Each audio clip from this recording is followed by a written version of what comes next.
Yo, why so we briefly had a hero? How you doing, hero? Good luck with your rehab stuff. No worries. And yes, this is absolutely an amazing game. The up, creature. How you guys doing? Hey, Turk. Alright. First things first, we gotta socialize with our crew members.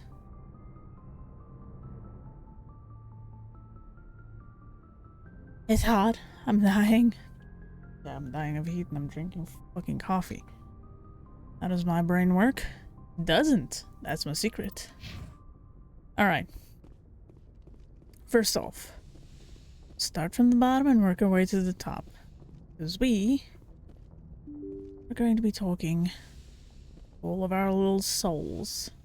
And fine, it's just warm. But that's because it's possibly gonna rain again. So I kind of have to keep an ear open for that.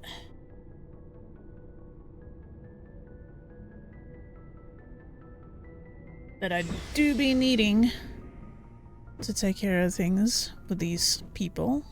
Also the Alliance Requisitions Officer. I might actually talk to him and start doing everyone's gear quick. I might swap around people a little more for this playthrough because I'm playing a class I'm not very much used to. So I might swap around and use more of the other people than what I did with my previous playthrough, where I just kind of pretty much used Liara and Garrus the whole time. I might not be able to do it this time. Whoopee. That's fine. Sure, let's examine that experience. Hey, Commander, you know that Quarian, Tally? She's been spending all her time down here asking me about our engines. I'll tell her to leave you alone. What? No, she's amazing. I wish my guys were half as smart as she is. Give her a month on board and she'll know more about our engines than I do. She's got a real knack for technology, that one. I can see why you wanted her to come along. Think I used Rex and Liara for my engineer playthrough? I'll see how I go about it. I have really not played engineer as much.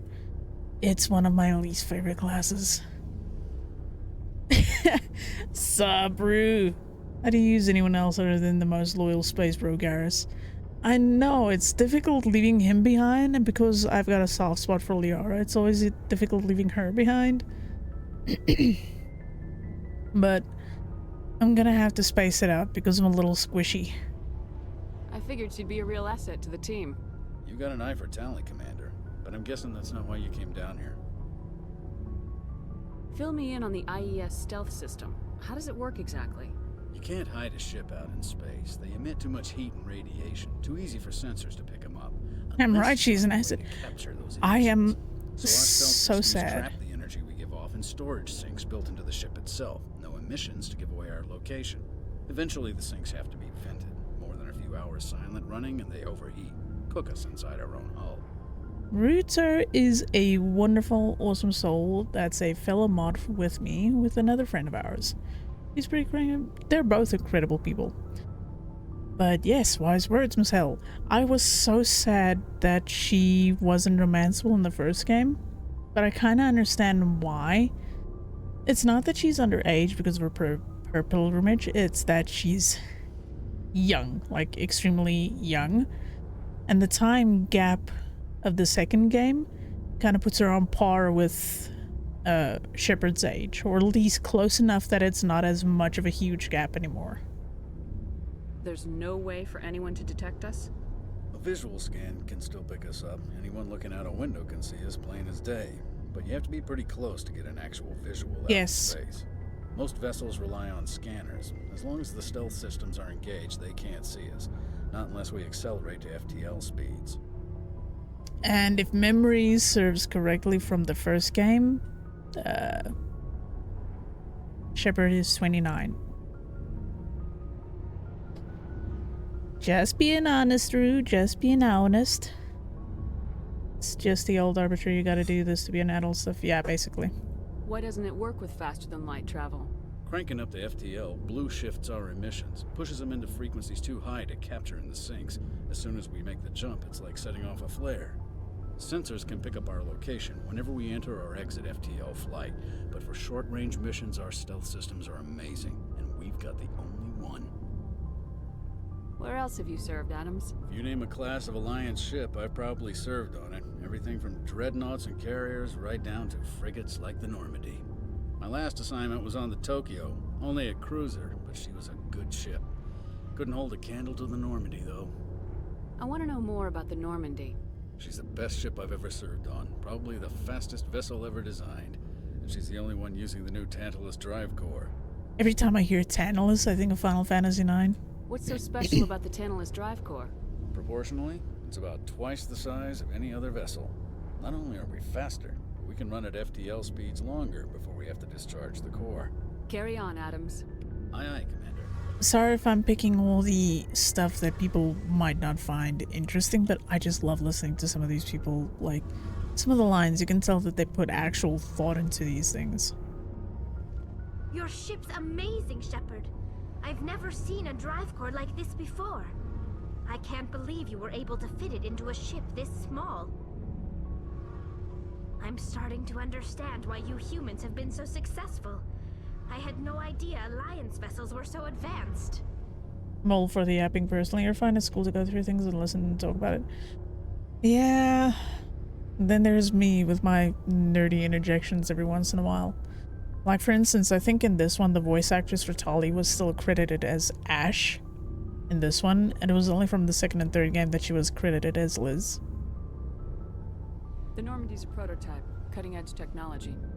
A month ago, I was patching a makeshift fuel line into a converted tug ship in the flotilla. Now, I'm sitting on board one of the most advanced vessels in Citadel space. I have to thank you again for bringing me along. Traveling on a vessel like this is a dream come true for me.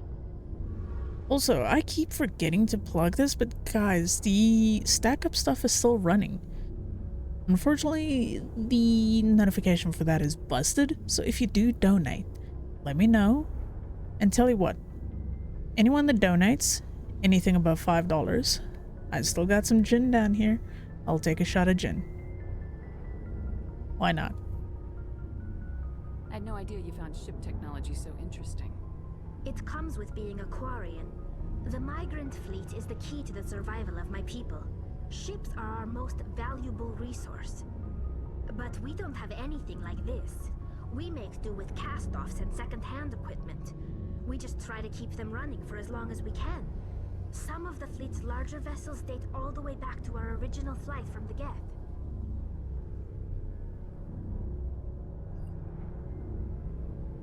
I can't believe your fleet's still using ships that are 3 centuries old. They're constantly being repaired, modified, and refitted. They aren't pretty, but they work. Mostly. We've tried to make ourselves as independent as possible on the flotilla, grow our own food, mine and process our own fuel. But some things we just can't make on our own. A patch to maintain the hull integrity requires raw materials we just don't have. That's why our pilgrimages are so important. Also, we're almost at 500, and I told people if I do 500 followers, I'll do a reading stream. Will I be reading the entire book of whatever is chosen? Maybe not, because that's gonna take a long-ass time, but hey, we can call it a sleepover. The current options are 20,000 Leagues Under the Sea and Frankenstein.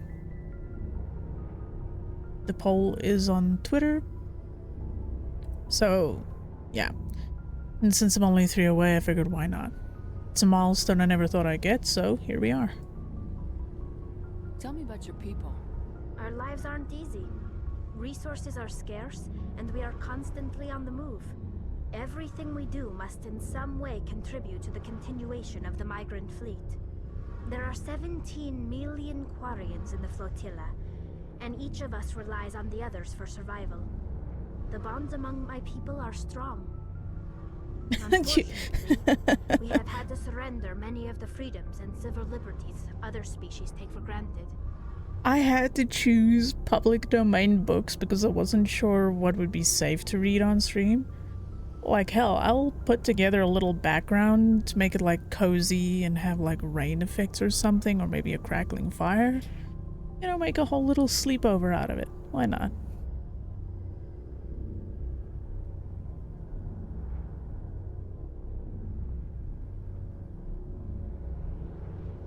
So if I get to that wonderful number of 500, I'll do that.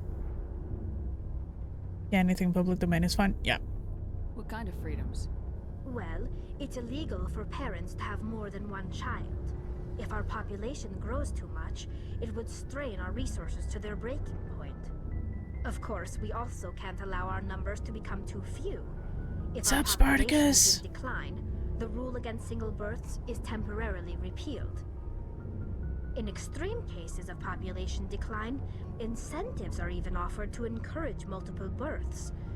Though the Conclave hasn't had to take such measures in nearly a century. That's your government. The Conclave is our civilian branch of government. Each ship can elect a representative to serve on the Conclave and make decisions that affect the fleet as a whole. On matters that affect an individual ship, however, the captain has the final say. It's a tradition that dates back to the early days, when the fleet was governed by martial law. Fortunately, most captains nowadays are smart enough to have an elected council from their crew to give them advice and guidance. Oh hell yeah, that sounds like fun, Spartacus. So the ultimate power rests with elected officials? In practice, the Conclave and the respective council for each ship tend to set the rules that govern our daily lives. But in theory, we are still under military jurisdiction. The 5 top-ranking military officials in the fleet serve on the Admiralty Board. These 5 have the power to overrule any decision by the Conclave in case of emergency. To do so requires unanimous agreement among the Admiralty, and they can only do this once. After that, the entire board must resign their posts. It's a safeguard that served us well. In nearly 3 centuries, the Admiralty Board has only overruled the Conclave 4 times. Well, damn. Hey, as long as you're having fun, that's all that matters. So, have a safe trip, okay? I want to know more about the Geth. I doubt I can tell you anything you don't already know. It's been almost 3 centuries since they drove my people into exile. All I know is the story of their origins. What they were when we created them, and how they turned on us. Interesting. The Geth were originally created to serve as an automated manual labor force. Initially, their intelligence was as limited as any VI. Over time, we made small modifications to their programming to allow them to perform more varied and complex tasks, bringing them closer and closer to true AI status. How come the council didn't step in and stop you? This wasn't true AI research. We may have been skirting the bounds of the law, but we never did anything that was actually illegal. The changes were so insignificant, so gradual, that we were able to control them. Or so we thought. But one thing we underestimated was the power of the neural network. A million Geth thinking simultaneously created an inherently unstable matrix. We are in very much the lore-dump phase of everything, Teddy. Cause why not? Let's talk to people. Let's get to know them, you know? So the Geth share brain power? Many of the Geth's logic systems were designed to work in concert with other nearby Geth. Basically, the more of them you have in a group, the smarter they are. Again? Of course again. What do you mean? Oh look, don't tell me listening to Tali talk about things is not relaxing and chilled out for you. So there's some sort of group consciousness? No, nothing like that. They cannot share sensory data or information. Their programming cannot handle that much simultaneous input. Each Geth maintains an individual awareness and identity. The neural network only operates on a process-based level. It's basically the synthetic equivalent of a subconscious. But when they're in close proximity, they can coordinate low-level functional processes, freeing up more capacity for original or independent thought. That doesn't make any sense. I'm probably oversimplifying. The Geth are incredibly advanced and complex creations. All you need to know is that they get smarter when they gather in large numbers. As we built more and more Geth, their effective intelligence became more sophisticated, more abstract. One day, a Geth began to ask its Quarian overseer questions about the nature of its existence. Am I alive? Why am I here? What is my purpose? As you can imagine, this caused a near panic among my people. I don't see what's so bad about those questions. The Geth were created to engage in mundane, repetitive, or dangerous manual labor. That's fine for machines, but it won't satisfy a sentient being for long. The Geth were showing signs of rudimentary self-awareness and independent thought. If the Geth were intelligent, then we were essentially using them as slaves. It was inevitable the newly sentient Geth would rebel against their situation. We knew they would rise up against us, so we acted first. A general order went out across all Quarian-controlled systems to permanently deactivate all Geth. The Geth responded to this order violently. I have it, Spartacus, and I did start it. I just didn't get very far before I got very sidetracked. But it's been fun. It's an interesting take on the game, like the whole hero genre.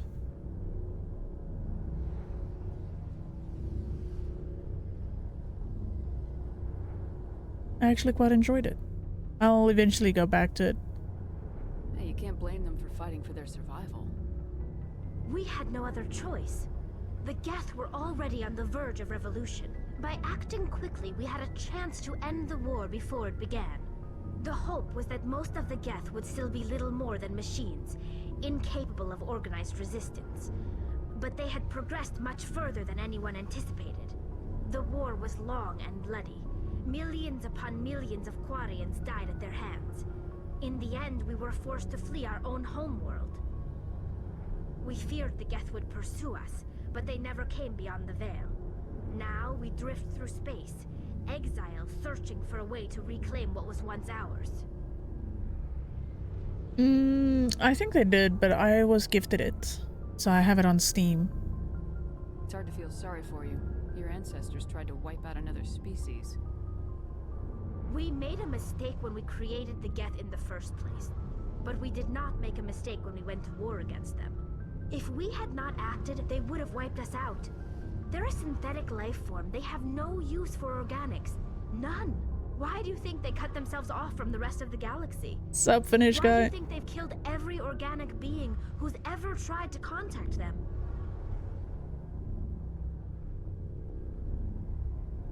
The funny thing with this is they had it was very much a panic moment for them instead of thinking it through. They could have handled this completely different, much more differently. But instead they went with the first thought they had in their panic, and it bit them in the ass. Bit them in the ass very hard. So on one hand, you kind of feel sorry for them that, well, they don't have a homeworld anymore. But on the other hand, it's also kind of a case of, well, you could have handled it completely differently. But hey, that's kind of just my opinion on this. They didn't kill Saren. What does that tell you? The Geth are not innocent victims in all this. They're the enemy. They want to destroy us. Not just the Quarians. All organic life. That's why they've joined up with Saren. And that's why we have to stop him. Yeah, again, it's very much Tali looking at it from the perspective of their history. Whereas looking at it from Shepard's perspective, without that, like, tint to everything, it's a bit of an interesting situation to be in. Like, thought-wise. Never know, could have been a completely different way of going about things, and we might never have been here, because, well, minor spoiler for anyone, the Geth are kind of divided. Those who are more loyal to everything that their former creators did, and the heretics. The ones were for the Reapers. So the question is, if the Quarians never treated them badly and tried to wipe them out, how would this entire game have gone down? Would this game even exist? Yeah, there's so many ways of looking at things. I want to know more about the pilgrimage. When my people reach maturity, we leave our birth ships and seek acceptance with a new crew. It's necessary to maintain genetic diversity among the fleet. But no ship wants to accept someone who will be a burden on them. So, to prove our worth, we embark on a pilgrimage. We set out alone, leaving the flotilla and our families behind us.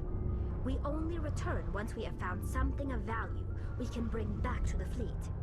This is presented as a gift to the captain of the respective ship we wish to join. If the gift is accepted, we are welcomed into the crew. Can a captain choose to reject the gift? That doesn't happen often. Most captains are eager to increase the size of their crew. It increases their own standing in our society. Even when the gift is not particularly valuable, the captain usually accepts it out of a sense of tradition. However, there is a stigma to presenting a substandard gift. It's not the best way to make a good impression on a new community. Most pilgrims don't return until they find something worthwhile. I want to talk about something else. Like what? All right. I should go. See you later. Oh, hell yeah. I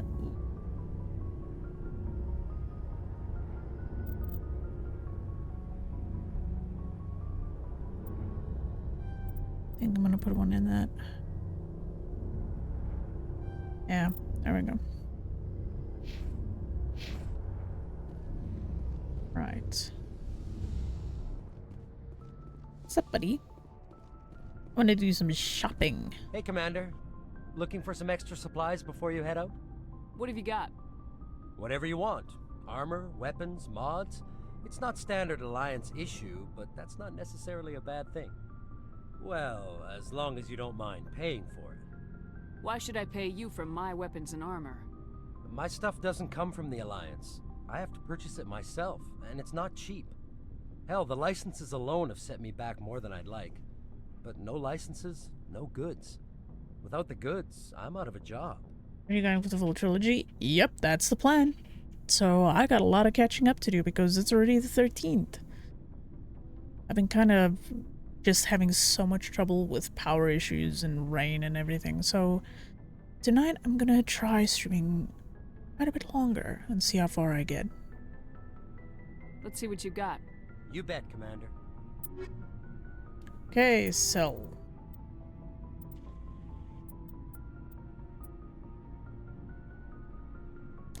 yeah, no, I'm also hoping things just kind of hold up for a change. Okay, first off, let's sell all the junk. Yeah, I definitely need to get through this. Like, if I can get about 6 hours of this in, maybe 6, 7, max 8, shouldn't be too bad. Because I should then be able to get to the third one maybe near the end of November.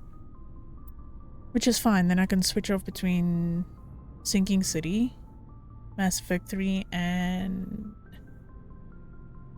Warcraft 2. Because I still have to finish the DLC for that. The expansion. I got quite a few things that I need to do, but it's fine. We'll get there. Okay. You know what? Before I sell any of the higher grade stuff, let me go and check out everyone's lockers. So we can start giving them better items. Okay, she doesn't use those much. She does use pistols.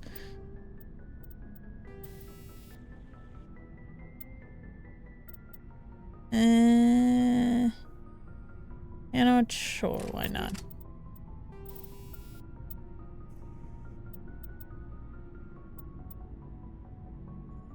Okay. I think I might actually give her the radioactive stuff. Armor, okay. Tully. She doesn't use this actually all that much, which is kind of weird, so... I think let's...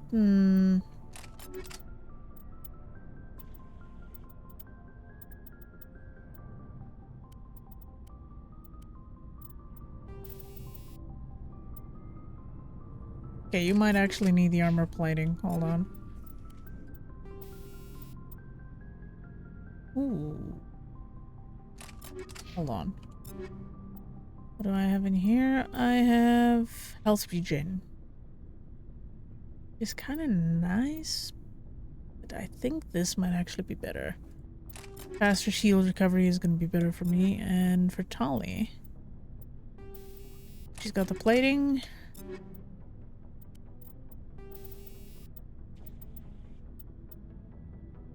It's actually going to be better for her. Rex, my boy.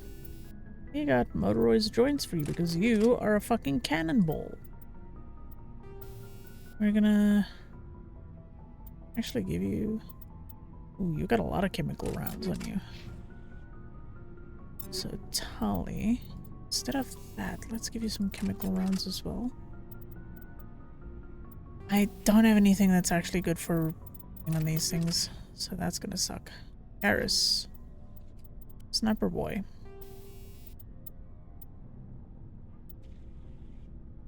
Has smash damage been useful ever? Surprisingly, Rex does sometimes go into melee, but it's very much late game.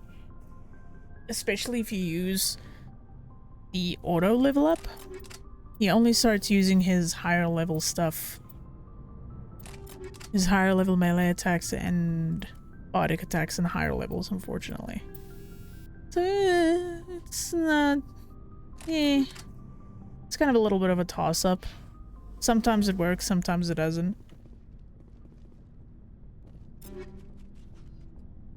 But since I sometimes like being a little more hands-on in combat, I will effectively be using him as a battering ram. Because why not? But yeah, he's one of those... You kind of have to direct him into it. But it's not bad. Like, it works out fine. Yeah, I'm gonna sell some of these, not all of them.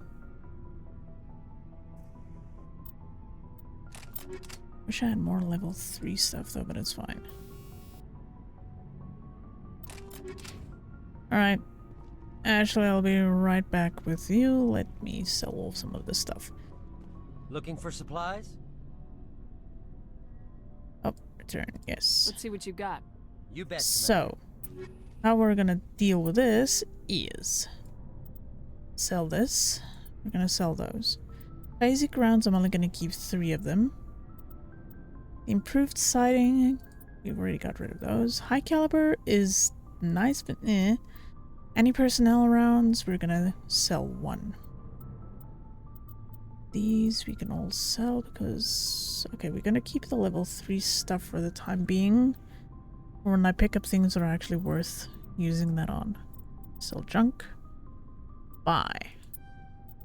Let's see. Definitely take that, yes.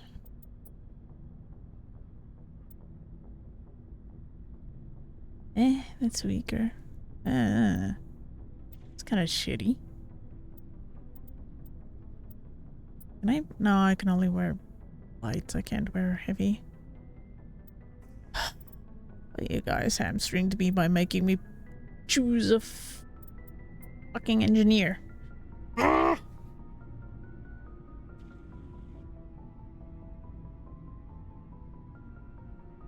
got hamstringed to play an engineer.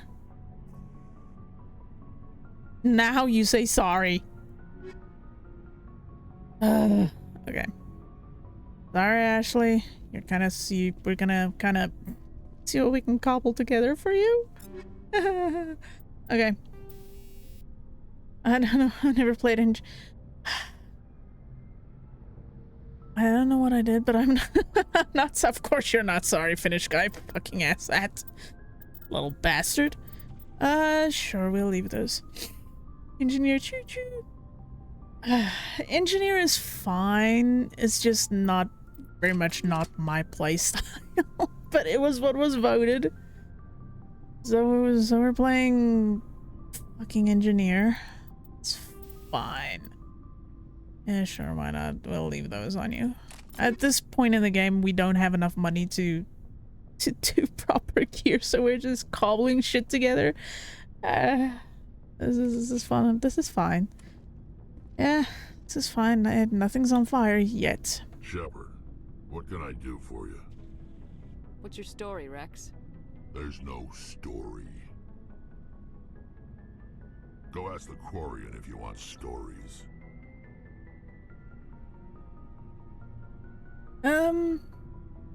No, they don't have space shotguns. But now that I think about it, I think I am spec'd into shotgun, though I think I only see pistols. No, oh god. You only have pistols. Oh my god. You Krogans live for centuries. Don't tell me you haven't had a few interesting adventures. Well, there was this one time the Turians almost wiped out our entire Derek, I'm gonna race. kill you. That was fun.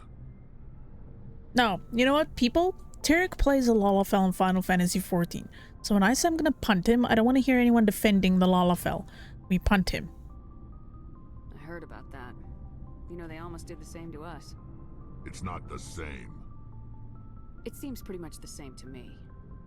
So your people were infected with a genetic mutation? An infection that makes only a few in 1,000 children survive birth? And I suppose it's destroying your entire species? Yes, we punt him. And I know for people who have never seen this game, it looks weird taking certain choices that seem like they're antagonizing Rex. Trust me, we want to go this route. It's how you get good points with him. I suppose it isn't all the same. I don't expect you to understand, but don't compare humanity's fate with the Krogan. I was just making conversation. I wasn't trying to upset you. Your ignorance doesn't upset me, Shepard. As for the Krogan, I gave up on them long ago. The genophage infected us, but it's not what's killing us. Are your people really dying? We're sure not getting any stronger. We're too spread out. None of us are interested in staying in our own system. Lots of species have left their homes and prospered. But they go to colonize new worlds. We're not settlers. We're warriors. We want to fight. So we leave. Hire ourselves out. And most of us never go back. What can you tell me about the genophage? Ask the Solarians if you want details. They made it. All I know, it makes breeding nearly impossible. Thousands die in stillbirth, and most never get that far. Every Krogan is infected, every one. And no one's rushing to find a cure. Why don't the Krogan try to find a cure? When was the last time you saw a Krogan scientist? You ask a Krogan, would he rather find a cure for the genophage or fight for credits? He'll choose fighting every time. It's just who we are, Shepard. I can't change that. Nobody can. So long, Rex. Shepard. Alright, time to talk to Ashley. Commander? What's your opinion of the last mission? Not sure I buy Dr. Tassoni's story about her and her mom not talking. They're family, right? I think she's being straight with us. Or at least I don't think she lies very often. Yeah, she's probably really bad at it. Too bad those ruins got destroyed. Shepard! Lasted thousands of years. That's impressive. Do you have a few minutes to talk? One-on-one? See what she says. Sure. I was hoping to get a minute of your time off the record. I keep an open door policy. If you have any concerns, lay them on me. All right. Rix and Garrus are best boys. I know things are different aboard the Normandy, but I'm concerned about the aliens, Vicarian and Rex. With all due What's respect, up, Peachy? Commander, It's been a while. should How we you have been? full access to the ship? And if it's your first time here, I feel like I've seen your name somewhere before. But either way, hi. Welcome. They may not serve the Alliance, Chief, but they're allies. At least as far as Saren goes. This is the most advanced ship in the Alliance Navy. I don't think we should give them free rein to poke around the vital systems. Engines, sensors, weapons. You don't trust the Alliance's allies? I'm not sure I'd call the Council races allies. We, humanity, I mean, have to learn to rely on ourselves. Standing up for ourselves doesn't mean standing alone. I don't think we should turn down allies. I just think we shouldn't bet everything on them staying allies. As noble as the council members seem now, if their backs are against the wall, they'll abandon us. Hmm. You get a pessimistic view of the universe, Williams.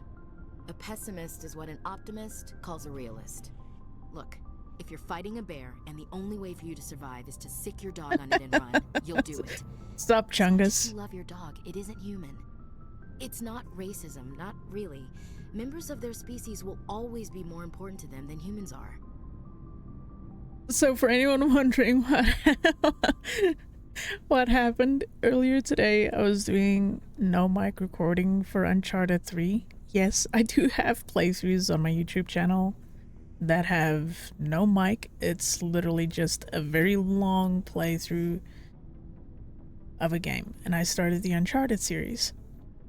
And me, in my ever smartness, hit the going live button.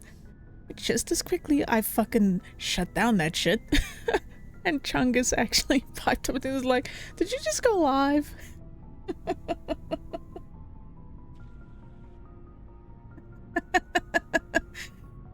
Yeah, it was literally just a dumb moment.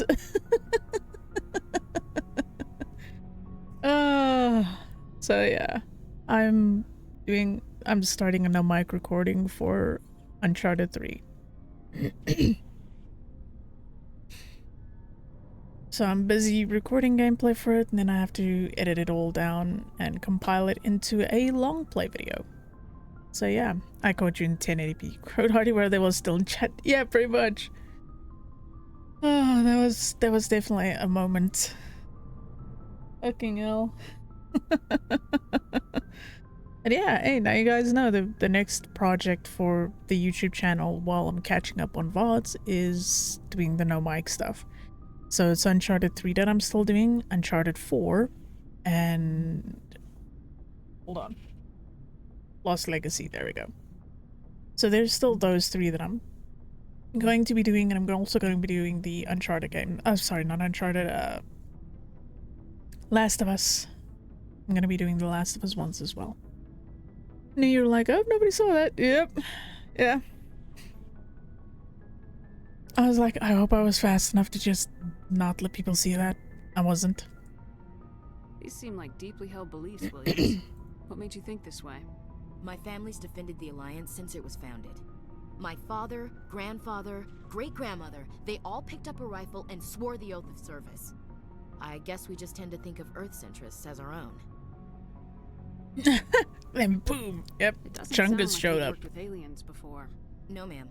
Mainly I've been groundside, part of the surface garrison forces. I did get a rotation on a space station for training. Every Marine a rifleman, every rifleman ZG certified. That's odd.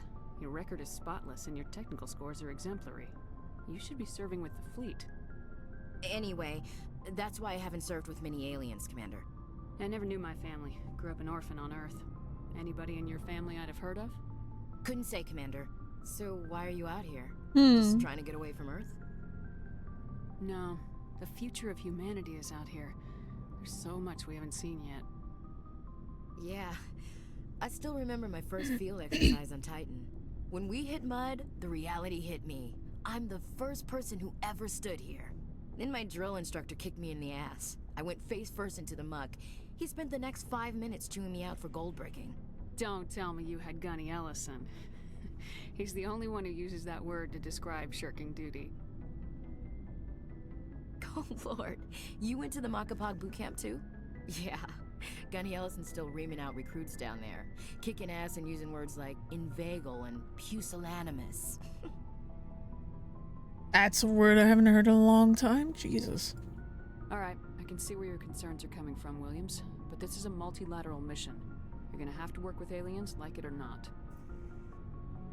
It won't be a problem, Commander. You say jump, I say how high. You tell me to kiss a Turian, I'll ask which cheek. I don't think kissing Turians will be necessary. You never know, Commander. Dismissed, Chief. What? Oh, goodness. Alright, Garrus. Everyone's favorite boy. Commander, nice work out there. I knew working with a Spectre would be better than life at CSEC. Have you worked with the Spectre before? Well, no, but I know what they're like. Spectres make their own rules. You're free to handle things your way. At CSEC, you're buried by rules. The damn bureaucrats are always on your back. I was so confused, like, I know I ain't been around in a minute, but this time something's up. Well, now you know. Yeah, it was just me being a doofus. For the most part, the rules are there for a reason. Maybe. But sometimes it feels like Take care of yourself, Chungus, and good luck with your exam. Work. If I'm trying to take down a suspect, it shouldn't matter how I do it, as long as I do it. But CSEC wants it done their way. Protocol and procedure come first. That's why I left. So you just quit because you didn't like the way they do things? There's more to it than that. It didn't start out bad, but as I rose in ranks, I got saddled with more and more red tape. CSEC's handling of Saren was typical. I just couldn't take it anymore. I hate leaving. I hope you made the right choice. I'd hate for you to regret it later. Well, that's sort of why I teamed up with you. It's a chance for me to get off the Citadel, see how things are done outside CSEC. Either way, I plan to make the most of this. And without CSEC headquarters looking over my shoulder, well, maybe I can get the job done my way for a change. Will this be my last exam, or will this exam be my last? Stay tuned for more. Hopefully, it's all over soon. If getting the job done means endangering innocent people, then no. We get the job done right, not fast. Got it? I wasn't trying to. I understand, Commander. It's funny how you kind of end up guiding him with his moral compass a little bit, depending on how you answer.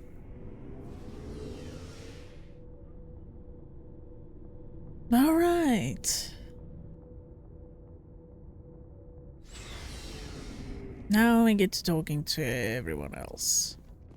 I'm not a fan of talking to Caden, just because it's painful as hell to talk when he's there, because that monitor is so fucking bright. But let's get the pain out of the way. Also, because I don't want to romance him, I'm gonna take as many neutral stuff as I can. Commander, do you have a minute? I don't know if it's just me, but I always felt like Garrus actually took a bit of a backseat in the first game. The thing is, in the first game, Garrus is still very much young and brash. So yeah, I can see how you feel like he's getting like backseated a lot in terms of dialogue. But it's almost like Shepard kind of takes a guiding line in his life. And it's only when it starts hitting the second game where you start seeing him come into his own character way more.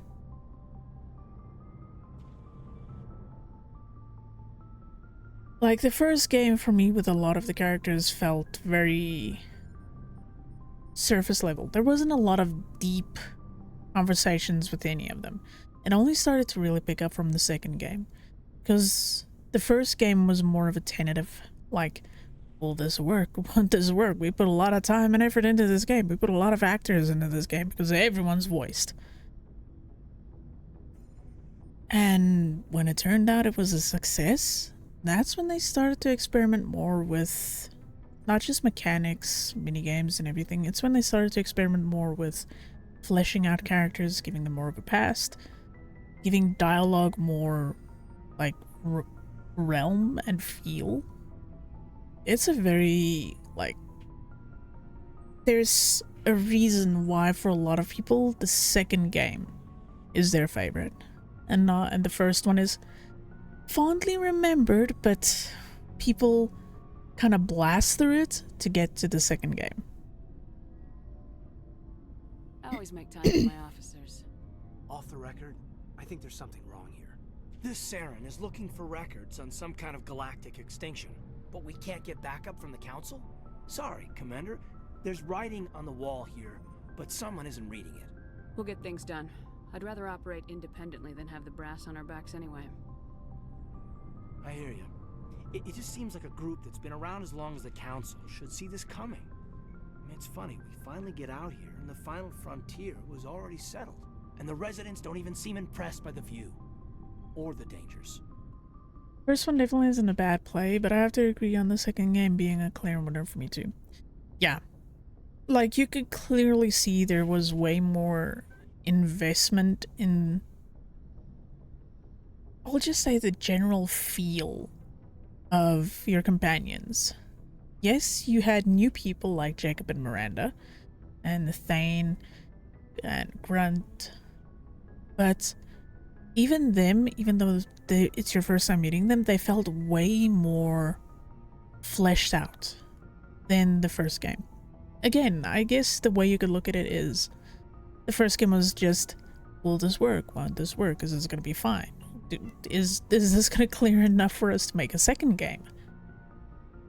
So yeah, the first game is always, for me as well, a slight schlep to work my way through.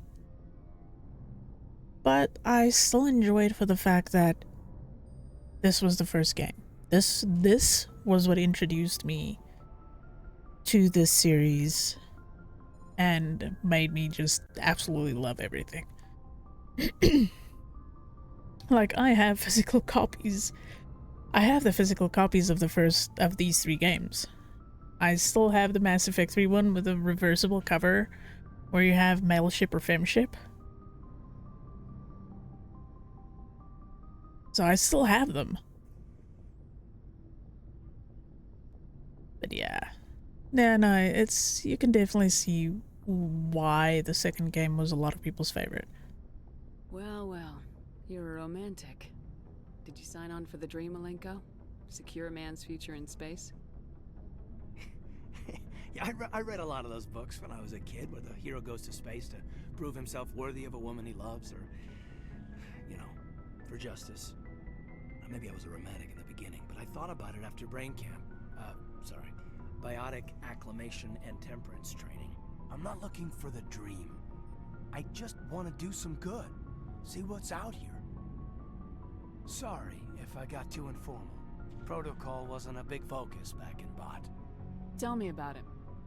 Biotic acclimation and temperance didn't last past the airlock. To the kids they hauled in, it was brain camp. Sorry, hauled in is unkind.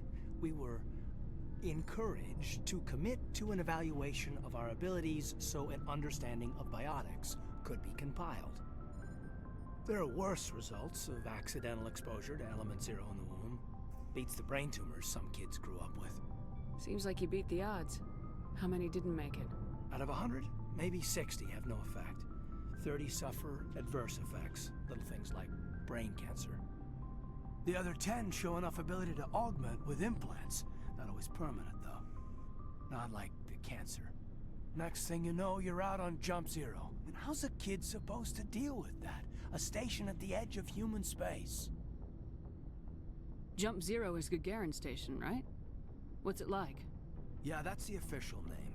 Biggest and farthest facility we had for decades. Right on the termination shock, the outer edge of the solar system. It's where they did all the Goose Chase FTL research before we caught on to using Mass Effect fields. It was a sterile research platform when I was there. There were other kids in the same boat, right? At least you weren't alone out there. That's true. We did have a little circle that'd get Sup, got to. before lights out. We didn't have much to do, though. It was a research platform then, and Kinetics kept Jump Zero off the extranet to prevent leaks.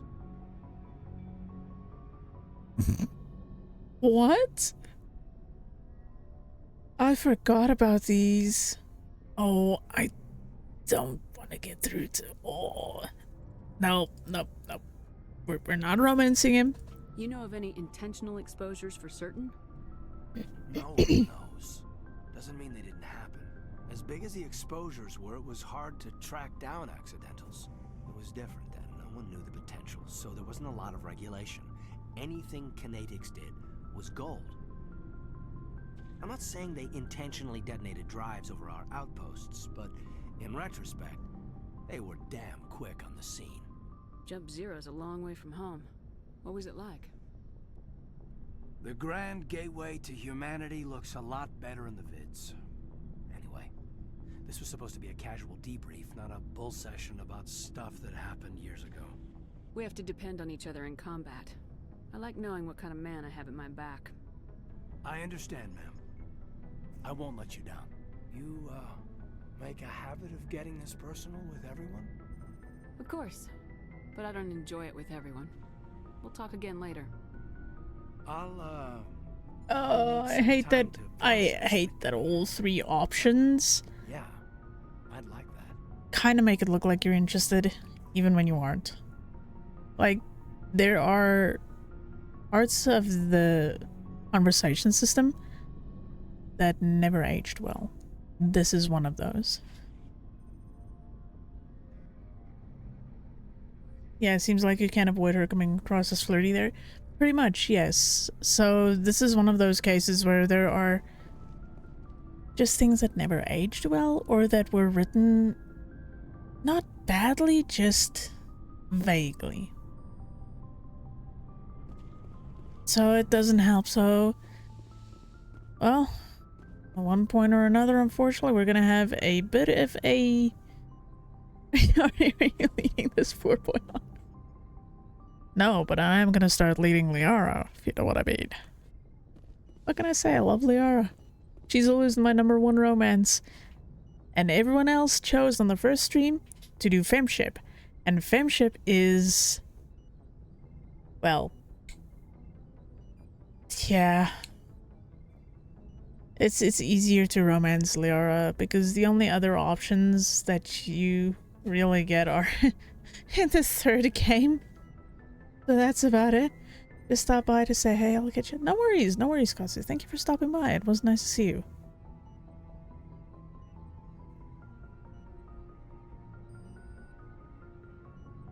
Yeah, no. It's hard in the first game to, like, not have the confrontation that you get later because, yeah, unfortunately, Shepard comes across as flirtatious no matter which option you pick there. Yes, Commander? Is there something you need? Okay, you don't have Goodbye, anything Commander. new to say. Hey, it's my girl. Commander, are you coming to check up on me? And I'm sorry to say it, but her voice actress has a voice that I really like. Hey, Rutar. Rue. Mr. Rue.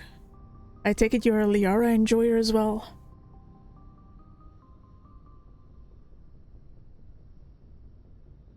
You look much better. How are you feeling? Dr. Chakwas assures me I am going to be fine. I was impressed with her knowledge of Asari physiology. Look, she's very cute. Look, she do be adorable. She's adorable. There's no other way about it. Like, the first game, she's just outright awkward cute. And then the second game, she starts getting to that more badass look. And it just tickles all the boxes. You're in good hands. Dr. Chakwas knows what she's doing. I never properly thanked you for saving me from the Geth, Commander. If you hadn't shown up, Honestly, the best way I can describe it is, in the first game, Shepard very much takes the emotional lead of being the quote-unquote slightly more emotionally mature one. Because of Liara's sheltered upbringing. And then in the second game, because of everything that's happened to Liara, she's on more even footing with Shepard. So that by the third game, they're pretty much equals. It's really interesting how they kind of brought up her character. And it's so weird and so sad that all the human characters in this game, all of them, including Jacob, well, Jacob is fucking terrible. I have a whole rant about Jacob. But even Miranda, all of them are kinda one note. They are the least interesting characters of the game, or all your human companions. It's so weird and so sad. There's just something about that blue color that reminds me of Smurfette. You know what? She's a Smurfette I would actually sleep with. Just putting it out there. I'm just glad we got there in time. So am I. I know you took a chance bringing me aboard this ship. I have seen the way your crew looks at me. They do not trust me. But I am not like Benezia. I will do whatever I can to help you stop Saren. I promise. Don't worry, Liara. I trust you. I know you won't let me down. It means a lot to hear you say that, Commander. Thank you. Sure, let's get to know her. Tell me about yourself, Liara. Me? I am afraid I am not very interesting, Commander. I spend most of my time on remote digs, unearthing mundane items buried in long-forgotten Prothean ruins.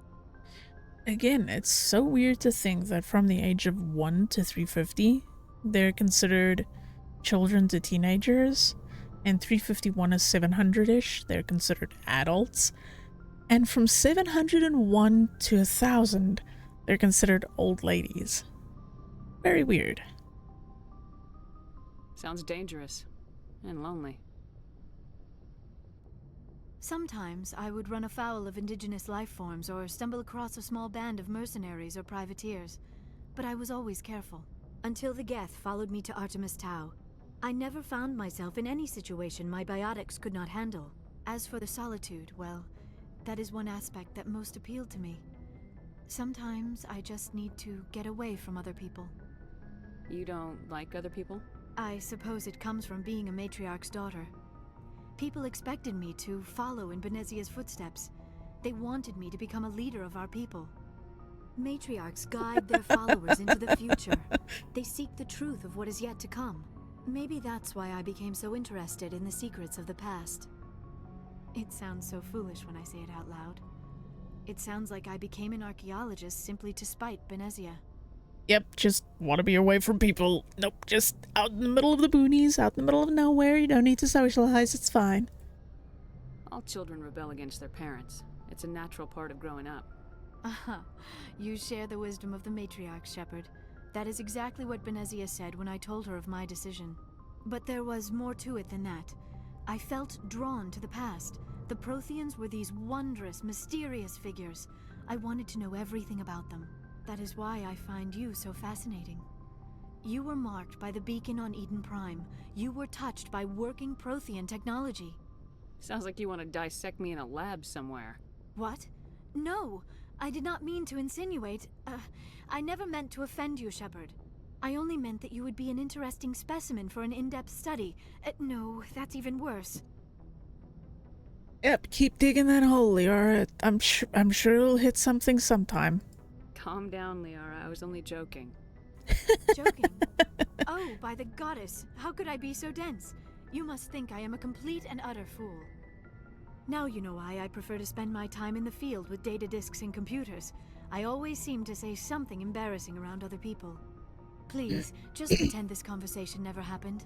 Yeah, her social awkwardness in the first game is extremely fucking adorable.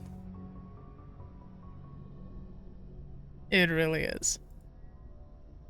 Do you know why Benezia joined up with Saren? Yeah, it's very endearing. I don't understand it. She was always outspoken about the need for the Asari to become more involved in shaping galactic events. Maybe she thought allying herself with Saren would somehow be for the greater good in the long run. At least I hope so. This hurts you, doesn't it? None of this makes any sense to me. I have not spoken to Benezia in many years, but I know her, and this was not like her. Something changed.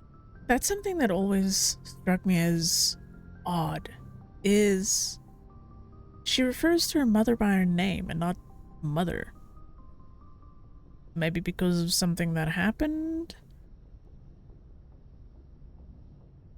Or maybe it's just their kind of relationship? I don't know, it's just something that I'm thinking about now, listening to this conversation.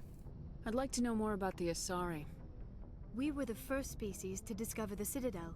We were instrumental in forming the Council, and we always strive to be the voice of peaceful cooperation in galactic disputes. My people believe we are all part of a single galactic community. Each species contributes something to the greater whole. Although we seek to understand other species, it seems few of them seek to understand us. The galaxy is filled with rumors and misinformation about my people. Sup, Dana? How you doing? How you doing? Could just be species tradition, maybe their culture. Yeah. Oh yeah. Possible. For the longest time, I didn't realize Benezia was her mother. God, those pencil eyebrows. Fun fact, actually, Diana. She's the only Asari you will ever see in the entire game that doesn't have traditional markings. Even her mother has a marking on her lip that's kind of like a cultural marking.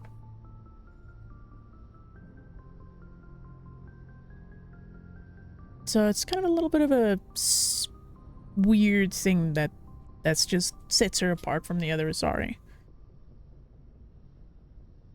Like what? Most of the inaccuracies are centered around our mating rituals. My species is monogendered. Male and female have no real meaning for us. We still require a partner to reproduce. This second parent, however, may be of any species and any gender. I don't understand. Your species can mate with anyone? Mating is not quite the proper term, not as you understand it. Physical contact may or may not be involved, but it is not an essential element of the union. The true connection is mental. Our physiology allows us to meld with other beings. We can touch the very depths of their minds. We explore the genetic memory of their species. We share the most basic elements of their individual and racial identities. We then pass these traits on to our daughters. It is how we learn to grow as a species and how we develop a greater understanding of other races. Yep, Asari Sex Ed 101, here we go. Oh. Do you guys want me to absolutely ruin this for you? Like, absolutely ruin the Asari race for you. Like, completely. Let's see how many votes we go. God damn, Rue. Alright. We got 1 vote for yes. Oh, Diana, you'll always choose chaos. Okay. So, guess what Asari are based off of? Take a wild guess. I don't think you can ruin anything for me in this regard. Of course I choose chaos. Hell yeah, we choose chaos. Why not? This is Horny Jail. Horny Jail is chaos. Ding ding ding, Finnish guy has it right. The Asari are based off of cephalopods.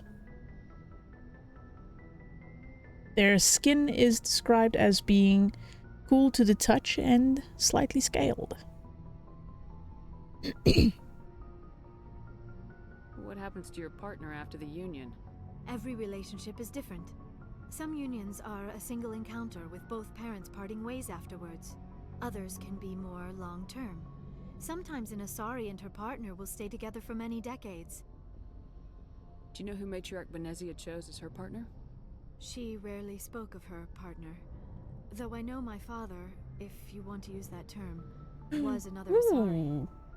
Good on you, Diana. I hope you enjoy it. I hope you enjoy it. I caught up on the 3 episodes that released. I'm kind of looking forward to the rest. I thought you always needed another species to serve as one of the parents. Think about it, Shepard.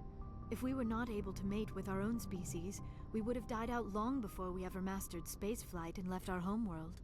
Union with our own kind is no longer common, not for the purposes of reproduction. Most Asari believe it weakens our species. Asari daughters inherit racial traits from the father species. If both parents are Asari, then nothing has been gained, or so conventional wisdom would hold. I am what is sometimes called a pureblood. Though no Asari would ever be cruel enough to say the word to my face, it is a great insult among my people. It is possible Benezia's partner was embarrassed by their union. She may have been too ashamed to publicly acknowledge me as her offspring. So far so good. I only started because of the drama around the second season. There, honestly, yeah, there's a lot of speculation and everything around it, but I'm kind of gonna hold my opinions until I've watched all the episodes. Watched like 3 episodes of the first season. I should get back on that. You definitely should. I haven't seen Arcane yet myself. You should. It really is good. It's mostly about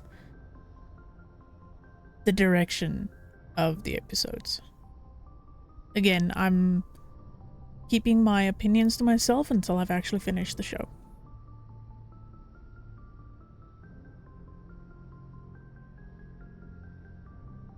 So I'm not gonna, conflict. Yeah, there's a lot going on with the second season. Is it good though? Yes, so far it has me very intrigued with how everything's gonna play out. So again, I'm keeping my opinions. I'll talk about it once I've watched all the episodes. Once all of them are out and I've watched them. Maybe she wanted to meet you but couldn't. Something could have happened to her. Maybe she passed away. You might be right. I hope you are. But I have no way to know for sure.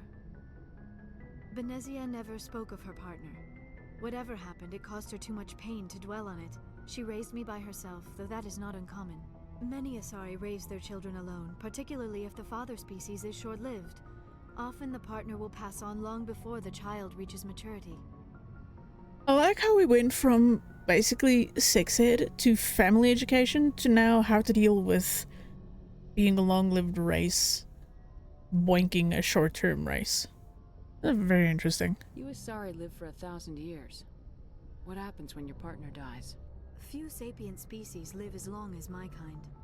We have learned to take a philosophical approach to our unions.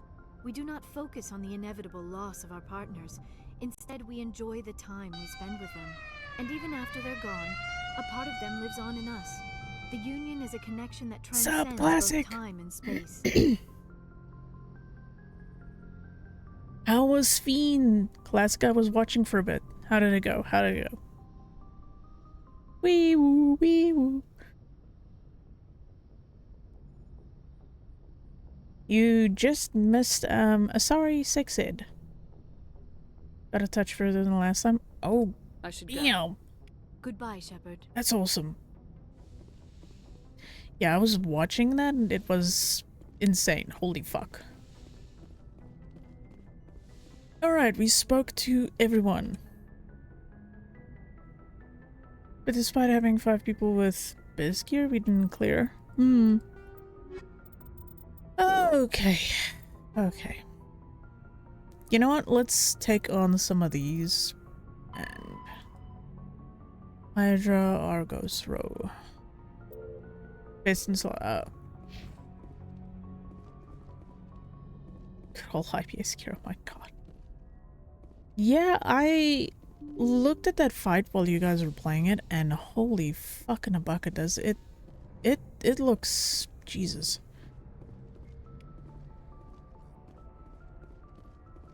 I'm not sure with my reaction time I'd ever be able to play that kind of shit. Like, holy crap.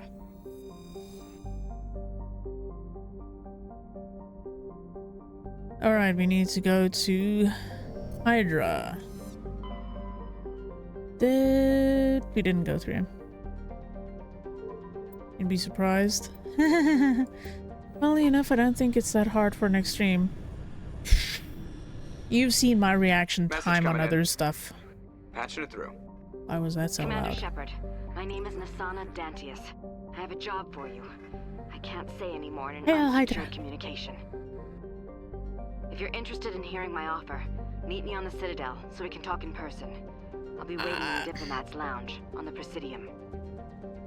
This is the one part of the game that's kind of sucky, is now I have to stop what I'm doing here. And remember I was here. Go back to the Citadel. Talk to her, because you can fuck up a mission if you don't get it from her. You can lock yourself out of it. So off we go to the Citadel to go talk to Nasana Dantius. Fuck my life.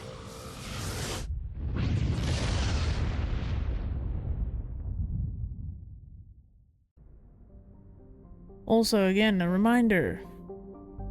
If I hit 500 followers, I do a reading stream. It's gonna be cozy. It's gonna be nice. It's gonna be me reading you a bedtime story. I unfortunately cannot tuck you in. I'm sure many of you would like the idea of me tucking you in.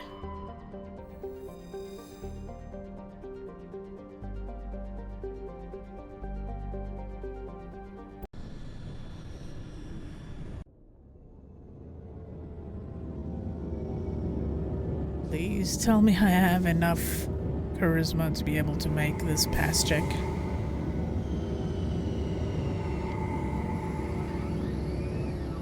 I really hope so. We're gonna quick save. Get out the ship. See what happens. Because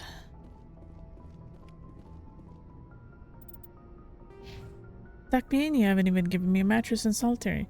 It's fine. What do you mean? You'll live. Oh hey, I never spoke to Joker. Well, now it's a chance for us to talk to Joker. Gold to silver, you know, for my medal. I figured you'd recommend me for one since I pulled your boots out of the fire. Oh.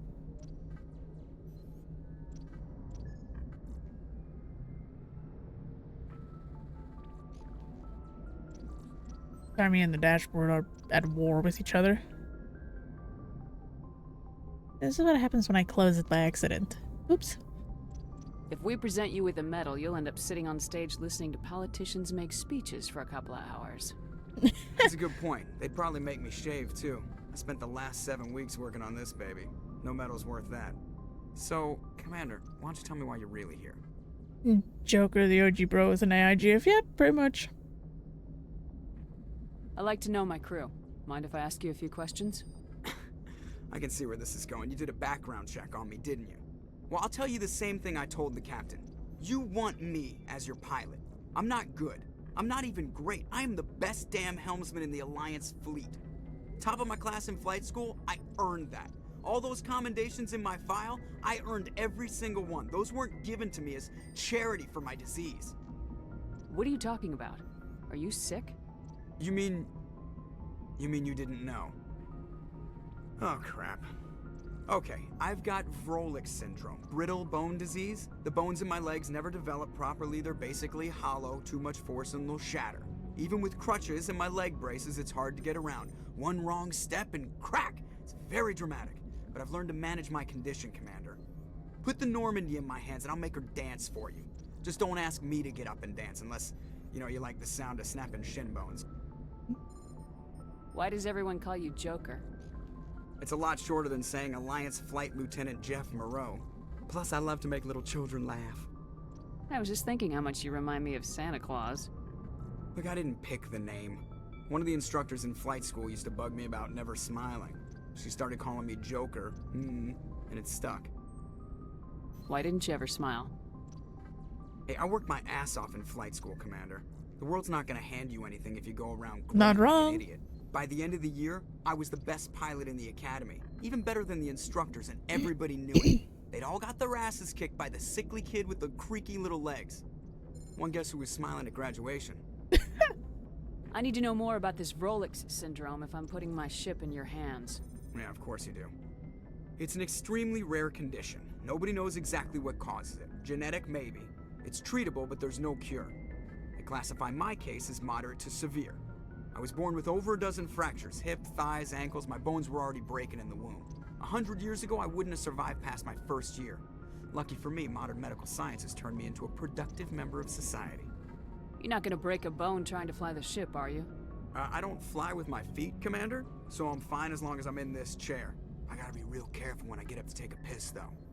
I can do my job as well as anyone on the ship. Better, actually. So don't worry about it. I have to go. Hey, Sassy. Have a good lurk. Alright. Joker is also another character that I really like just for how fucking sassy he is.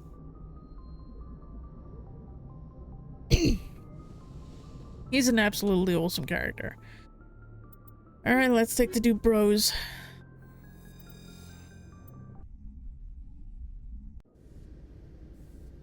equalizing interior And if this pressure with is what I exterior think it atmosphere. is, I'm hoping my charisma Logged. made it. The commanding officer is ashore. Exo Presley has the deck. Yep, here's to hoping my charisma is high enough. Because this could fucking suck. I hate this so much. Rear Admiral Mihailovic, 5th Fleet. We weren't told to expect you, sir. I would have prepared a formal greeting. Spare me the pleasantries. I command the 63rd Scout Flotilla. You and the Normandy were slated for my unit after shakedown.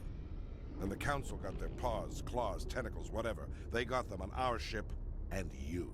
I still serve the Alliance, sir. As a Spectre, I can advance our interests to the Council. You still know what color your blood is, Shepard? I don't begrudge the politician's decision to throw you to the Council. It's an opportunity. I do begrudge this over-designed piece of tin, though. The Normandy is a fine ship, sir. She's served us well so far. It's a gimmick, Commander. Useless in a stand-up fight. This experiment diverted billions from our appropriations bills. For the same price, we could have had a heavy cruiser. But no, we had to make nice to the Turians, throw money at a co-developed boondoggle. I'm here to make an inspection, Commander. Normandy is an Alliance warship. I intend to see she's up to snuff. We'd be honored to show her to you, Admiral. I'll just bet. Wait here. I won't be long. Like, the amount... This kind of dude... Commander, I'm not happy. This dude is the exact reason why so many races don't really take humanity seriously. Because there is so much dripping racism over this, it's not even funny.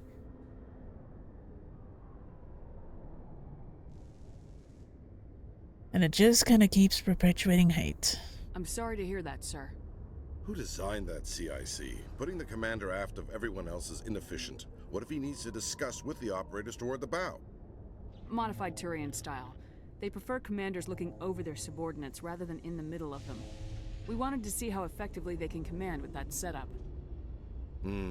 Reasonable goal, but they should have studied that in a lab rather than on a frontline warship.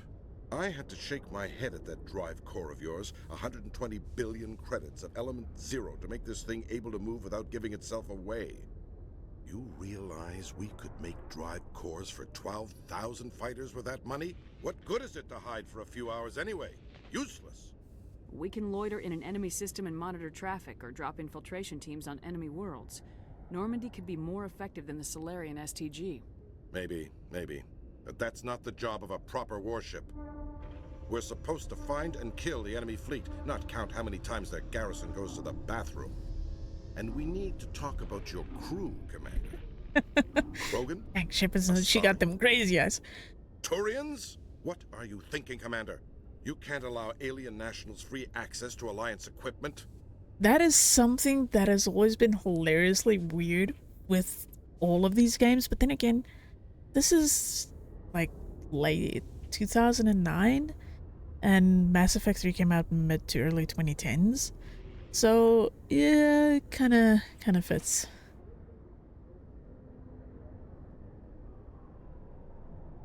Oh no, we're talking about the game. Sassy, we're talking about the game. Between Saren and the Geth, we have enough enemies out here. Pretty much. How are you doing, Species Kappa? with suspicion and distrust won't win hearts and minds. That assumes the hearts and minds are worth winning. That hasn't been proven yet. You have anything else to say, Commander? Any other justifications for the state of this vessel? See, this is the part that I'm not too happy with is I don't have enough charisma points. Which, considering that's 2/3 of the bar full, it needs to be higher. But it's fine. We roll with it. We keep going. This dude deserves all the renegade choices? Oh yeah. I'm glad to hear that, Kappa. I'm glad to hear that. Sir. Very well. I don't agree with any of this, but your reasons seem sound. I'll be submitting a report to the Joint Military Council. It will not be as negative as I'd planned. Good hunting, Commander Shepard. Make us proud. Oh, I'm still sad that I didn't have enough points for that because Binary Helix has settled out of court with a Krogan group that had accused the Genetics Corporation of fraud. The Krogan group had contracted Binary Helix to perform studies with a long-range goal of curing their genetic sterilization. The group later sued for a return of investment money when the study produced no viable results. Not so much a reward as you end up changing his entire view and mind about just in general how the ship works and how everything runs, if you will.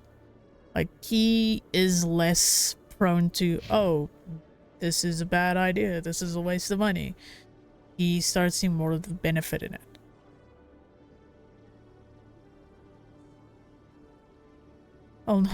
It'll not be as negative as the plan. Dude, came in with a conclusion I hope to find pretty much, yes. And now we get to talk to the one character I've never really liked across all the games, but that I came to sympathize with in the third game. Commander, Khaleesa been seen in Al-Jalani, Westerland News. That Would you fucking answer name, a few though. questions for our viewers? That name! Holy crap. I would never be able to say that properly. What do you want to know? You've been given a unique position to represent our race. People want to get a sense of how you'll do that. Bless you. Oh, fucking hell. Humans have been trying to get the respect of the galactic community for 26 years. With that in mind, what are your feelings on being the first human Spectre? The Spectres represent the best of every species in the galaxy. To be asked to join them is an honor. Some have said your appointment is the Citadel throwing humans a bone. Have you encountered any situations where the Citadel asked you to place its needs before the needs of Earth? Is that why there are so many videos of people punching her? Yeah, she's extremely annoying in the first and second game. By the third game, after you have a slight interaction with her, you end up sort of sympathizing with her with the fact that just like everyone else in that moment, she's afraid. And for once, she was trying to look to Shepard for answers. But she went about it in her usual rash way of trying to get sensationalism instead of answers. The Council is concerned with the needs of the whole galactic community. We're part of that community now. Our needs are on their agenda, but we're one of many. You As really do she believe learns that, not don't to you? get punched. You've been given command of an advanced human warship for your missions. Is there anything you'd like to say about it? Actually, the Normandy was co-developed by human and Turian engineers. Its design incorporates many innovations, all of which are classified, I'm afraid. So the Turians have knowledge of the Normandy that is being kept secret from the Alliance public? Do you think it was appropriate to hand Earth's most advanced warship over to the Citadel? I wasn't aware it had been handed over to anyone. I'm in command, and last I checked, I'm human. Same goes for my crew. Human, yes, but you do work for the Citadel now, Commander. One last question, Commander. Rumors back home say you're tracking a rogue Spectre named Saren. Do you have any comment on that? I'm afraid I can't comment on whatever my current assignment may or may not be. Don't worry, we'll find out. The eyes of Earth are on you. Don't let us down. Thank you for your time, Commander Shepard.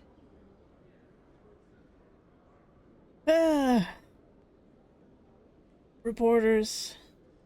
Interesting characters. Alright. Let's go talk with Asana.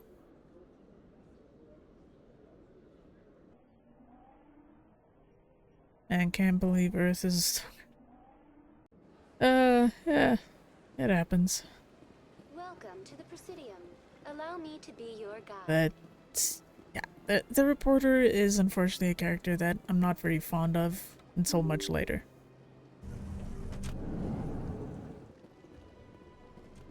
For a second I was like, what now, Classic? Take care of yourself and sleep well, Classic. And thank you for dropping by. I hope you have a good one.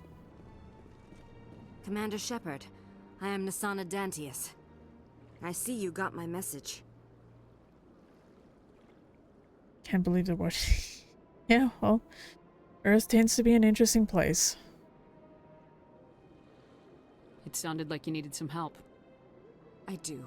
My sister Dahlia is a crewman on the cargo vessel operating out beyond the fringes of the Traverse. Her ship was attacked by privateers. There were no reported survivors. I'm sorry for your loss. This is where it gets complicated. Last week, I received a message with her voice on it.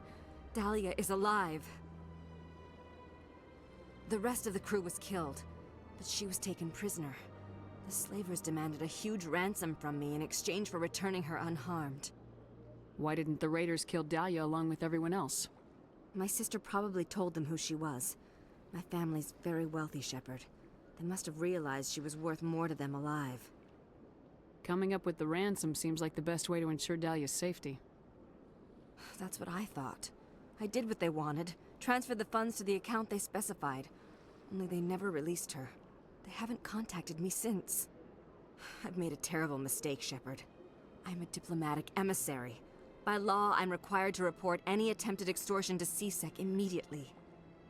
But I was afraid for Dahlia, so I just paid the ransom. Now she's still missing. And if anyone finds out what I did, I could end up in jail. You want me to find her and bring her back? You only need to bring her back. I've already found her for you. I tracked the ransom payment through several accounts. Eventually, it led to a small mercenary band operating out of the Artemis Tau cluster. I need you to go to the Merc base, take them out, and bring my sister back. You shall be well rewarded. And that's why I had to come back. Don't worry. I'll bring your sister back. Thank you, Shepard. I knew you were the right woman for the job.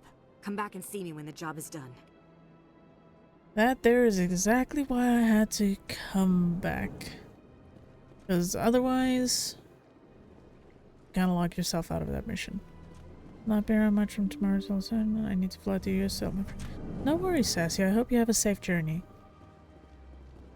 And do take care of yourself. Welcome to the Presidium. Allow me to be your guide.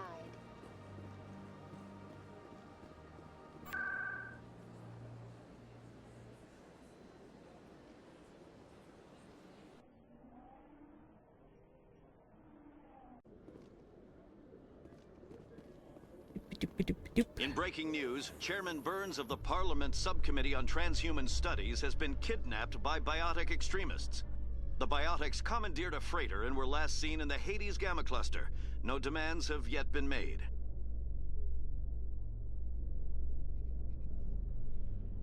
Alright, well. Time to continue our missions.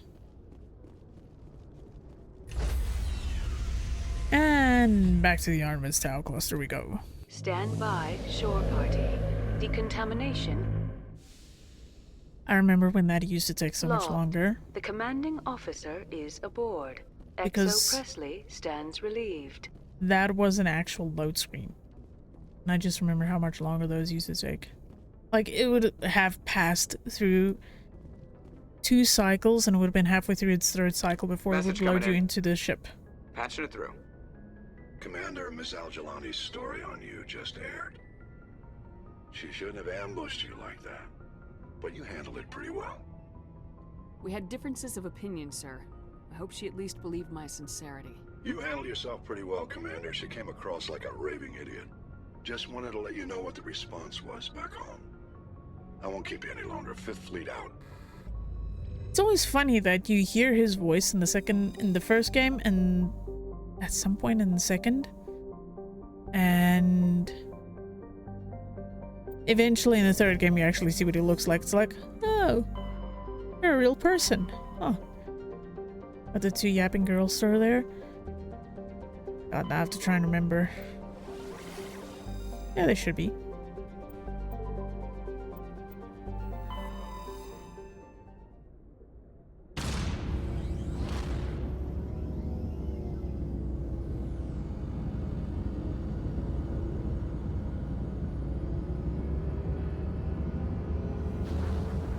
Alright, time to go do missions. God, that shit's always bright. Oh my lord.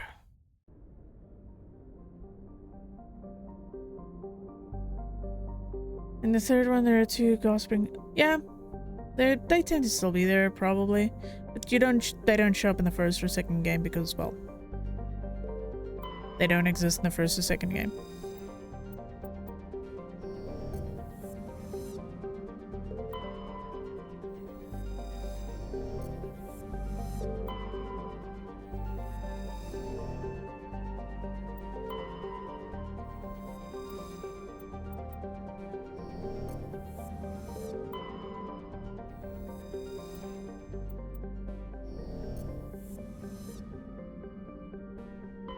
Okay, not there. Oh, then I'll probably like the first and second more than third. Yeah, no, you don't see them in the first and second game. Alright.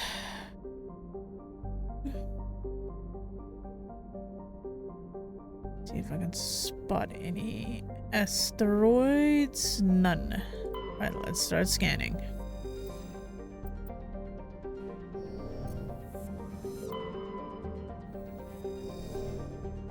God, the one mission that still annoys the crap out of me. Okay, I'll almost do that one. Is fucking monkey mission. That sucks. The monkey mission sucks.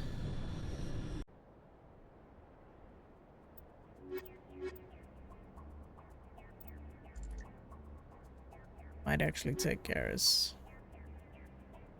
Yeah.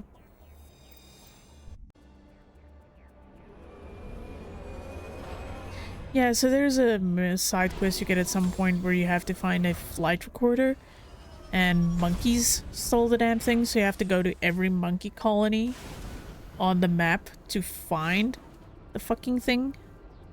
And it is a pain in the ass. Because monkey.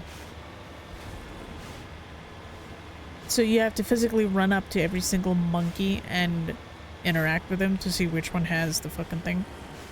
It's annoying. Alright, let's see if I get to lose my license for driving the Mako.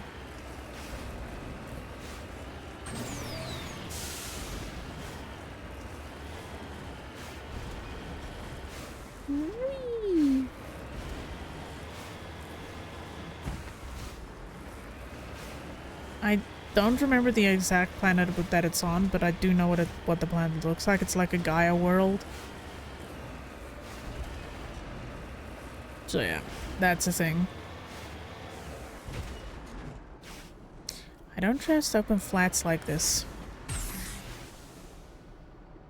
Oh. There we go.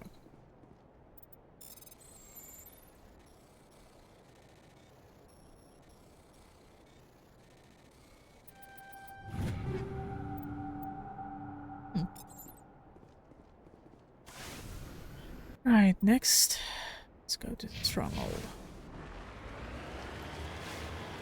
It was more annoying than anything else.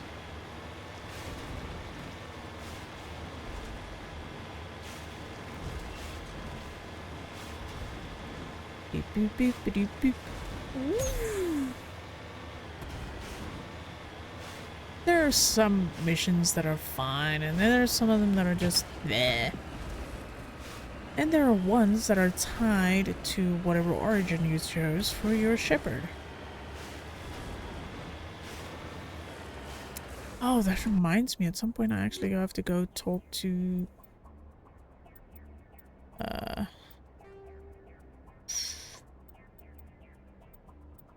Yeah, I have to go back to the Citadel and talk to Koku about his missing team.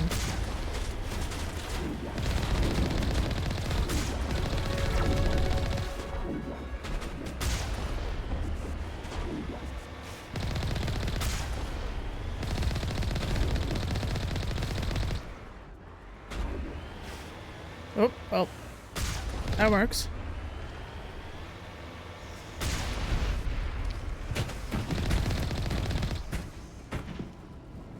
Well, that works.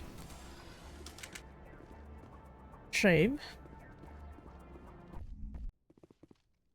Because we still have to talk to Coco about his missing team. I completely forgot about that. I should have. Whoop.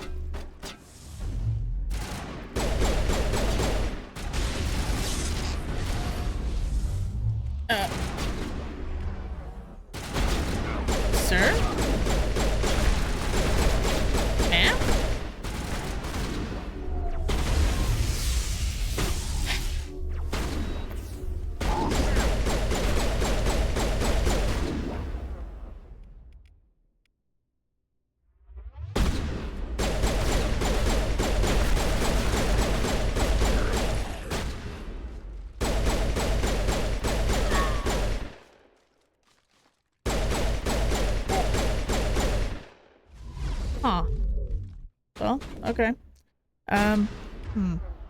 So, Garrus, can you stop sleeping on the job potentially? It would be really nice. Thank you.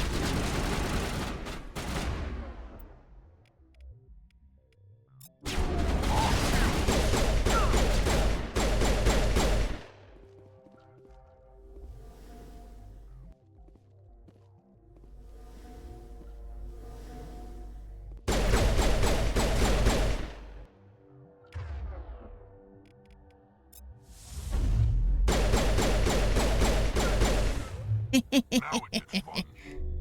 Shot in the ass. Who doesn't like getting shot in the ass? God, I miss having biotics, or at least charge. Ew, I don't get to have the fun stuff. Oh. Look out!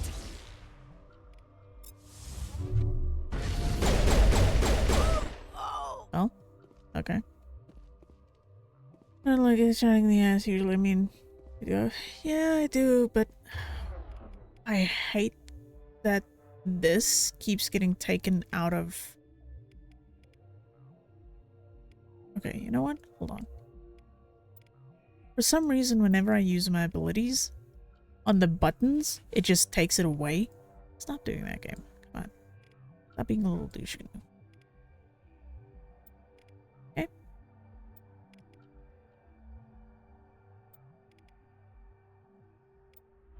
There we go. Stop fucking up my quick slots. Whoa.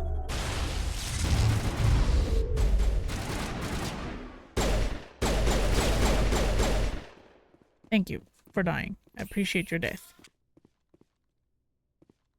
Negative contacts, Commander. Okay. For a second, it looked like I lost my buttons again. That's the Legendary Edition and has some quirks. Not horrible, just quirks. Oh well, it happens. Alright. Take those. Oh, fuck you. You discover evidence that the Zari leading these slavers and Nasana Dantius, an important ambassador on the Citadel, are sisters. You should return to the Presidium and confront Nasana with this.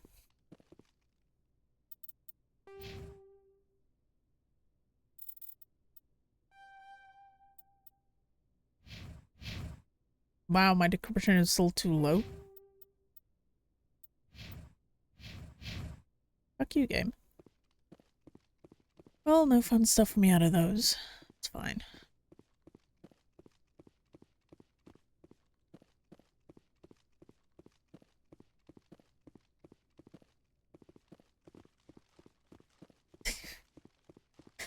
That was the run animation.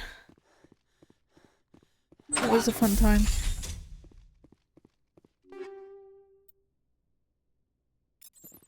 Wait a minute, if this is the armor I think it is. Hold on. Oh, fuck you. Oh. Hold on.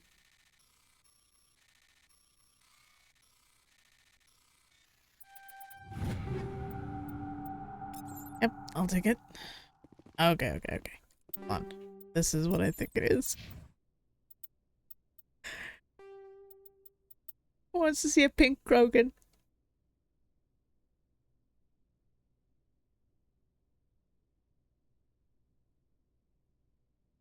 We have a pink Krogan now. Oh, fucking...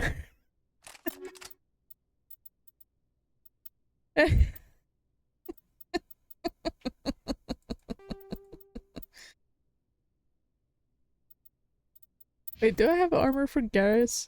No, I don't. Do I have any armor for myself, though?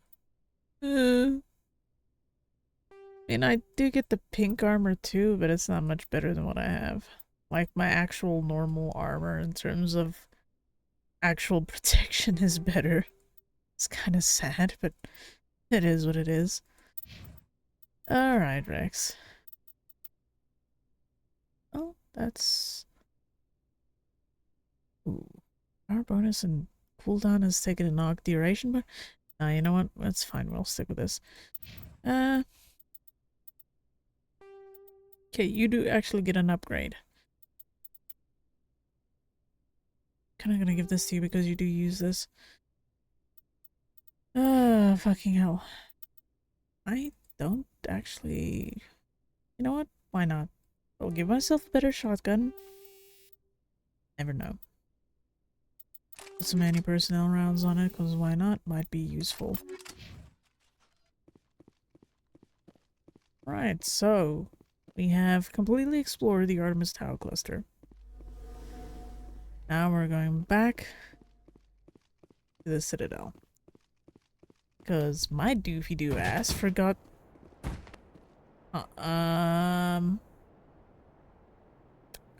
Okay. We are not going to talk about that. Oh. We're just going to go back to the Normandy. And then to the Citadel. It's fine. No one saw anything.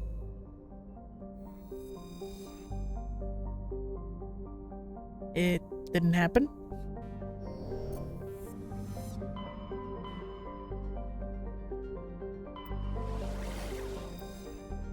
Oof.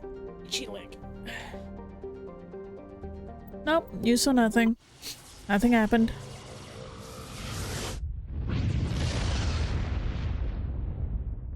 Nothing happened at all.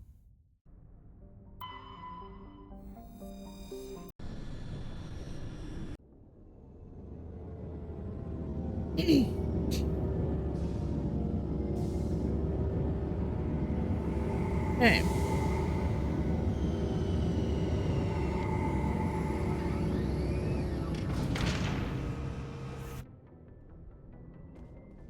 Alright, let's go.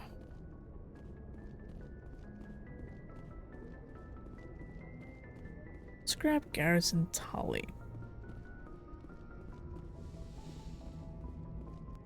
Because why not?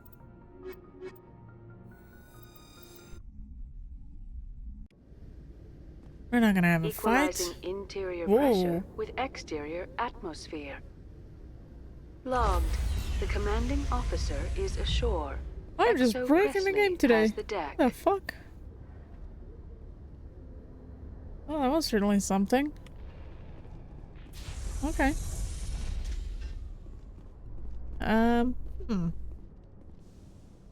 Just me or am I breaking Reporter everything Kalisa today? Al-Jilani recently attempted to land an interview with Commander Shepard, the first human Spectre. Commander Shepard answered difficult questions, demonstrating that under that military uniform is a keen diplomatic mind. We'll have exclusive footage later today.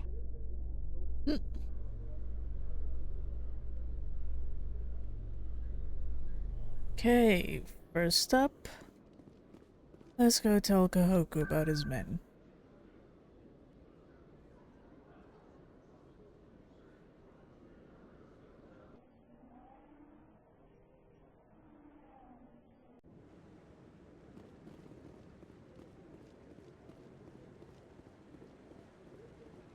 No, I'm waiting. Commander, any word on my missing men? I'm not sure how to tell you this, Admiral. Your men were killed by a thresher maw. A thresher maw? That's not... My men wouldn't just stumble into a thresher nest. Not the entire unit. Somebody lured them there with an Alliance distress beacon. Placed it perfectly so they'd land right beside the thresher nest. Damn it. I had a bad feeling about this ever since my team disappeared. An Alliance beacon used as bait, my unit wiped out, and nobody seems to know anything about it. Commander, I appreciate what you did. Now I need to do my part. The families of those Marines deserve to know why they died. Anything you need from me? Not right now, Shepard, but I'll let you know as soon as I find something out. Yo, we actually got some money out of that. Nice. Wait a minute.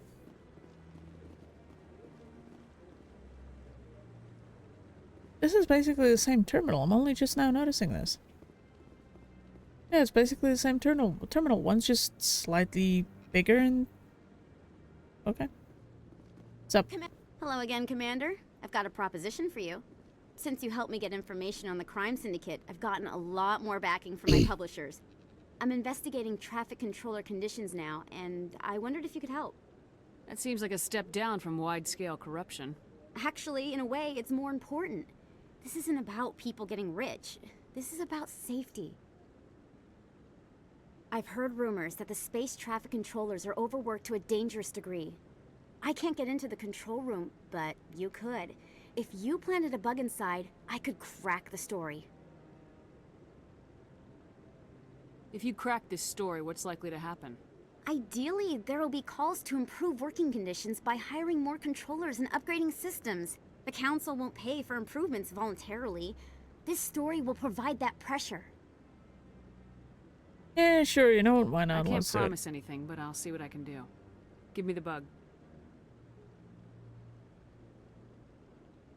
Excellent. Just place it on a terminal with a good view of the area. Thanks again for your help. In the long run, this story is going to save lives. Sure, why not? We could always use more money. Upgrading our armaments ain't cheap.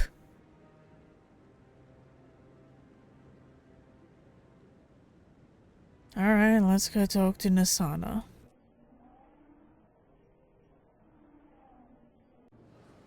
We all know she's a douche canoe. Well, everyone has played the second game anyway. Allow me to be your guide.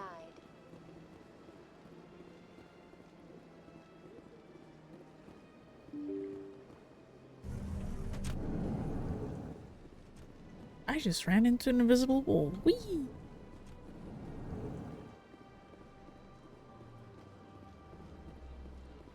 Yes, Shepard? Did you find my sister? Dahlia's dead, and I know she was blackmailing you. So the truth comes out. I hope you're not angry.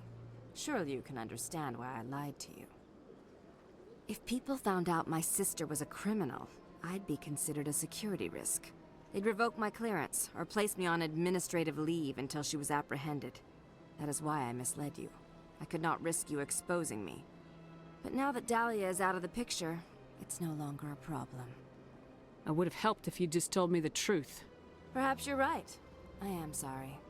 We have trust issues in my family. No shit. Obviously. I shall transfer a little something into your account as a token of my appreciation. I'm sure you'll find the amount satisfactory.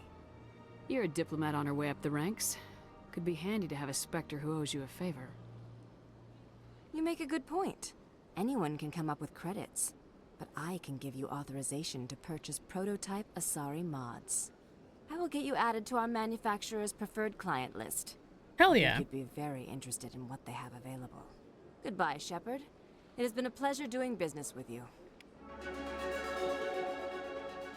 Alright. Let's see. The fact that I only have 2 points at a time is kind of sucky. It is what it is.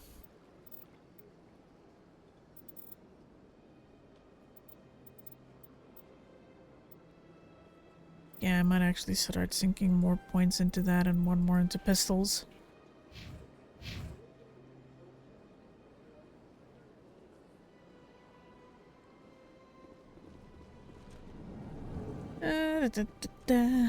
Alright, time to go to Dylan's store. Why didn't you open? Because going to Dylan's store means I can check if there are more licenses that he might have.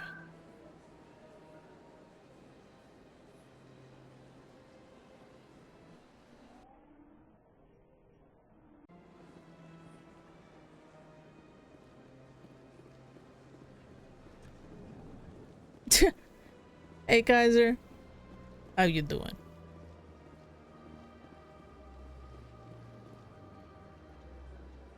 Commander, it is good to see you again.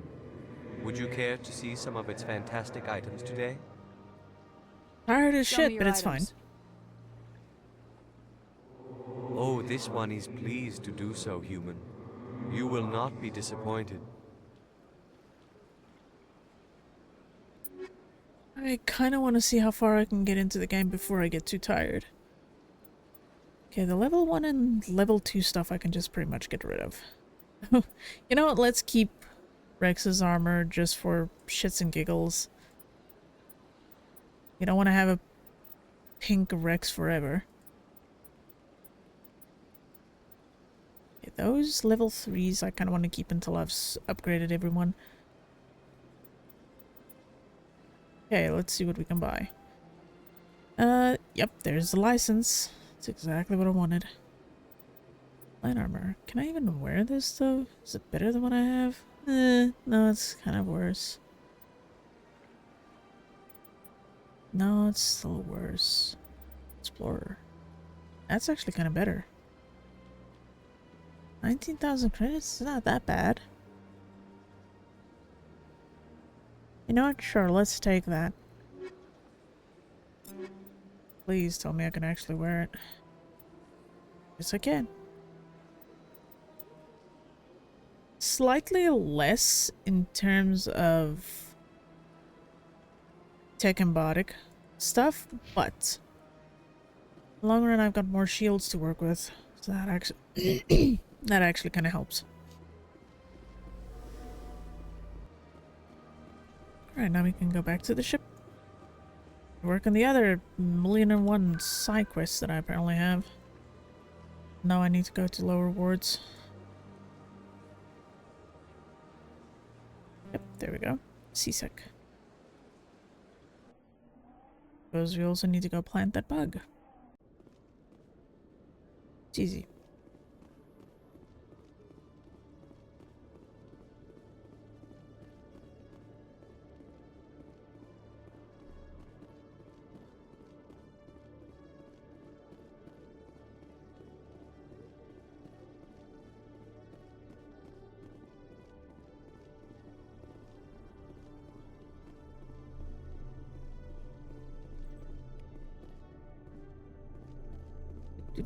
Get more points. And a few more points over there.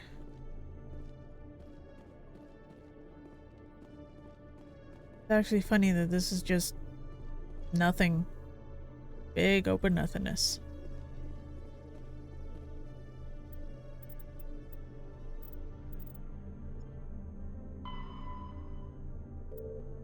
Alright, now I have to go back to the tower. God damn it.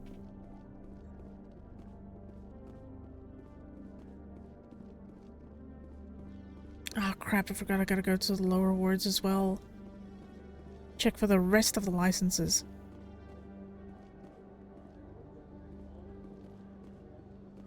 So the licenses are kind of useful if you want your onboard dude that sells you stuff to be able to sell shit to you.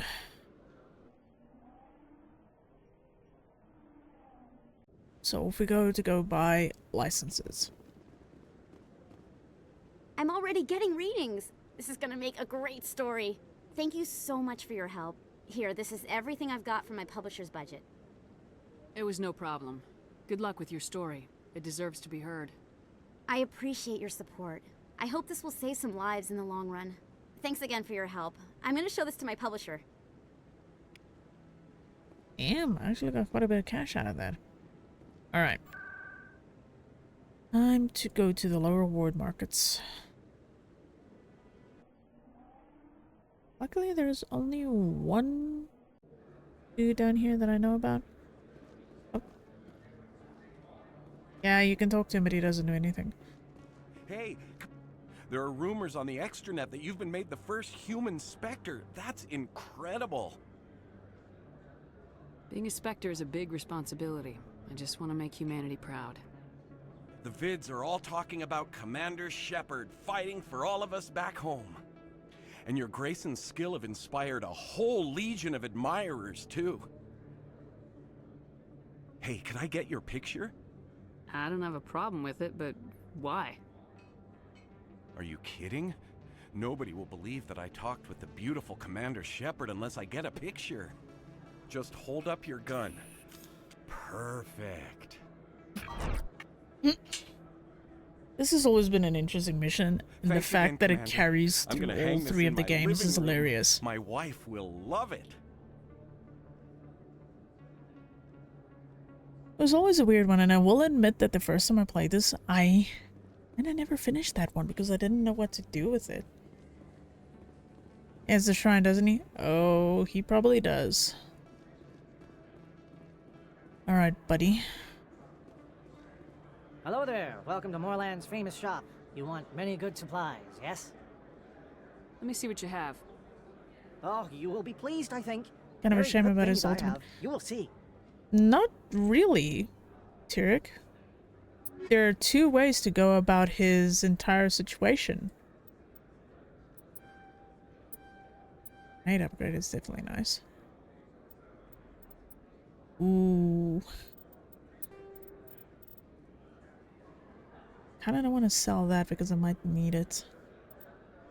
Do I need the improved sights though? I already gave that to Garrus, so we could get rid of this in high calibers. That's more damage, but way too much overheating. Combat sensors, you know what, I'll keep one and tack it onto my pistol. Keep that leather armor. Might, you know what, I can sell that too. I'm not gonna have enough to be able to buy his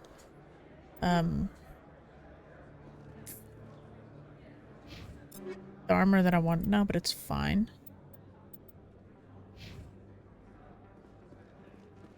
But it does mean that I have something to save towards for Rex in terms of armor. It's always hard finding armor for your more alien crewmates. But when you do find it, take them. Just take them. Don't ask questions. If you can afford it, buy it.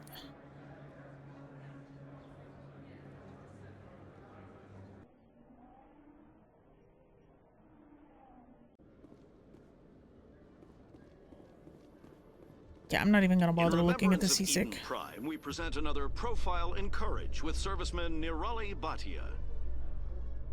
A devoted wife and talented chef, Serviceman Bhatia joined the Alliance military under the Deferred Education Plan. After finishing her service, Bhatia planned to open a restaurant. Instead, she gave her life protecting the colonists of Eden Prime. For more profiles in courage, or to explore opportunities in the military, please visit the Alliance military on the extranet. Keyword, courage.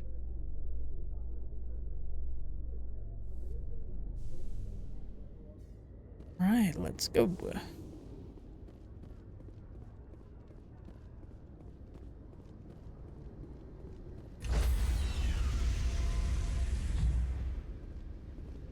Stand by, shore party. Decontamination. Okay, now that we Log. have The commanding extra officer items. is aboard. XO Presley stands relieved. Now that we have extra items, I can actually go down and see if I can give people better equipment and sell off the ones that I'm not going to use.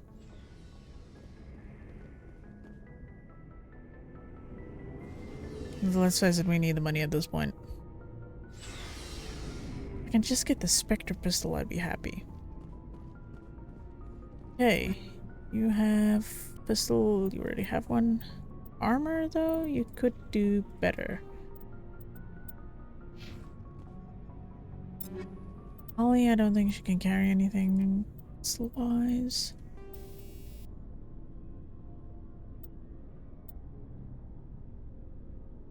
Well, just about everything has shield, so that's fine. Reminds me. Yeah, I got the heatsink on there.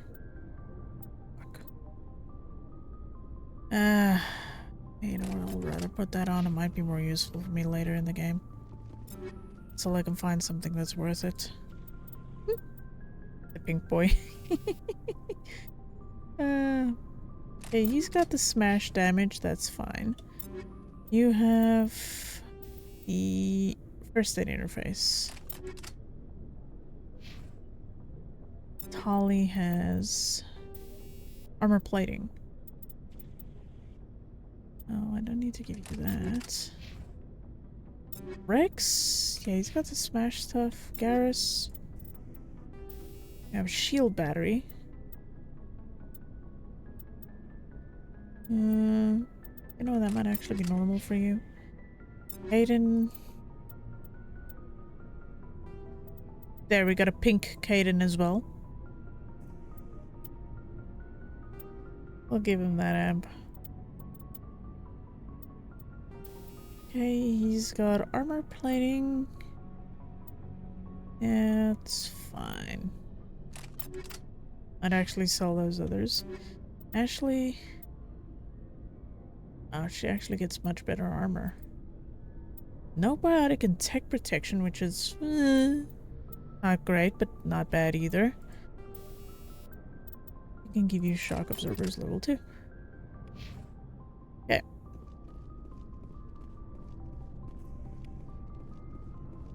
And sell some shit to this dude. Supplies?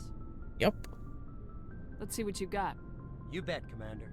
You know what? To get proper money going, let me just sell everything, because at this point, we desperately need money.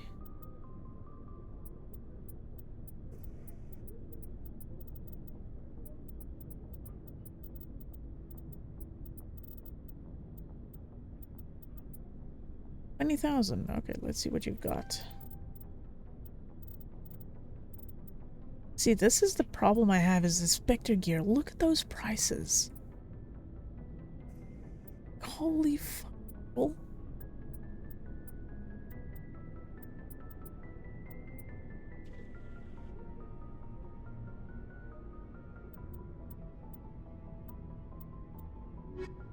Yeah.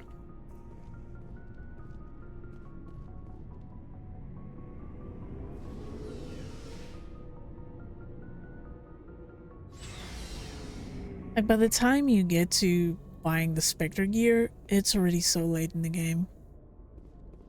Funny thing is, they did actually patch the game not long after release because of the high prices that they had. I think they were over 400k or something. And they put out a patch, and that was one of the things that they patched.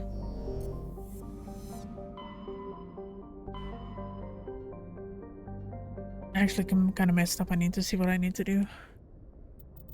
Okay, these I'm not too worried about. This, though, are not a Hades Gamma.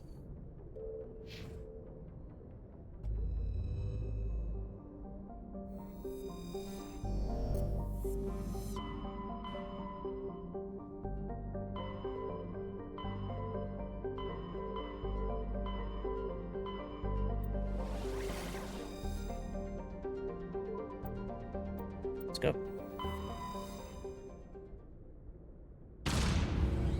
And explore the other planets as well.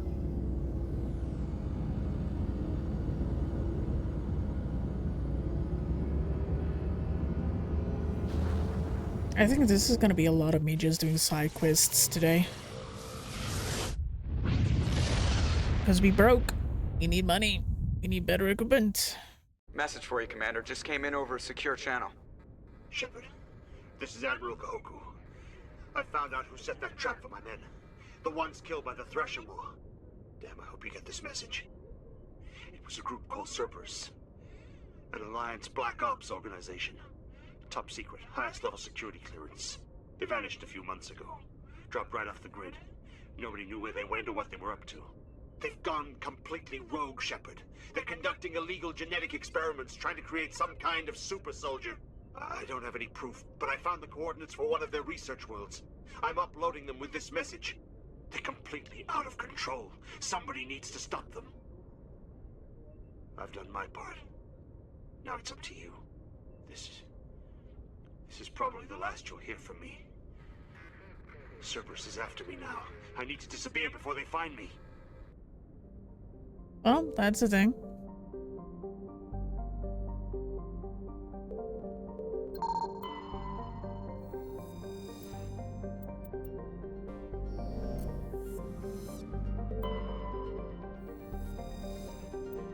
Yeah, that's one thing. There are so many side quests in this game. It's a bit much. But unfortunately, I'm one of those people that likes doing side quests.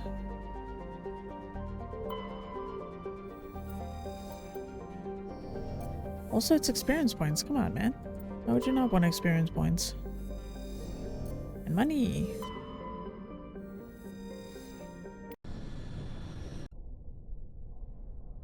Again, I'm probably gonna have to take these two.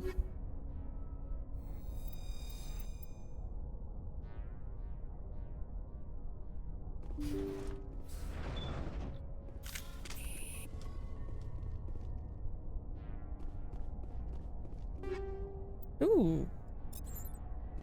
Hold on. It's much better. Yes, I'll take that.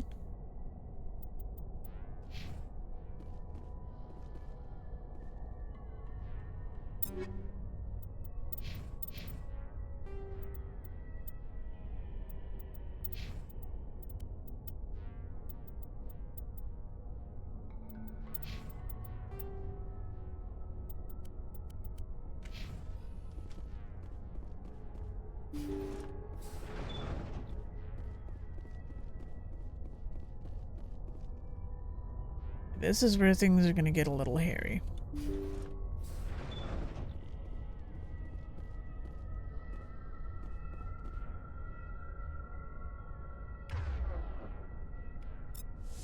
Intruders! Kill the hostage!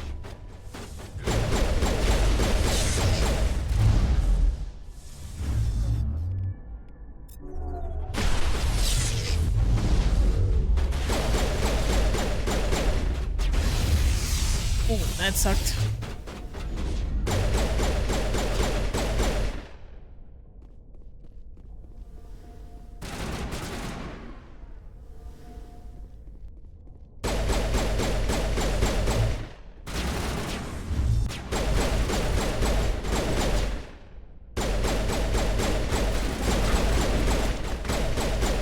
Woo. The HP, little low. It's a tad.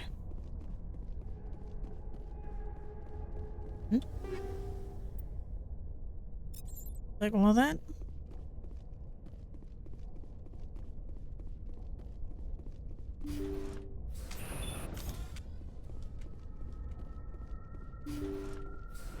Yeah, I've still got 2 minutes, don't worry.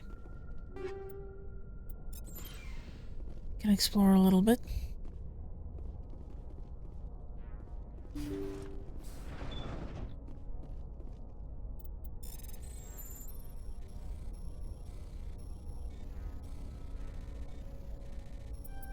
Hmm.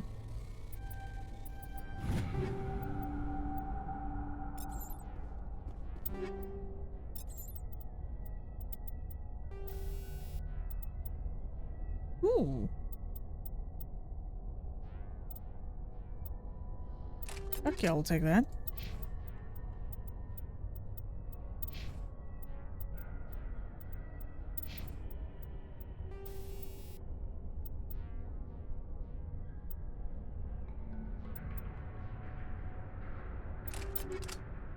I might actually have to give that to him. Alright. Let's save. So we can be diplomatic. Oh, See that T-pose. You write letters and everyone ignores you. Force is the only thing people appreciate. So how about if I kill Chairman Burns and finish this charade? Please, I was trying to help you people.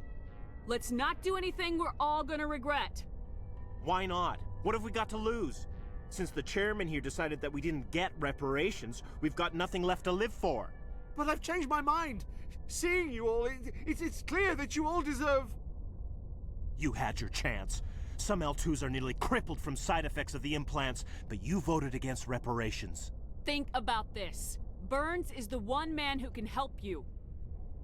Yes, if you release me, I can take another look at the reparations request. What, we're supposed to trust you?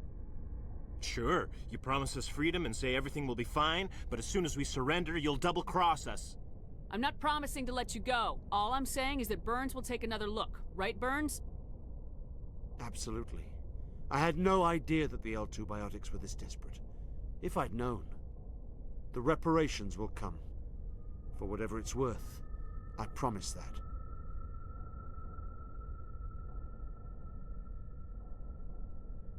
Some You're right. side quests have the Don't wanna weirdest die.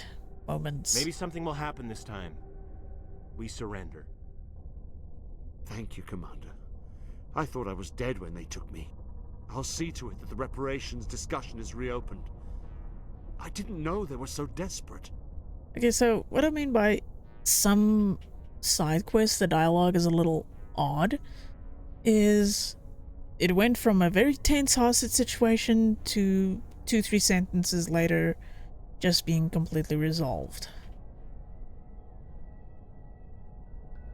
I just always found it very strange. But again, as we spoke about earlier, it's the first game dialogue-wise was a little rough around the edges. A 5th Fleet cruiser will be by shortly to pick you and the prisoners up.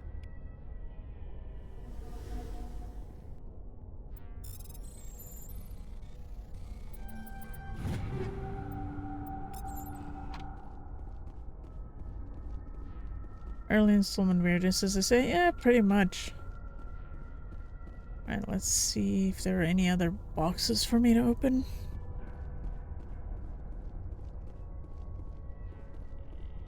Nope, doesn't look like it.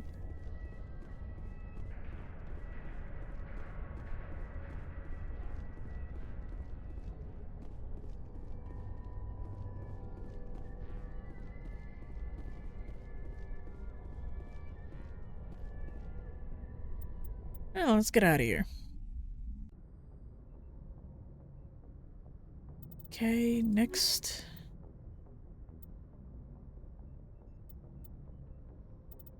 You know what? Let's do this one. Ah, hold on. Message First, coming in. explore all these Patching it planets. Thank you for dealing with the hostage situation, Commander. Chairman Burns was quite impressed by the way you resolved the situation peacefully. Your assistance above and beyond the formal duties has been noted, Commander. 5th Fleet out. That's odd. Like some sentences, the sound balancing goes to the left. Strange. But it's only for messages on the galaxy map. It's kind of odd.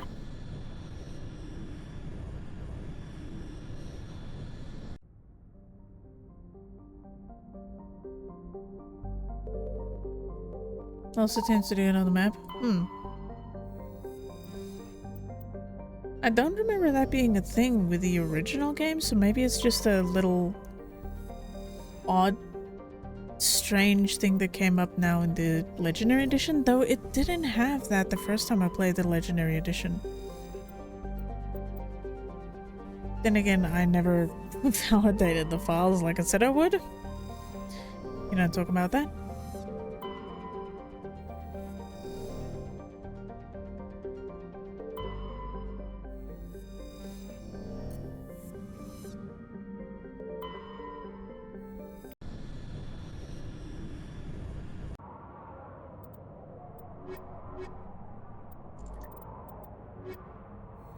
Ooh, I have no combat strength. There we go.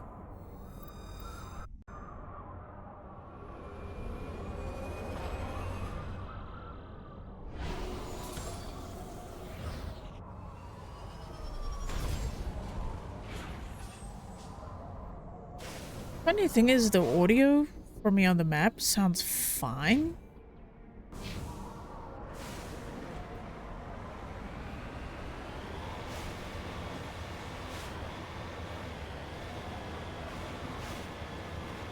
Oh, I hate that it's weird and hitchy and stuttery here. I really should validate the game files at some point. I'll have to do it after stream. So I wonder if something is not fucky-wucky because of that.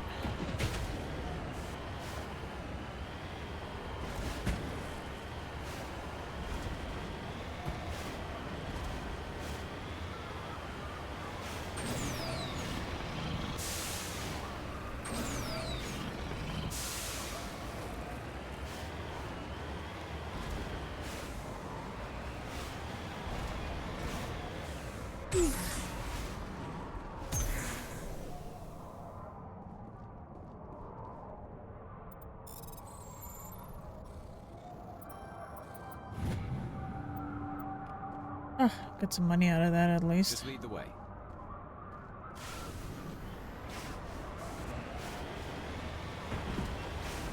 up here.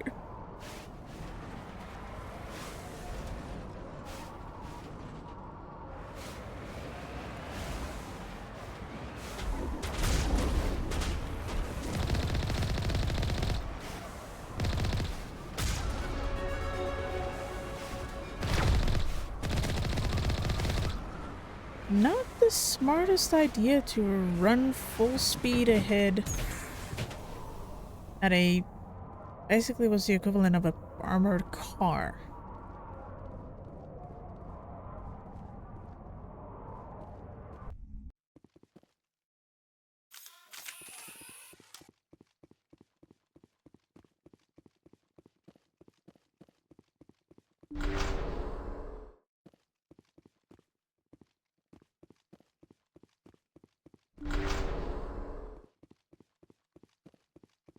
Well, then again, no one ever said bad guys are smart. Ooh.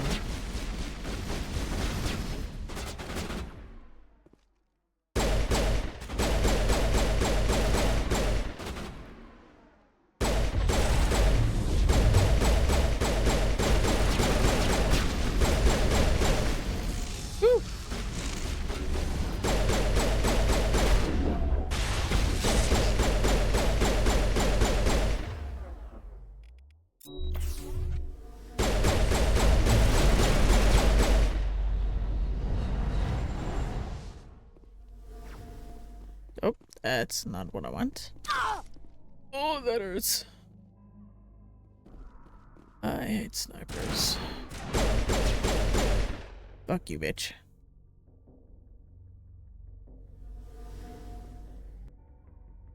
That is not fun. Not in the least.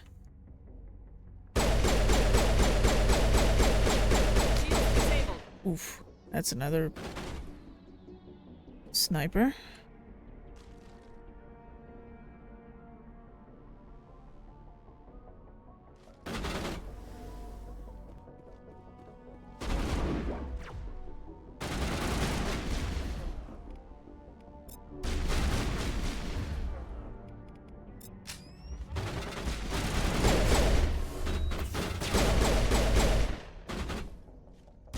I didn't use a medi-jaw. Why did I use medi-jaw? Excuse me, game? You okay with my shortcuts? There's something I should know about my shortcuts? Charging up.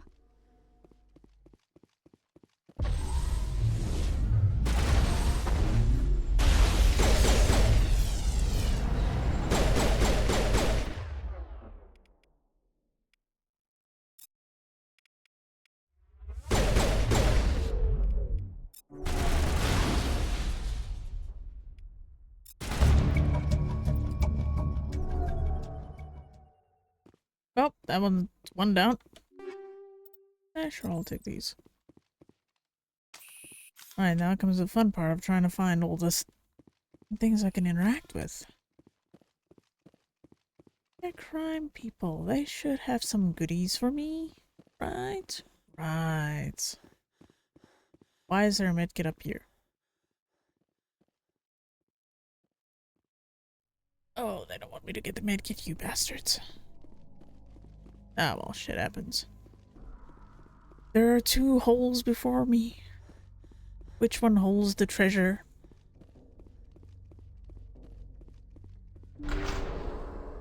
Nope, that's a dead end. Guess that one's a virgin.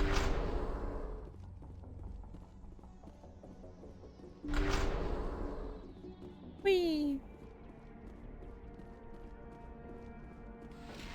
Well, at least I get Medigel, and let's see what goodies we have. Ooh.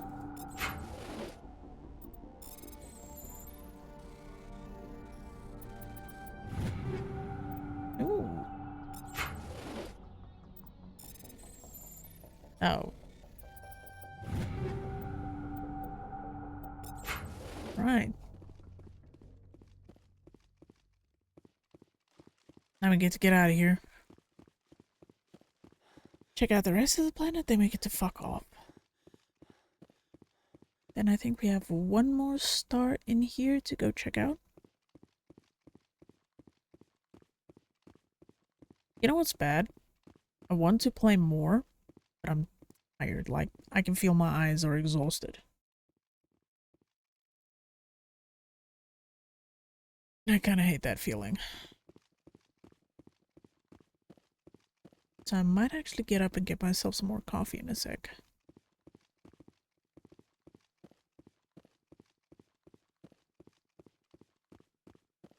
Because my sleep has been all over the place. The fuck?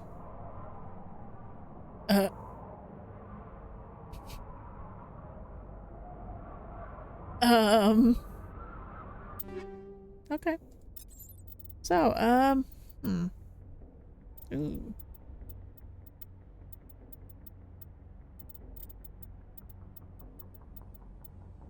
Damn.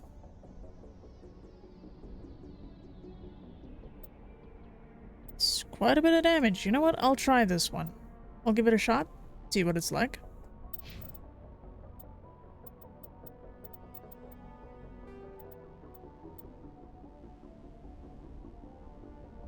Yeah, they're definitely doing something over there. Let's see. Nope. We're gonna have a pink Garrus. Look. Oh, nope, never mind. He's not pink. He's actually normal color. I thought he would be pink. No pink for us. Yeah, sure. We'll give him a better version of the Reaper.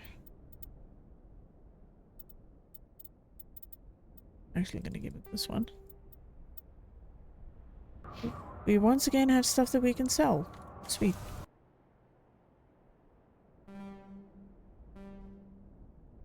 Anomaly, debris. Oh. I hate the driving with the mouse. Oh, but you can drive with WASD. Yeah, you can, but if you just so much as touch and twitch your mouse, it's over. You are careening off to whichever direction you decided to look at with your mouse. Good luck running the cannon.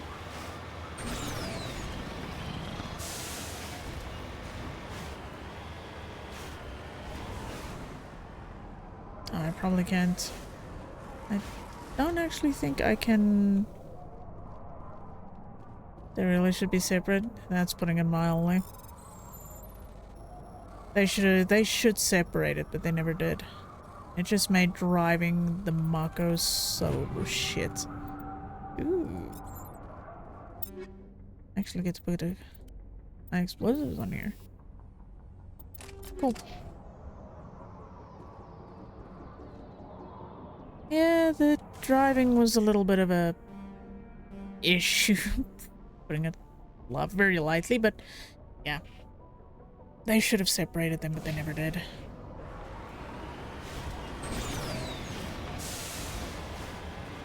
Like, at the end of the day, just driving with a mouse is much easier than trying to drive with WASD, unless you just look at a direction that makes you reverse instead of go forwards.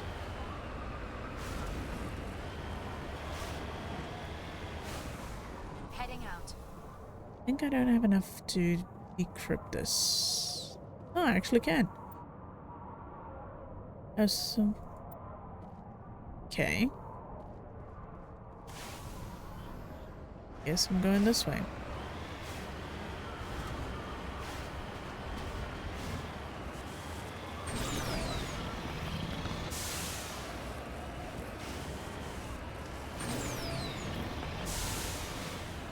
Oh, well, this poor dude didn't make it.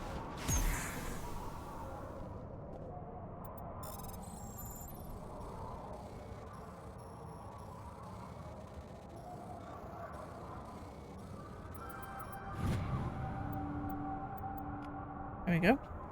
I got more money. Fuck yeah.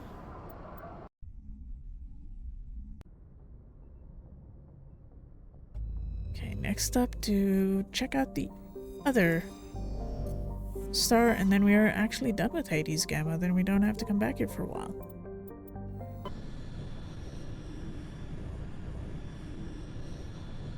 Commander, urgent message from Alliance Command coming in. I'll patch it through. Shepard, this is Admiral Hackett from Alliance Command.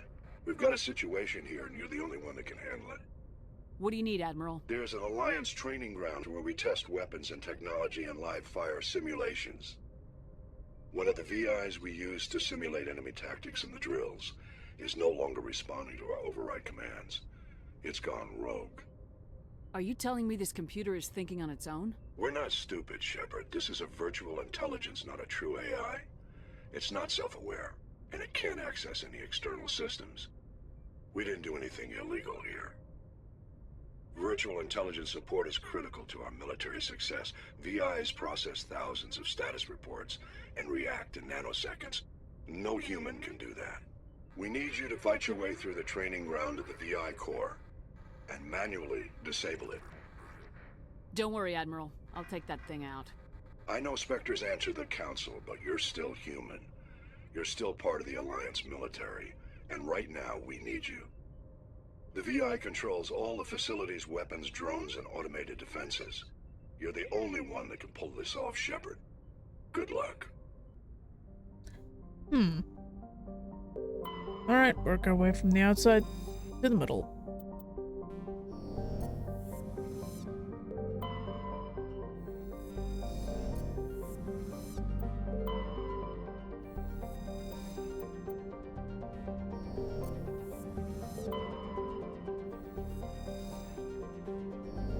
No, wait. This is actually one that I can survey instead of land on.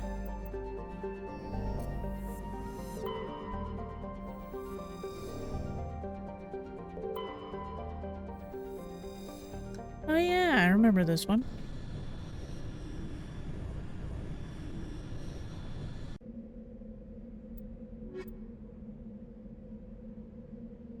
Funny thing, I never really take any of the humans with me, I'm gonna be honest. Just boring.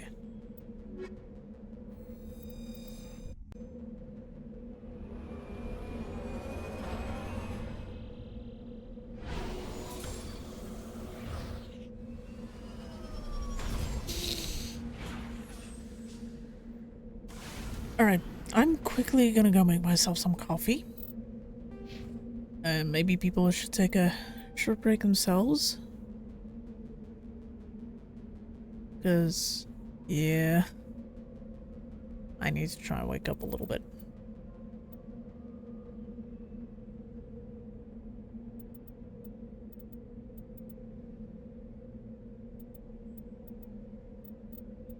I definitely need to add more to armor. Alright, I will be right back.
Alright, sorry about that. Had a feline underneath my feet the whole goddamn time too. Frank Yoger. I appreciate. But yeah. Thank you, Finnish guy. The cat was underneath my feet and giving me a hard time. He was being a little bastard.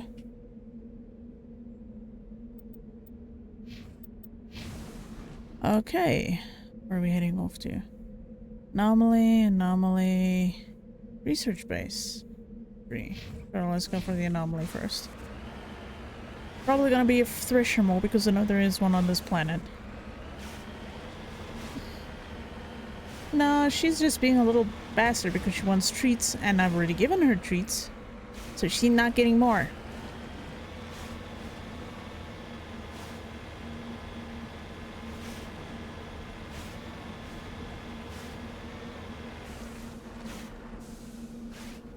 This is Threshermore country. I can already tell.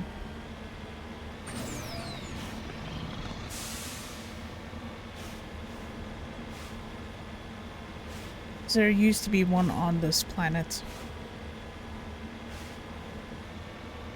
Let's see if it's still here.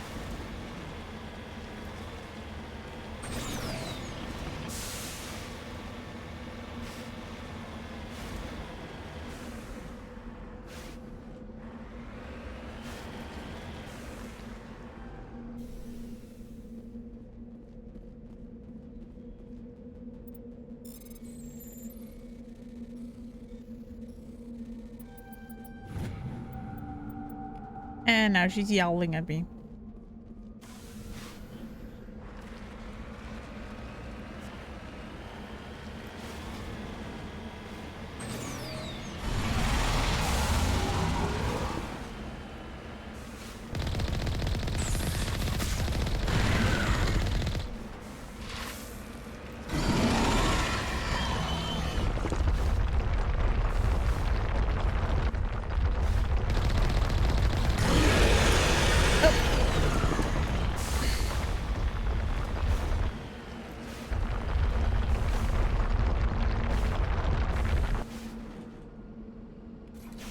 Definitely need to repair.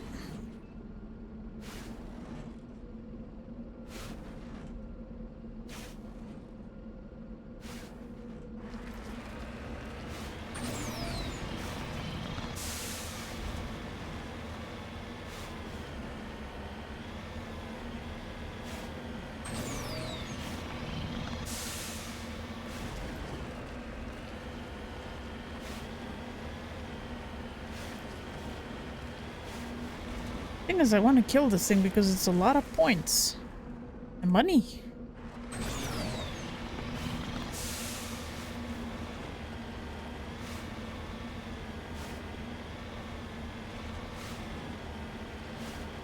Yep.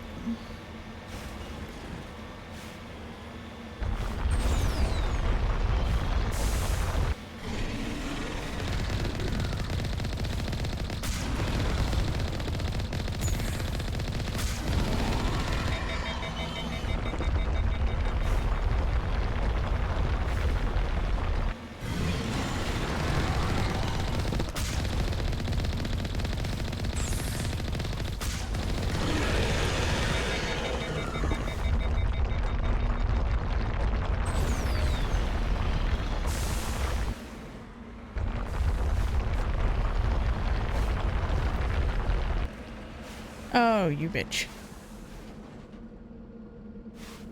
Yeah, that's why I'm dealing with it. Not out of choice, but because, well, we need the cash.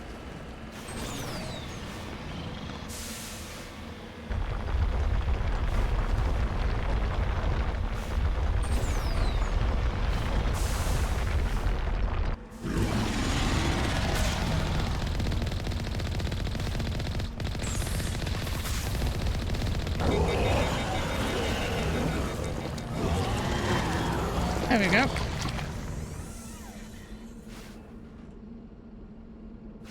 I should actually create some Omni Gel so I can have it on hand to repair the Mako with. Now I think about it.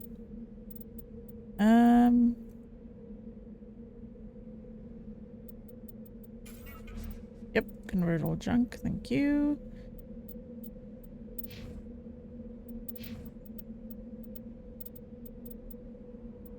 Yeah, those we can definitely omnigel.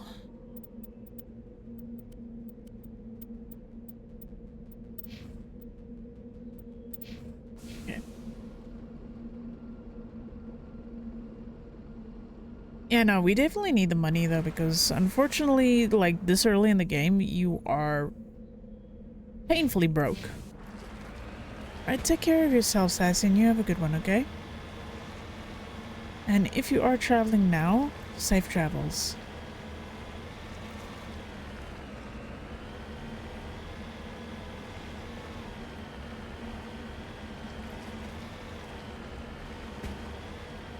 God, I'm so confused why this is so hitchy and stuttery to drive, but oh well. Seems like the money game is super imbalanced towards that game. Yeah, it is. It's extremely imbalanced. Like, I would love to be able to get some of the early game Spectre gear now, but it's already on level 7, which is weird because of how early in the game I actually am still. Nobody's been here for a while. But it is what it is, unfortunately. So at the moment, I'm just trying to equip everyone with as good a thing as I can. Logs, the survey team unearthed some kind of alien technology.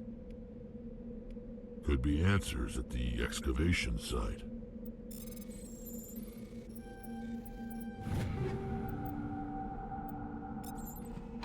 Yeah, so I'm just desperately trying to equip people with whatever I can. And I hope it's enough.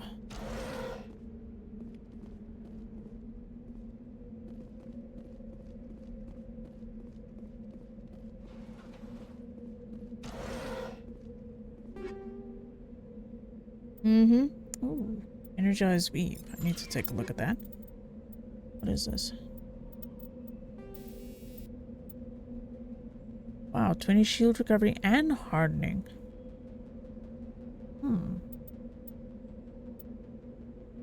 That might actually be good for Garrus, if I'm gonna be honest. Because that only has damage protection, but shield recovery might help him. Might help him more, if I'm gonna be honest. Though anything with regen does help a lot. Yeah.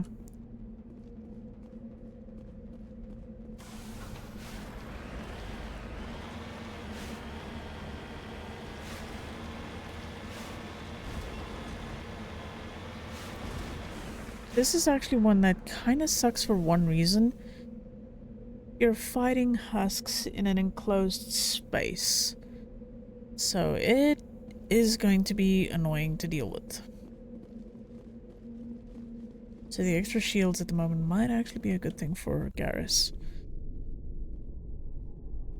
Quick save before we deal with this.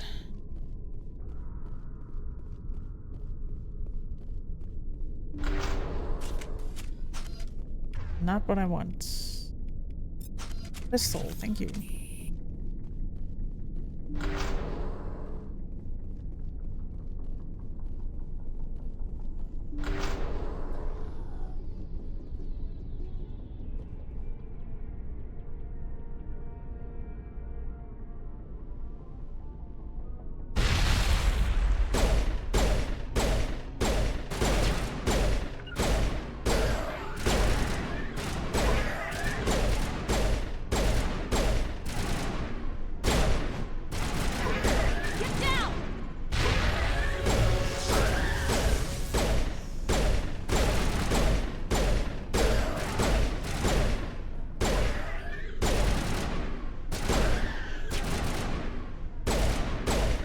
I've seen this before. Our explosives. The survey team must have unearthed some alien technology that turned them into mindless fanatics. Whatever they found, it's long gone now. Our explosives do their work. Ooh. Orion armor. Hopefully it fits and works for Tally, though. Be nice.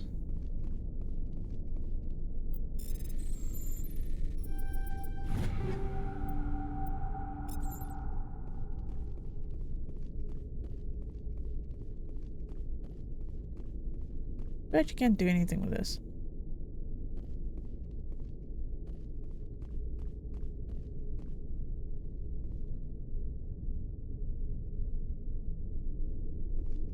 Oh. Well, is we're getting somewhere, but this is where things are gonna get a little hairy again.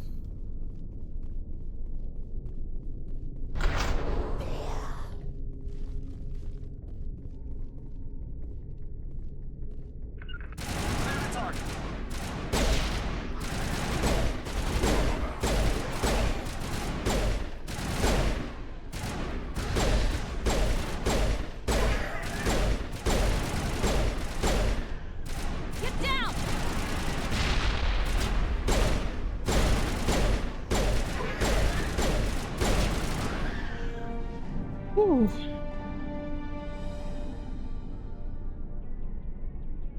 I don't always have to deal with these bastards. I tend to use them when I have high explosives on it. Otherwise, I generally don't. Just because the other mods are fine. They're not that bad. But if you're playing a class that is pretty squishy, it's always kind of a good idea to use high explosives. Just to thin out numbers, especially in a case like that. The grenades were my best friends when I was playing as a fucking adept. Because they were just so squishy. Again, glass cannon, potent, powerful, but goddamn squishy. So grenades were my best friend in that run.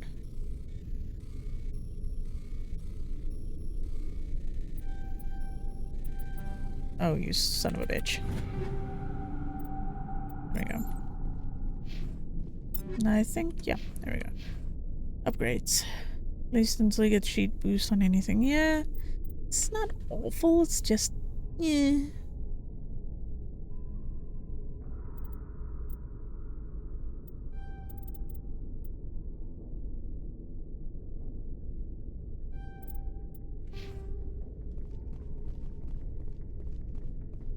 Wait, is... Good to go. Okay, never mind. For a second I was like, is he bugged or something?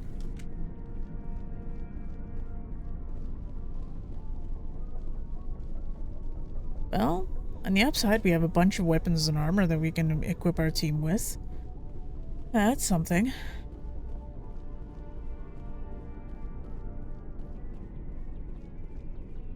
So we're not getting out of this as a total loss.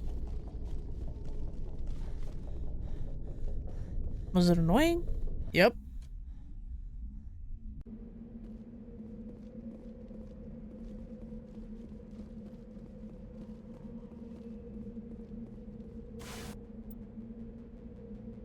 Next up is the debris.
Well, that was quick. Can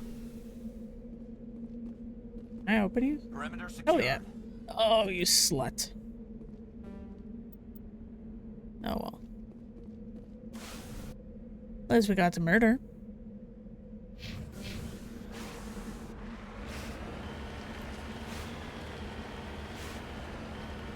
Yeah, that was something that was kind of annoying, is the most efficient way to be able to do those is just to constantly have Tali in your team when you do planets. Because you just boost her electronic skill and you can actually hack those. But it's fine.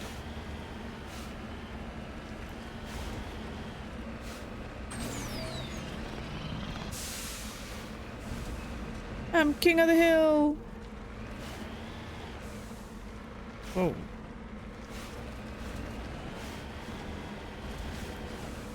Oi. Yeah, Talia is pretty good with her skills. Buzz is transmitting type beam signals into geosynchronous orbit. This disrupts the survey team's GPS satellites, causing them to crash. There we go. And we are done with this planet, I think. Yeah. Yeah, we should be. Alright, let's GTFO.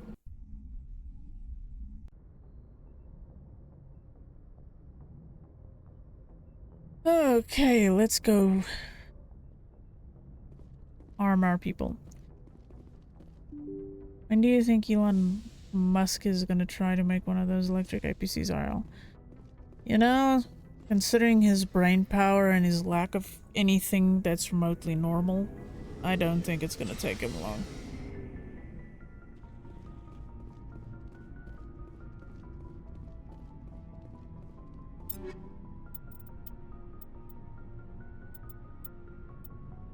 Already annoyed enough he's going to be involved.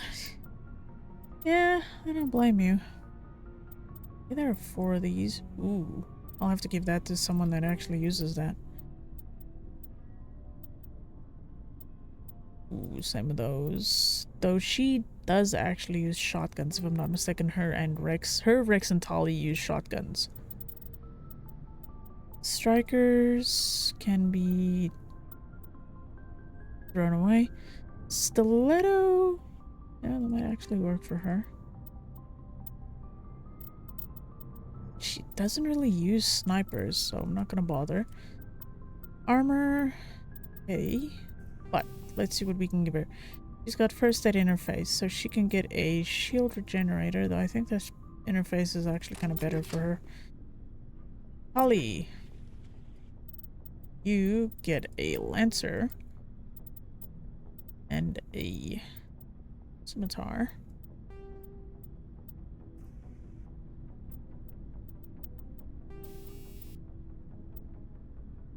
Proton rounds. Why not? Hope you forever stops to stone furniture. Lost for listening for me to tell. Yeah. She's got a Kessler. Striker, no. Stinger might actually be a little better for her now. Yeah, Stinger. But midi gel tasty though. I don't think you want to eat that. Just putting it out there. You know what? Let's give her that, because why not? And she does get better armor. There you go, Tali. Much better. You are wearing armor plating, which is good, but let's give you a blade of coating. It's going to be much better for you. No, I don't think you want to eat midi gel. That's not a good idea. No, no, no. Give you the tornado. Pistol. Sure, we'll give you a Stinger 4.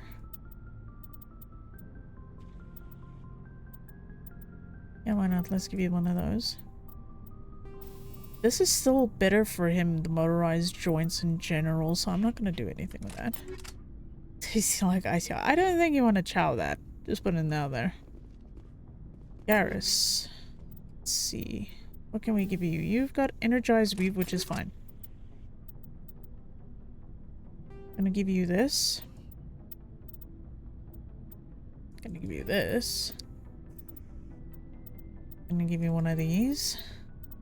I'm gonna give you that. Wait. Yeah, no, we're gonna give you this. Don't have any other armor for him.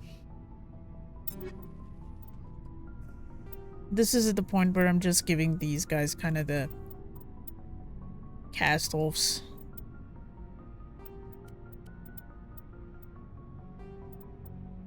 He's no longer pink. As bad as it is, I kind of end up giving them the leftovers here. Just because I don't tend to use them in missions.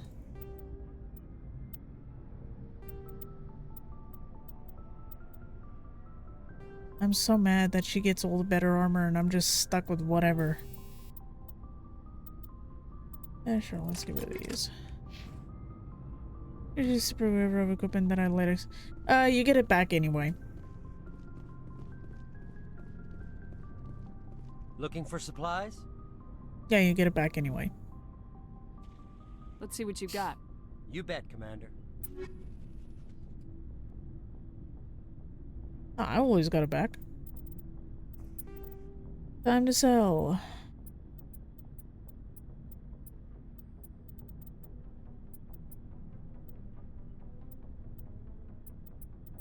That's understandable.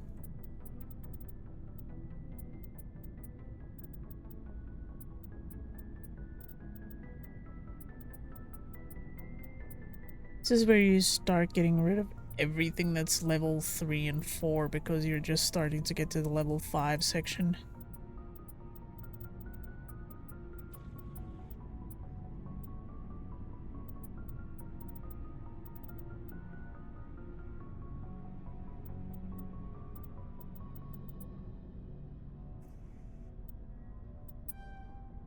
Okay, let's see.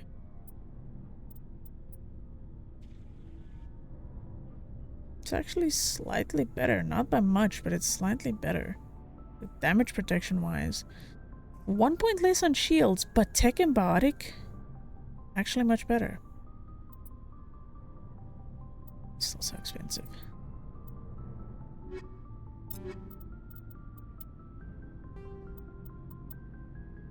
There we go. I can dump this armor on someone else. I think she should be able to use it. Yep, there we go.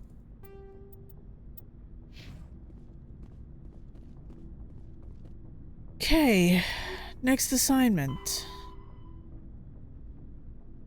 Voyager Yangshi Bintu.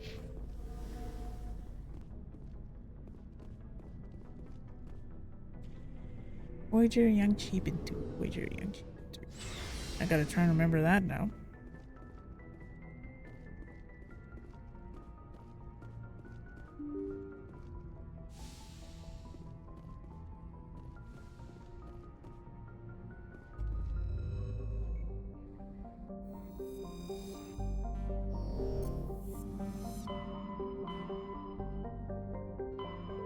Oh, well, next door.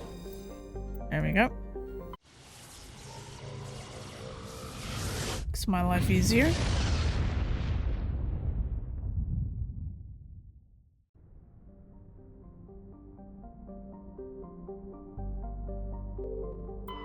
Alright, let's start scanning and surveying. Alright, we know we need to go to Bintu, so I'm not gonna worry about that too much right now. Let's just keep scanning.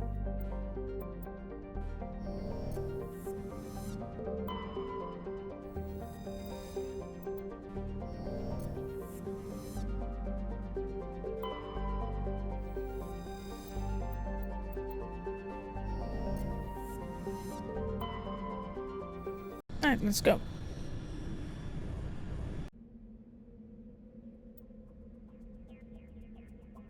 Again, I'm kind of gonna have to go with these two. They are the better ones at this point.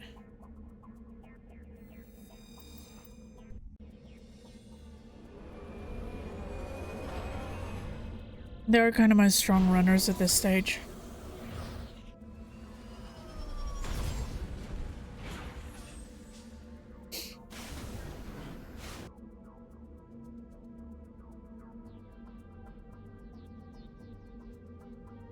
Okay, let's first go to the debris and see if I can actually interact with it. Ooh. Deposit. Yeah, usually if I'm playing Vanguard, I've got Garrus and Liara. just because I can play extremely reckless as a Vanguard and it's completely fine.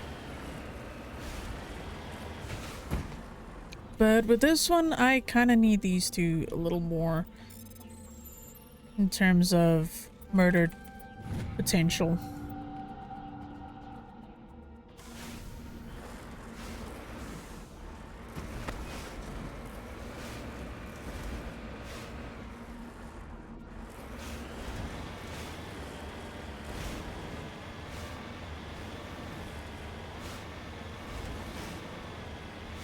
God, Vanguard is an absolute menace in the second and third game. Biotic charge, no. To expend your shields, Nova to recharge them on a kill. Always works well.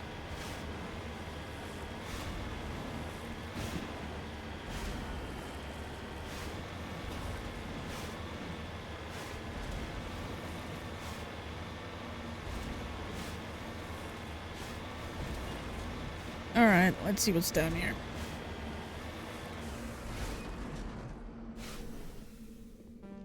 Oh, you slut. Okay, from now on, anything that's debris, I'm just gonna immediately assume I can't interact with it. Just because I don't have the right electronic skill for it.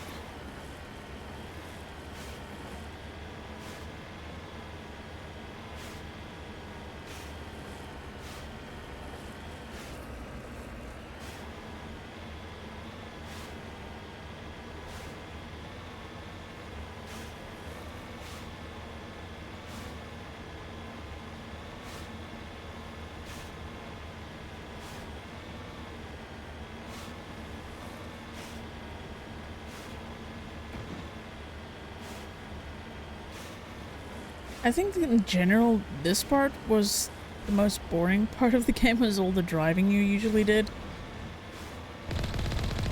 Like, it wasn't very exciting. Oh, that went right between... Oh, there's another one. Forgot about that. Hello, sir. Yeah, it's just empty. There's not much going on, so it's always been kind of to try and play like it's boring.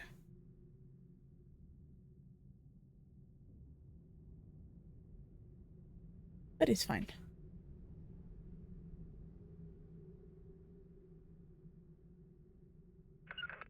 Nope. On me! Sorry, that's me pressing buttons because I'm drinking coffee.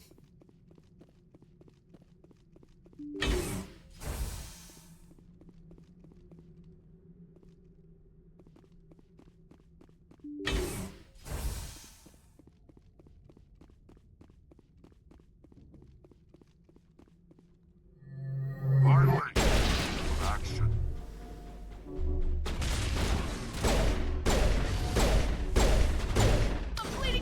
Ooh! Holy shit!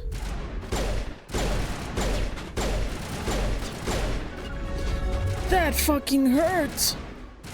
Jesus!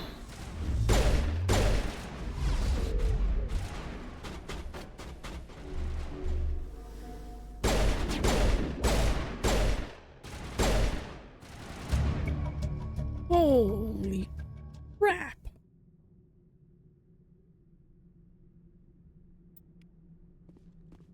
That was... Ouch! Jesus Christ! Yeah, nearly fucking killed Looks like me. Cerberus has other bases on this world, Shepard. Nearly fucking killed me, that's what they did.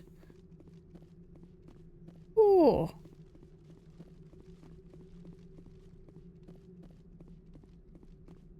That was pain.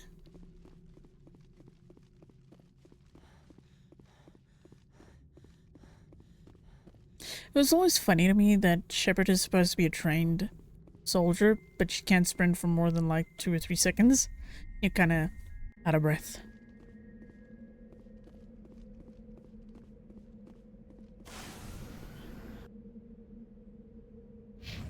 Alright, next research facility.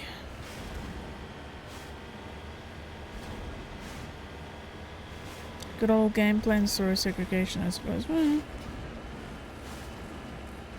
Anything's possible.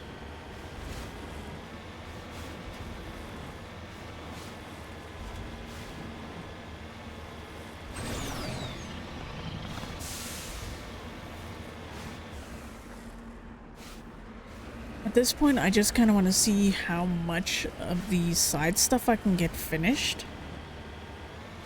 So that next stream I can focus on only, like, main questline stuff. Funny thing is, if you ignore the side stuff, the game is actually extremely short. Like, it's not nearly as long as people make it out to be. Not if you ignore all the side stuff, companion stuff, and you just focus on, the main quest. It's a very short game in that sense. And they wanted you to literally do everything, but that's BioWare games in a nutshell, if I'm gonna be honest. Sorry, just grabbing a ship.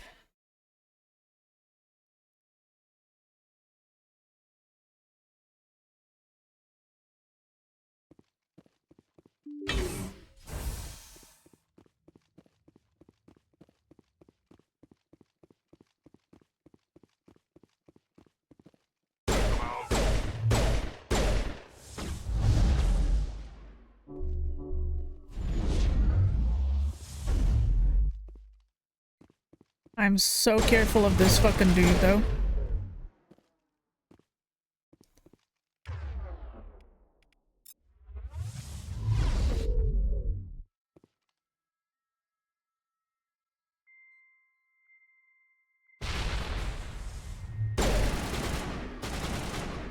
Oh, you little bitch. Oh, that sucks. I gotta be more careful.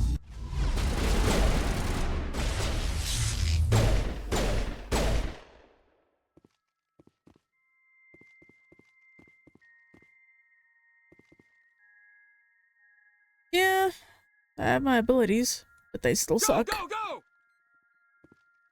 Hey, Angel! How you doing? How you doing?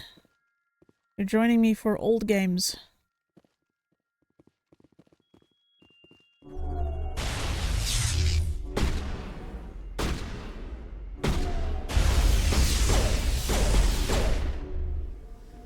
How are you doing? How are you holding up?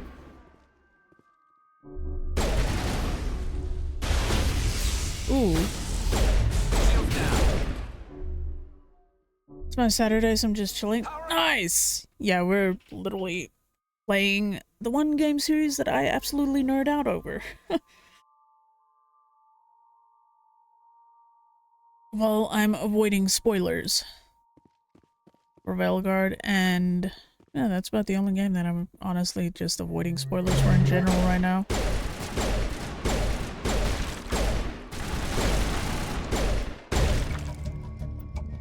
Let's head to that next base, Shepard.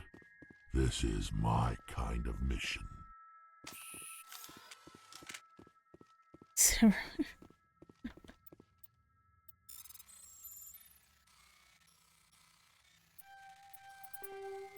But how have you been doing in general? Have things been going well for you?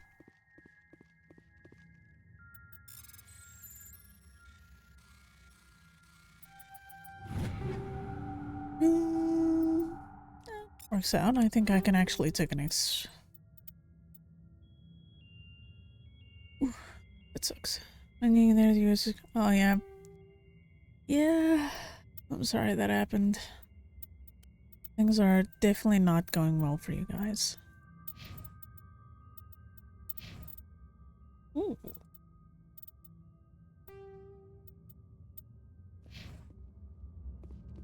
Things are kind of going to shit. I'm so very sorry that it is.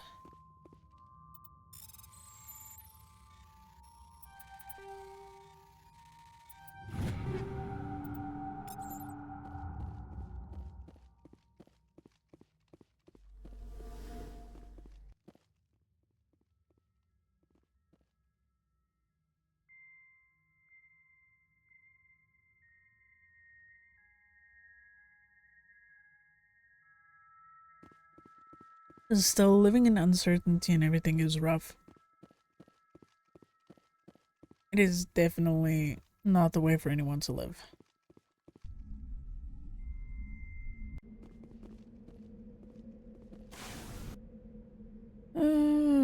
Last research facility.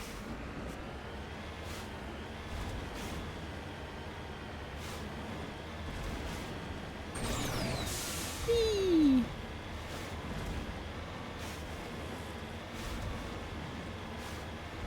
Oh, mineral deposit.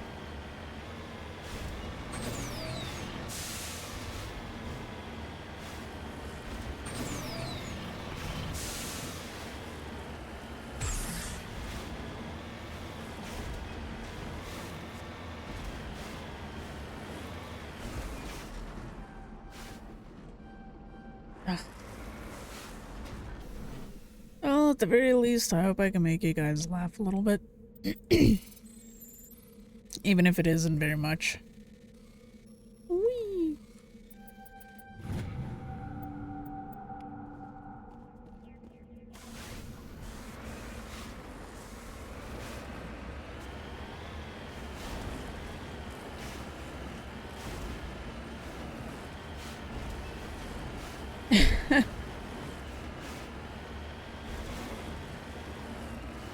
And you guys are kind of in the middle of Schitt's Creek with everything that's happening.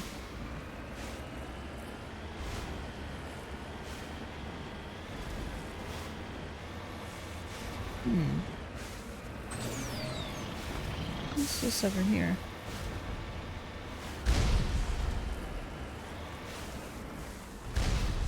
Nope, I don't want to do that.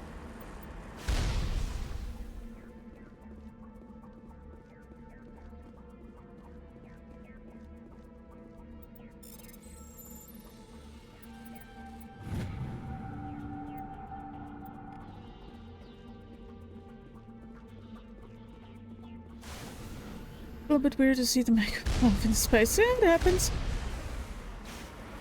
I'm back from... Hey, welcome back, Hero. I hope that it was a good day and that things went well. This game was the shit. Oh, it still is.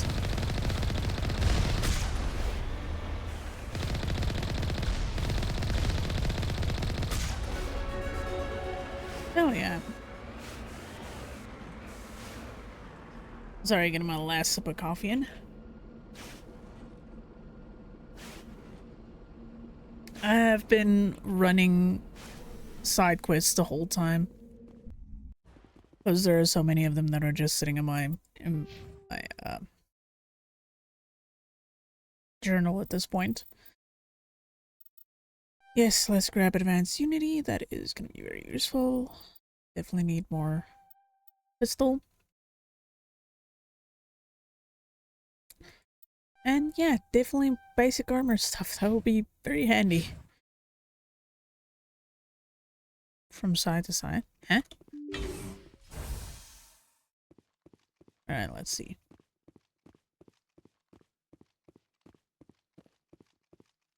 Yes, keep giving me items, game, because you're just gonna help me to make sure all my people are equipped. Side questing? Oh. Huh. Please don't use the term as the youth says.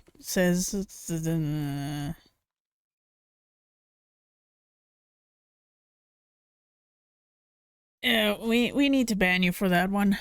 Alright, Ogre. Have at it. Ban him.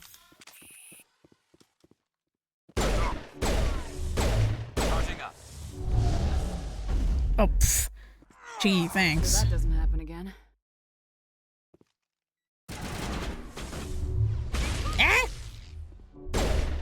No! Ow!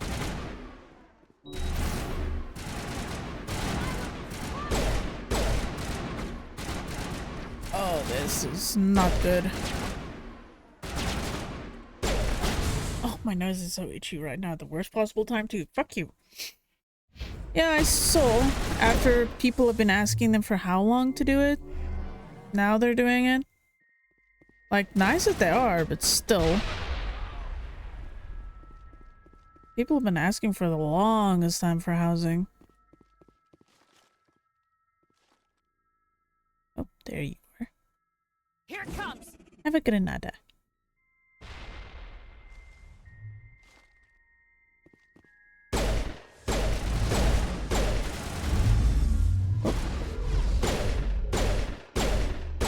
Your ankles are mine.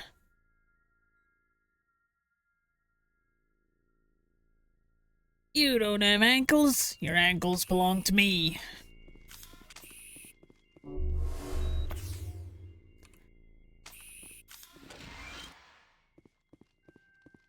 Well, before we get to the obvious pain in the ass over there, let me just first check if I can pick up any. I remember 1 and the whole cooldown of guns was painful. I did enjoy 2, where they invented thermal clips so you could shoot a lot of rounds before you had to replace it.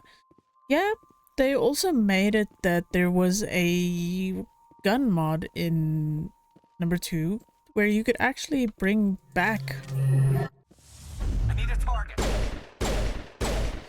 the use of heat sinks. It was interesting. Clear.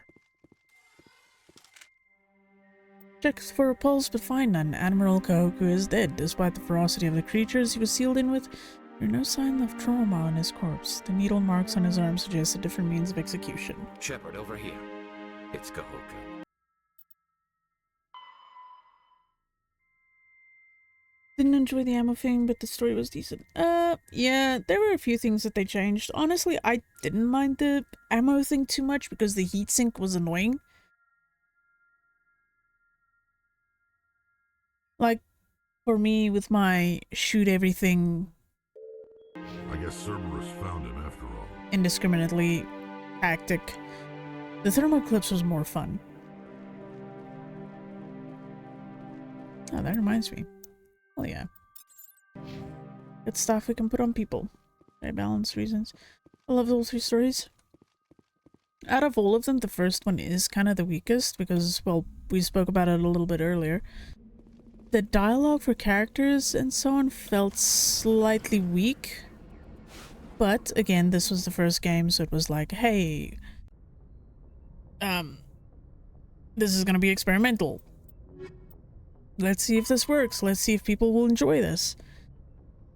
And people absolutely love the shit out of it. So you could definitely see the progression of writing in the second game, where characters felt more fleshed out, a little more like there, and not as just being set dressing. Voyager, Columbia, Nephron. Voyager, Columbia, Nephron.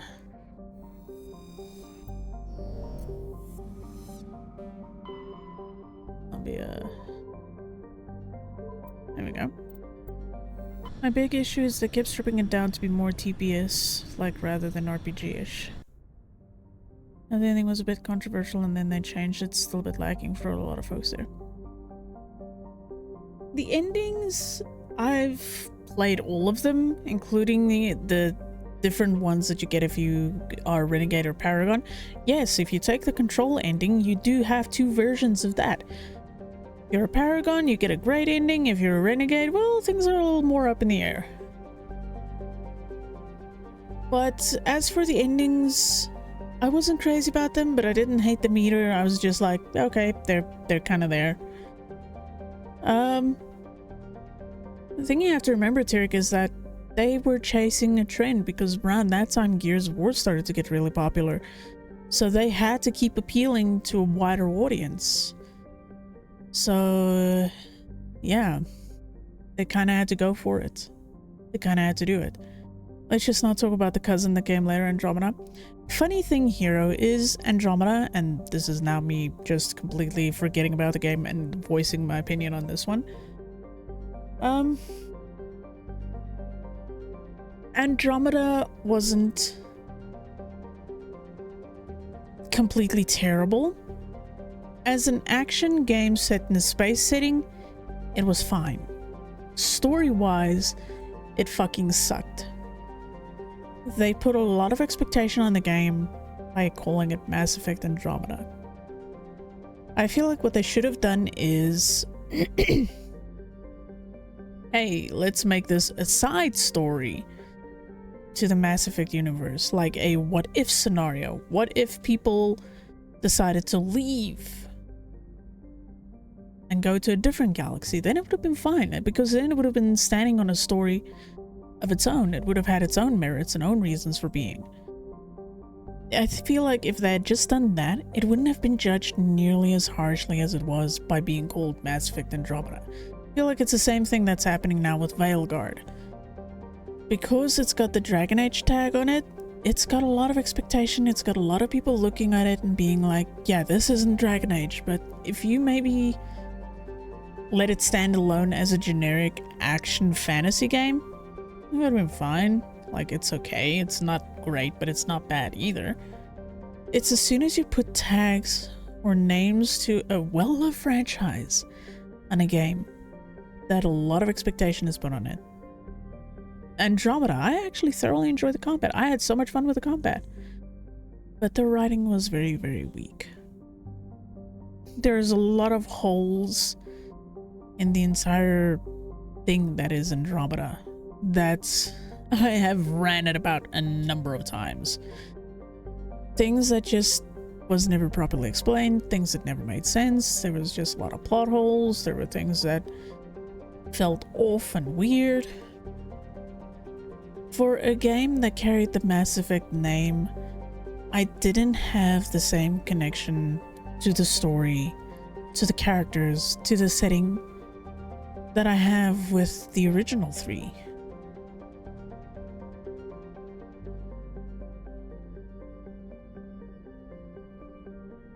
Snake people were kind of neat though. Still. There's a lot I could say about Andromeda. Do I hate the game? No. Again, it's like with the Mass Effect 3 endings. It's there. I don't hate it. I don't like it. It exists.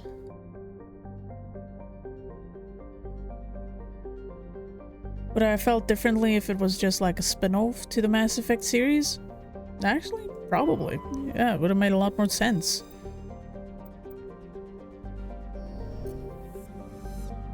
But they tried to treat it like a mainline game, and it just didn't work out.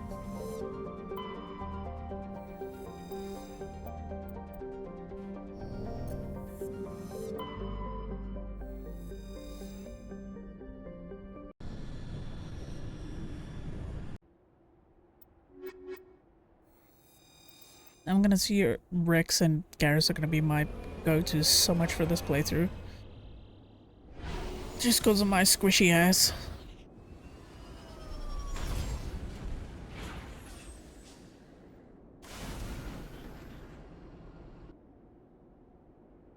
Okay, that's an anomaly, and that's an underground facility. So let's go anomaly first. I'm ignoring the debris because I don't have enough electronic skill to actually do it.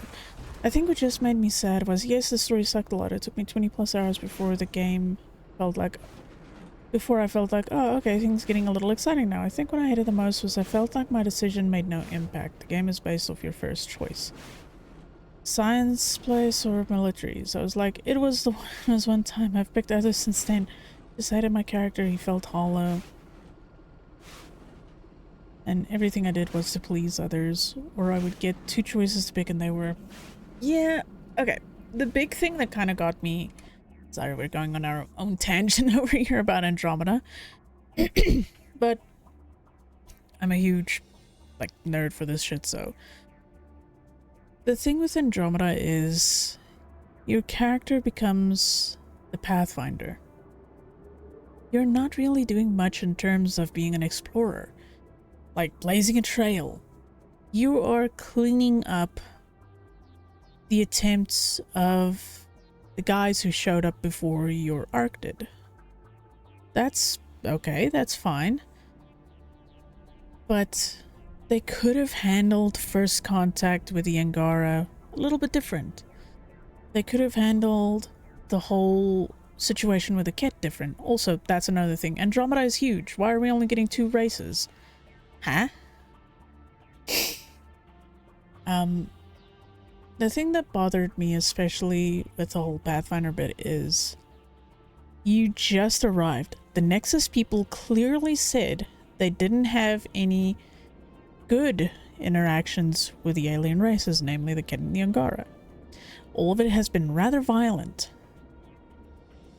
How, in the name of all that is holy and fuckable in this life, do the Ket and the Angaras suddenly understand galactic common and speak it fluently and perfectly? It would have been nice if as a Pathfinder your character has to try and bridge that gap of two races not being able to understand each other, especially in the case of the Angara, like figuring out cultural differences, getting to know them, getting to learn how to communicate. That is something that would have been really neat to see. The outpost building. Your choices need to make more impact. You're the one that started that outpost. But as you said, it's just, oh, is it military or science? Well, there you go. There's just so much potential that was there in the game. And they just squandered it. Didn't do anything with it. The only thing they did do is copy and paste the Prothean blueprint. Oh, we have the Remnant. Okay. PB started calling them Remnant. She called them the Remnant. She was the first. All of a sudden, like, everyone is calling them that? Like, people who don't even know about her or anything about her just suddenly call them that. It would have been fun if in a conversation, if you have PB in your squad and people are talking about, oh wow, there's this massive ass fucking robot that's just flying in the air and it looks like a squid, and she's like, oh yeah, those guys I call them Remnant. Like, give it a little bit more weight to naming something. And then eventually when you find out they're the Jardin, it's like, oh, gee, it's the Protheans. Yay. For the offshoot cousins of the Protheans. So there are so many little niggles that I have with the game. Again, on a technical level, in terms of gameplay, it's fun. I absolutely love the combat. I had so much fun with the combat. Everything else, it was weak. The characters, the only one that I can remember actually feeling slightly interested in was Vetra, because she was interesting. The whole dynamic with her and her sister. You kind of wanted to get to know Vetra more. Cora felt like she was your dad's second in command. Now she's your second in command because she was supposed to be the one in command, so she's basically like a tantruming teenager. Wonderful. Liam is an extremely childish character. He's supposed to be a crisis responder, but he's an extremely brash and childish character. Drac is the only other one that's mildly interesting, and again, he's a Krogan. Krogan are interesting characters. Like, he's this grizzled veteran, but he isn't like other Krogan. He reminds me a lot of Rax. Then there's Jal, who, I don't know, I just kind of, again, it was a case of, okay, he was there, cool, right? Would have been nice if he joined as an initiative to try and get to learn about humans and humans getting to learn about his people. Oh, that's PB, the one you're thinking about, Hero.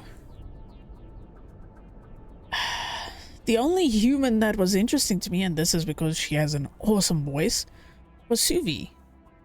Yes, I'm one of those that is extremely attracted to female voices. Thank you. There was just no one that was worth it for me to remember. Yeah, I also chose the Krogan side. I've gone through several playthroughs, and each one of them is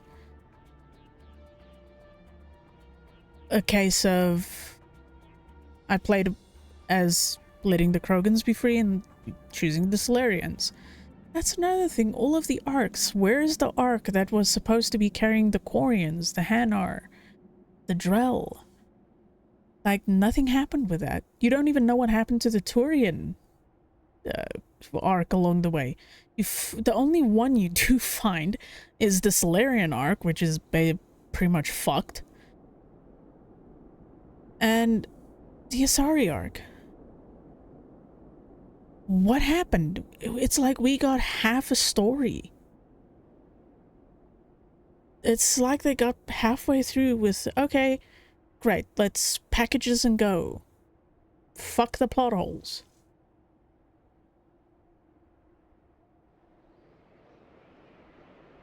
So, yeah, Andromeda, again, as something that's just, you're playing it for the action, it's fine. But as something for story, especially something that's as immersive as the Mass Effect universe, it's horrible. Oh, don't get me started, here's another one. You find out that a writer's mom contracted a very rare disease and she's been smuggled on the Ark, the human Ark. You find out she's got a disease and that's it.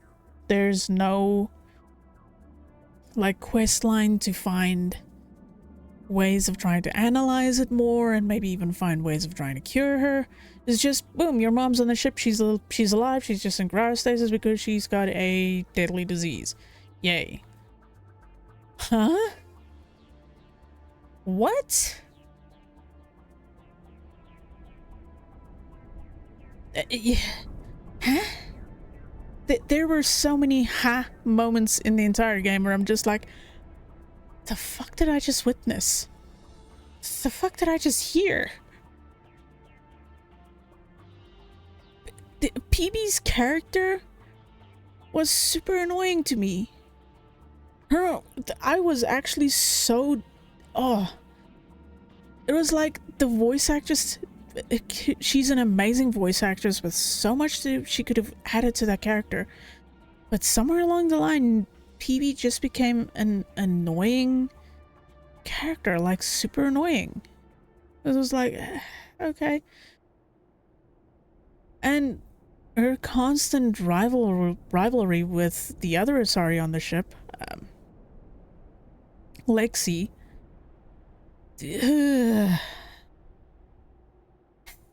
I shouldn't get further into talking about Andromeda because it's just gonna chase up my frustrations. It's just sad to see the game that came out, but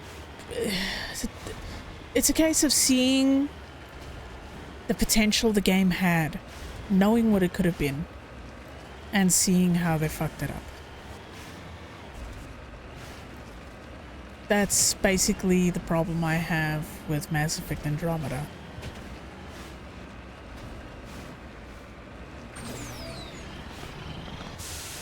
Ooh. Yeah! I will make it. Oh god. Oh, oh, oh, oh. We don't go the other side. Yeah. Look, I want the money. I'm desperate, okay?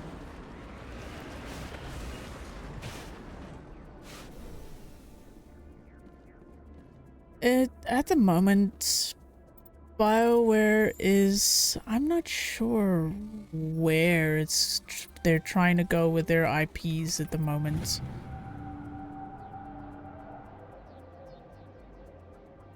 Like, they kind of... They're trying to do the modern thing,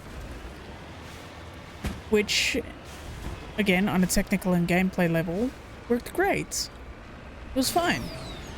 On a story level, it sucked, and that's just generally what I feel like a lot of their games are turning into now, is just shallow products with meh stories, but great technical stuff. As a game that called itself Mass Effect, it was terrible. If you take away Mass Effect and call it just in the future, 600 years in the future, we settle the world known, we would say no, it's terrible.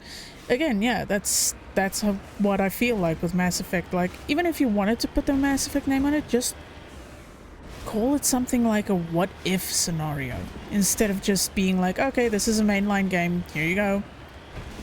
And it's the same with Vanguard. So many people are sad that it is not a true-to-form push on what should have been Dragon Age. Just call it the Vanguard, a Dragon Age story, maybe even. If you really want to set it in some fashion in the Dragon Age universe. Would people still be happy with it? No, probably not. But they wouldn't have been as harsh about it. And let's not forget, it used to have a completely different name before. It used to be called Dreadwolf before it became the Vanguard. No, sorry, Dreadwolf, and then it became Vanguard, and then it became the Vanguard. So what that tells me is at some point they had a different story for the game before they changed it. Before they completely decided to go with what they have now. Yeah, man, let me get up the mountain. There we go. But sadly they called it Mass Effect and flopped hard. They just cancelled. Yeah, they pretty much gave up on the game. They were like, nope, nope. So yeah, it's kind of the trend they're following these days, and it's just sad. If I'm not mistaken, they had like 3 or 4 DLC planned for Andromeda that was supposed to expand more on the story and everything. But alas, they decided, no, this didn't sell as well as we wanted it to, so we bump it.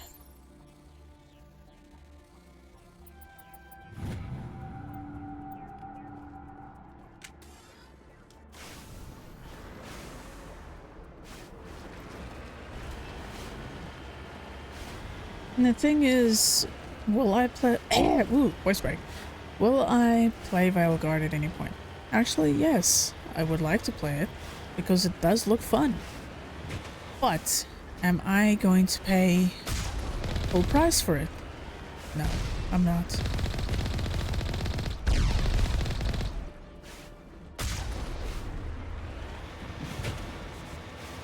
Does this make me concerned for the new Mass Effect, though?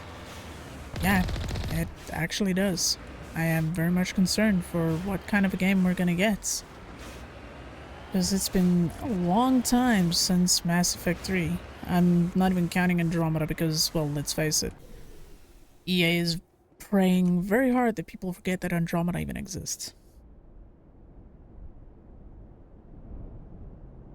Because if I'm not mistaken, they are planning to shut down the online component at some point, like the multiplayer. I'm not sure when. But they are planning to shut it down. And what makes that even more funny is the fact that Mass Effect 3, you can install it and go play the multiplayer. It's still active. And it is very much a thriving community still.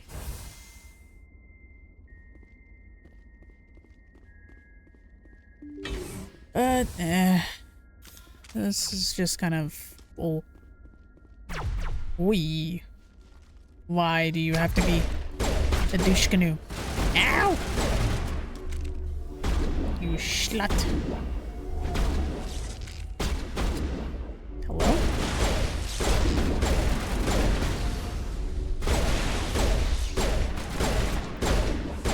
Where do you think you're going?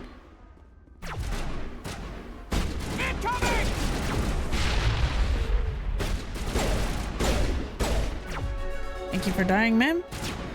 Ooh. What? Uh-oh. Uh-oh, what? Every time you say uh-oh, I'm thinking the stream is dying. Stop saying uh-oh.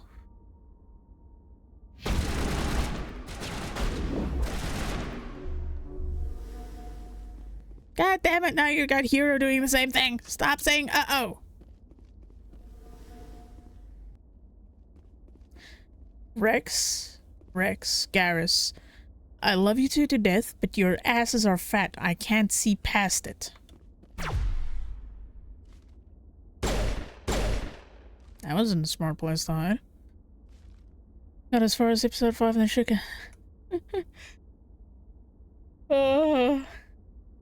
Ministry of fat asses.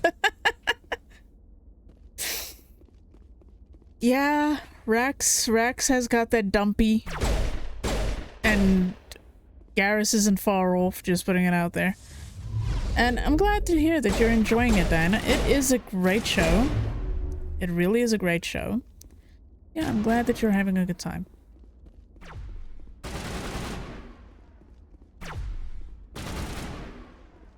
We really have to play this game? Whoa. Ow. Oh, that works. Shot you in the dick. That works.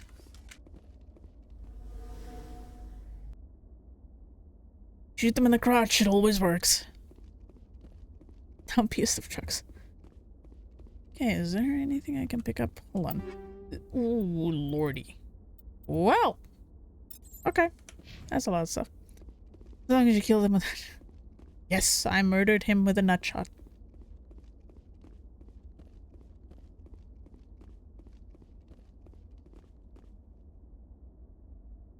I'm trying to remember how this goes because I've actually not played this Soul Survivor part, like, path very much. That was so nutty of you. Yes, you could say that I'm a testicular person.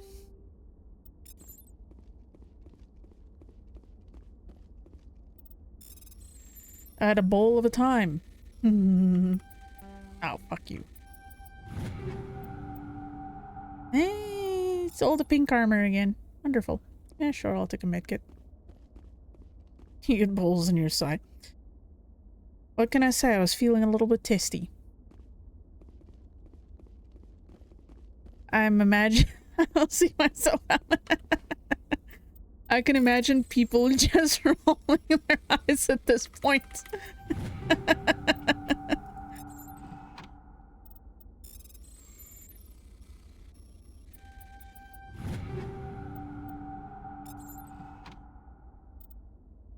Oh yeah, I'm getting so many weapons right now. I can properly equip my people.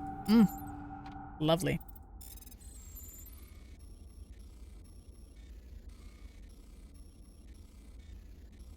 Doot. Thank you. And now comes the fun part. Emotional damage.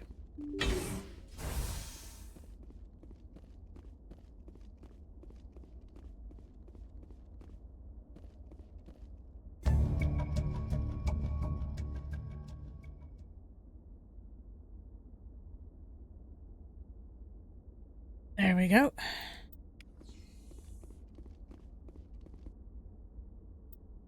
Okay. My cat is yelling at me. I can already hear her. No. We go to the Sol system? Yeah, sure. Let's go walk on the moon. Why not? I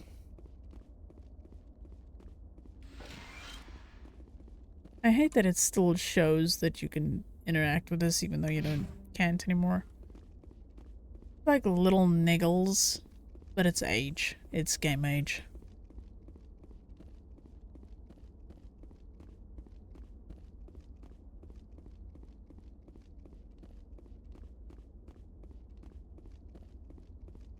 Alright, we're gonna go out of here and we're gonna head to the home cluster and we're gonna go take a stroll on the moon.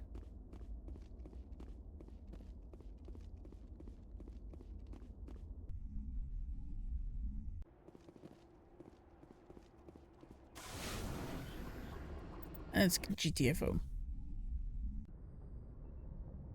Transmission coming in, Commander. I think you're gonna want to hear this one. Greetings, Commander Shepard. I represent a party interested in obtaining information on Cerberus activities. Who are you, and who do you represent? Who I am is inconsequential. Suffice to say, I am an agent for the Shadow Broker. You see, Admiral Kahoku contacted my employer looking for information on the location of any Cerberus facilities. We provided that information on the promise that he would turn over copies of all files gathered from the Cerberus systems to us. These are classified Alliance files. I'm not handing them over to you. Be reasonable, Commander. Cerberus was operating outside Alliance jurisdiction. You don't owe them any loyalty. The Alliance is just going to file this information away in some archive, but no secret stays hidden forever. Eventually, someone somewhere will deliver it into our hands. Might as well be you. Transmit the files to us and you will be well compensated. First off, what are you gonna do with this information? Information is a commodity. It can be bought, sold, or traded. Why my employer desires this information is not my concern. I am only the buyer. You know what? Honestly, I'm gonna take the renegade points here, and we're going to honor Kahoku's deal. I'll transmit the files. I knew you were a reasonable woman, Commander. My employer will remember this the next time you need something from us. Shadow Broker! Yup. Okay, so I've been there. Let's check out this planet, why not? Might as well, we're on the system. Commander, oh, great. From 5th Fleet HQ on the Citadel. Commander Shepard, something uncomfortable has just come up. No shit. In the First Contact War, we fired a lot of espionage probes into Turian Oh, space. no. We just received a mission complete burst from one of them. Is this the fucking monkey mission? Where's it been in the meantime? No idea. Lost in transit. These probes were built in a hurry after First Contact. What makes this uncomfortable? When these probes were launched, we didn't have any idea who we were fighting. We didn't want to risk aliens examining our technology. The probe has a demo nuke built in. A 20-kiloton tactical fusion warhead. About equal to the bomb dropped on Hiroshima back in the 20th.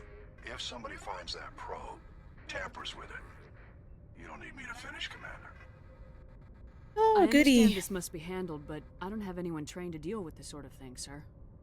Oh no, it's not the monkey mission. I wouldn't ask if it wasn't important. Never mind. These probes have been classified for 26 years.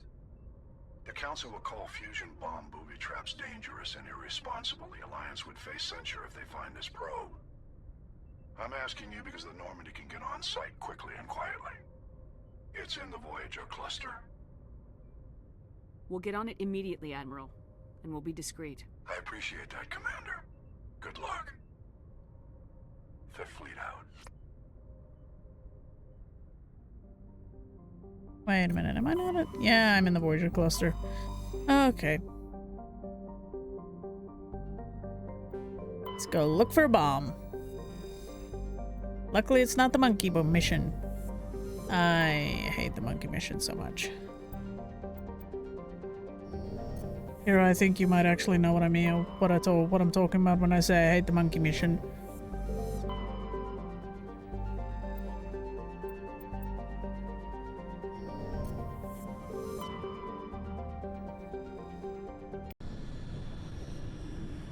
God, that's blinding. Alright, come on, YouTube.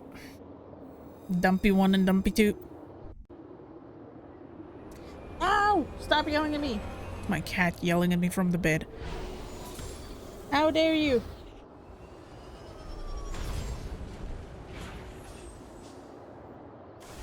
Alright. See what we're working with. Debris we can leave alone because I'm not probably gonna get that. But we could check out the anomaly. No, she hasn't. Sorry, she hasn't clawed my ass yet. Don't give her ideas.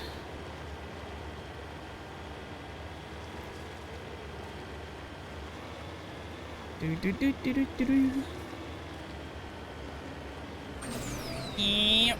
I will get up the hill slowly but surely.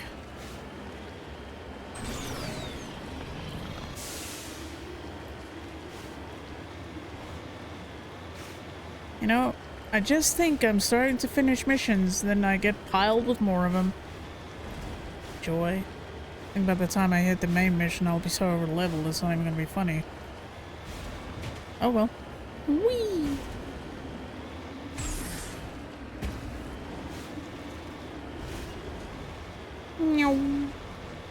Finish one, 10 more to go. Yeah, that was kind of... Wait a minute. Hold on. What's this? Hello? What are you? You're new.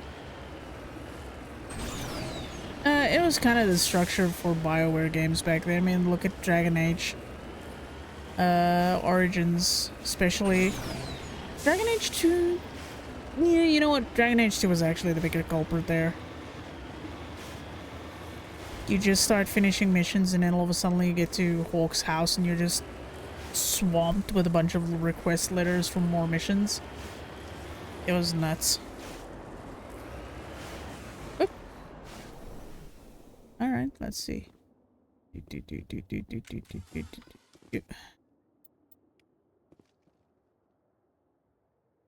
Huh. Okay. Oh, okay. That was interesting.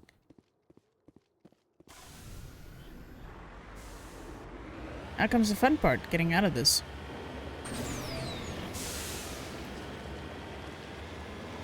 That's a big moon.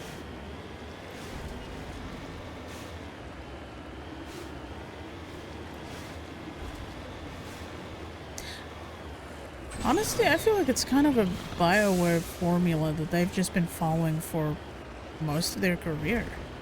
Look at Neverwinter Nights 1. God, the number of side missions that you could pick up in that thing. Oh my god. You just finish one, walk into a room, you find a person, randomly start talking to them, and you gotta find something. Or you suddenly end up in a dungeon for no reason. Lordy, were those rough. Hmm? Oh, that's that thing. D&D based stuff kind of beggars the need for side missions and shenanigans. Yeah, there's nothing wrong with it, but holy fuck, did they push that far? You know, if people saw the way I was driving right now, they would revoke my license. Take care of yourself, Dana. Sleep well, and let me know what you think of Arcane when you finish it. Well, finish the first season before you get to the second. Oh. I don't drive around mountains, I drive over them.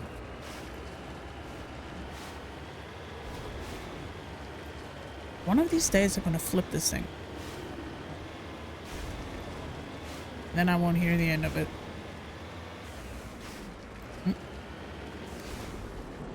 Hey, you think I could just drive down here? Yo, you think we can make a roller coaster out of this? Yeah, sure. Why not? Whee! Oh, look, another hole. Wonderful. Whoop. Oh, goody. There's another hole in my future. Wonderful.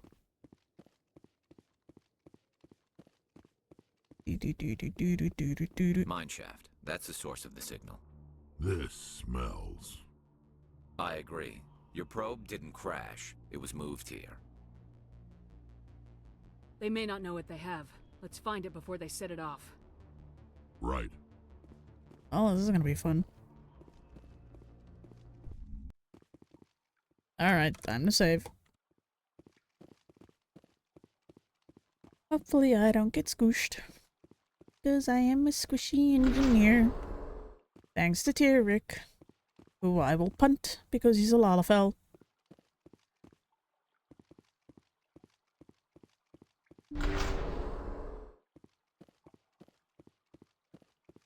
No, I'm gonna punt your ass. It is suspiciously quiet. Do not trust these.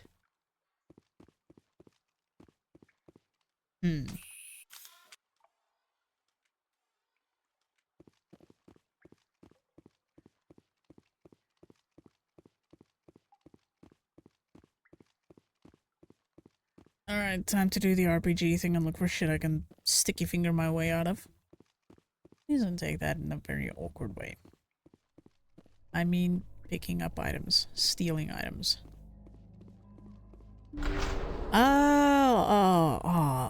It's this mission. It's gonna suck.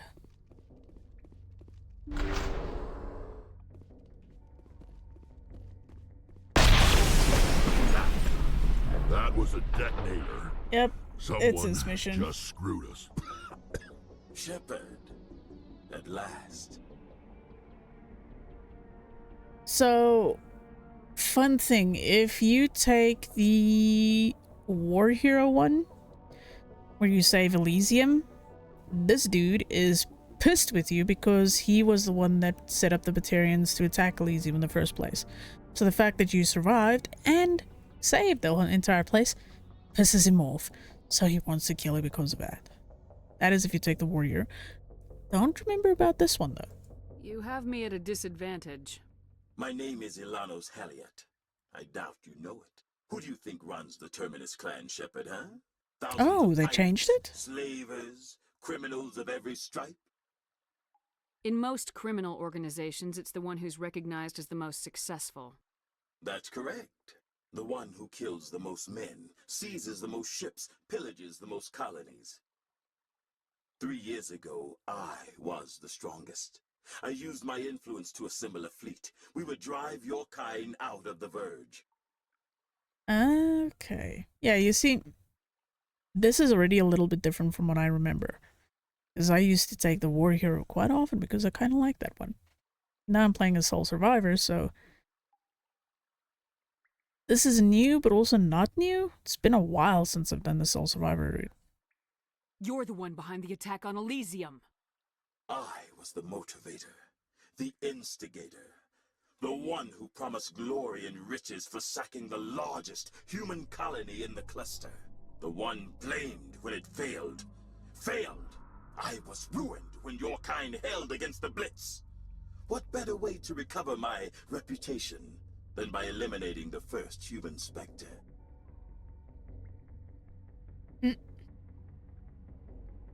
Yeah, I'm not so sure how this is gonna work. My crew will come for me. Let them. We'll be ready. An Alliance warship would make a fine prize. Oh, and if you haven't noticed, the ores here are laced with heavy metals. I'm afraid your suit radios aren't powerful enough to transmit out. We'll find a way out of here. I rather doubt that. Goodbye, Shepard. Orders, Commander.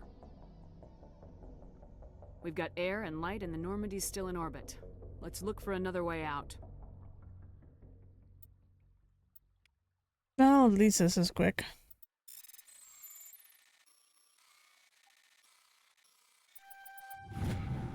And done.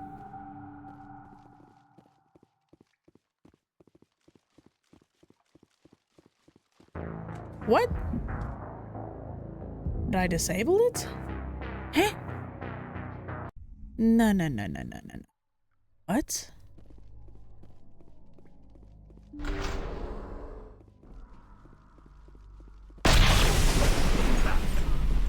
You caused the case. Who do you think runs the Terminus clan, Shepard? Yeah, sure. Let's just do the things. Yep, there we go.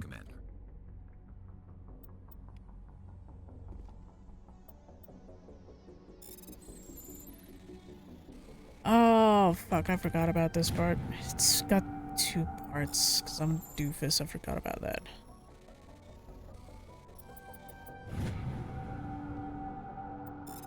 And the last section goes, why not? Let's always... Yep.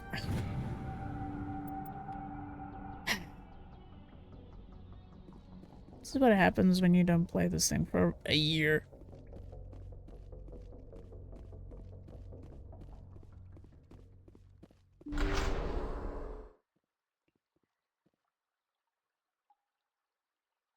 Yeah, I very much treat this game like I treat most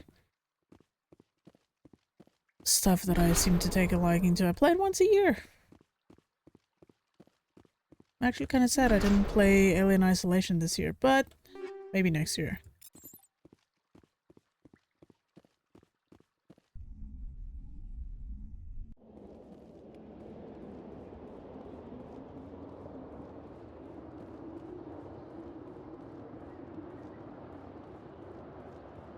Yeah, this is the fun part, trying to get down here without rolling down the hill.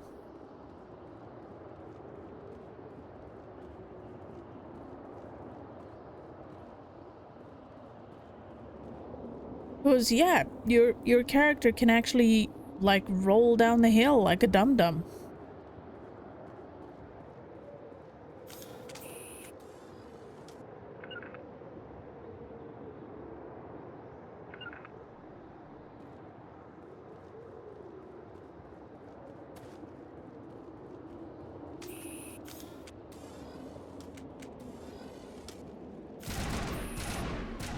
We get to the Mako. Less hassle, just murder.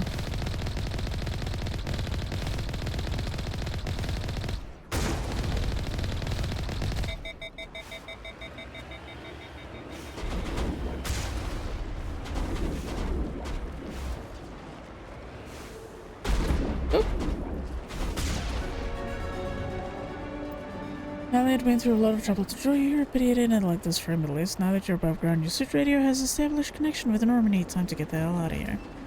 Well, that was anticlimactic.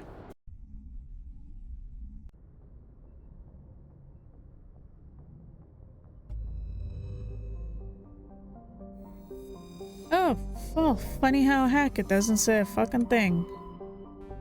Alright, hold on. Let's see. Oh yeah, we go to local cluster. Go for a stroll on the moon. Let's go check it out.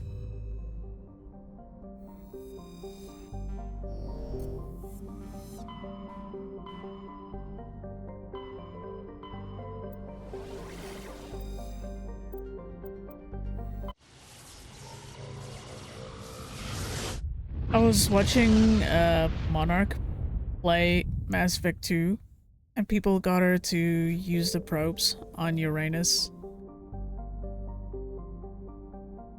Actually funny seeing that happen.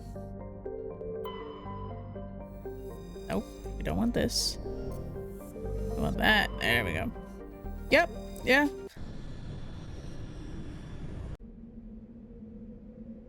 So she had a bit of a giggle at the fact that Edie is just like, really?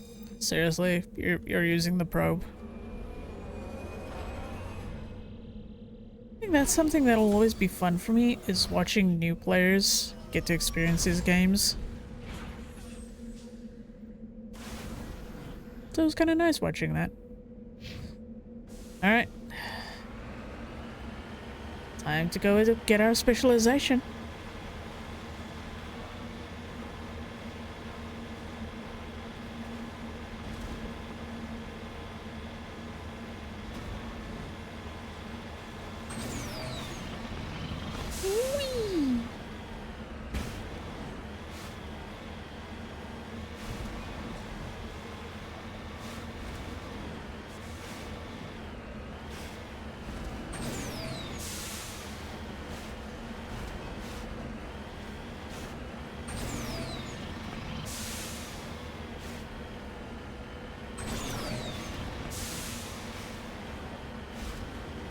Because this one always felt tedious because it's, again, 3 facilities that you have to go through. It felt kind of like it was unnecessarily long, but hey. It's gonna be interesting to try and see how I get through this as an engineer.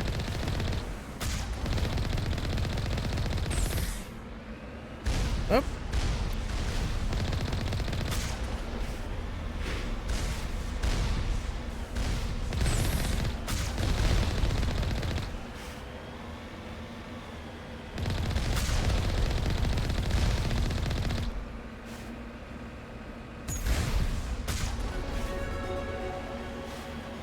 Alright, let's start with this one. Oh. Hell yeah, upgrade. Oh, I completely forgot how many points I've got for this. Oh, that's fine.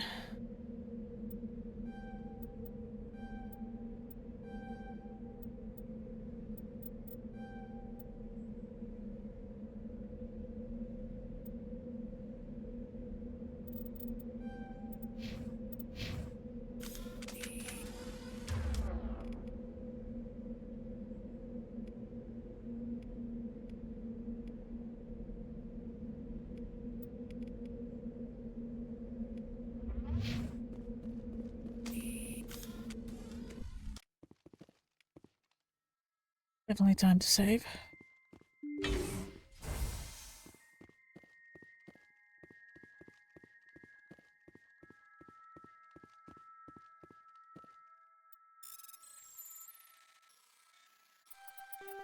Oh, you slut.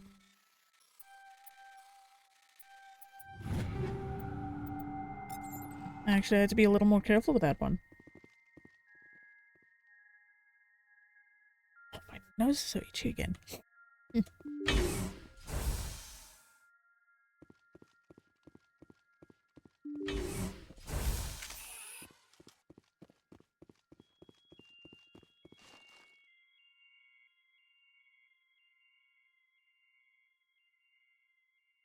Problem is, they're turrets, and these little fuckers do so much damage.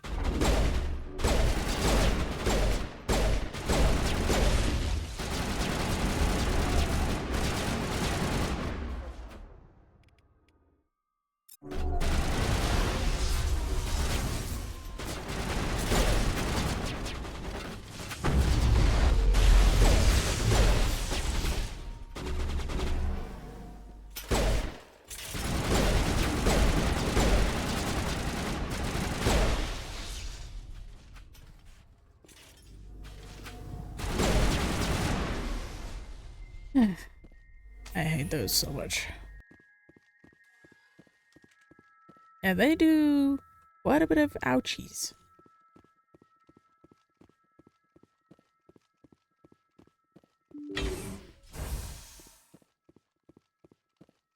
But at least I get my specialization after this, so that's fine.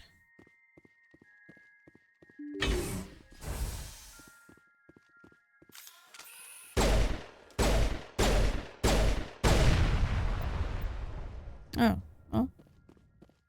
Good thing my character basically chews up toxic gas for breakfast.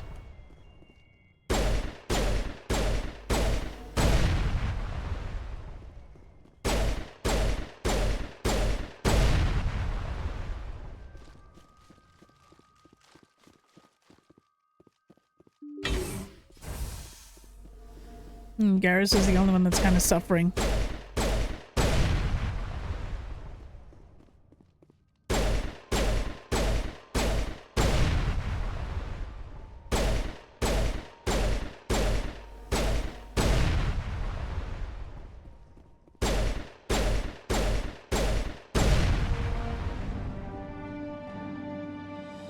Alright.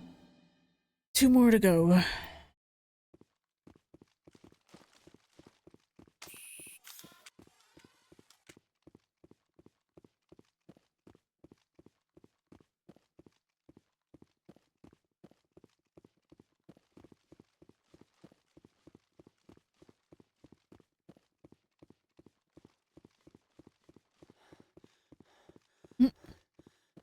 Again, like I said, kind of amazes me that Shepard is a elite soldier but gets tired after a short jog.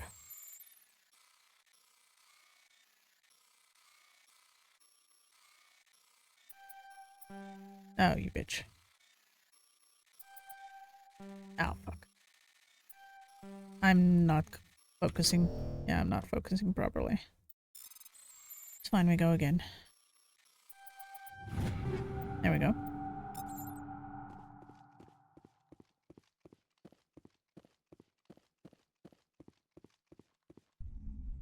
It's so weird having this minigame. Like that little hacking minigame, and then it changes so much in the second game. Then it's just completely missing in action in the third game.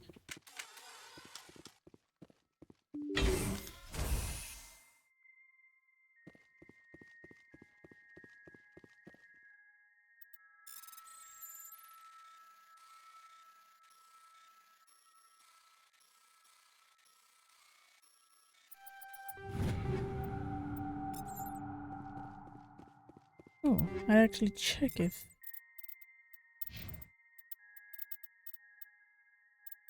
Garrus can actually wear any of this. The pink armor, and it's not any good. Some sections of this game are definitely awkward. Yeah, no, that's sadly true.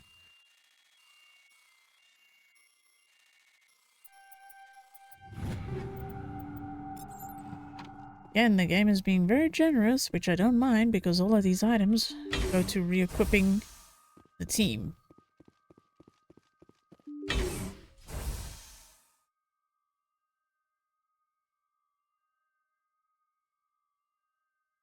Oh, I should probably do a hard save at some point. There we go, there's a hard save.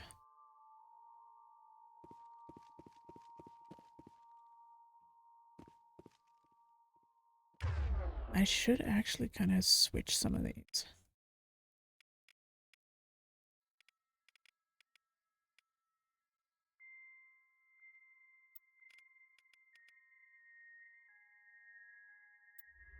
No, that's not what I want. I want that. There we go. No, that. Thank you. Save early, save often, save again. Pretty much, yeah. Especially when it comes to this game.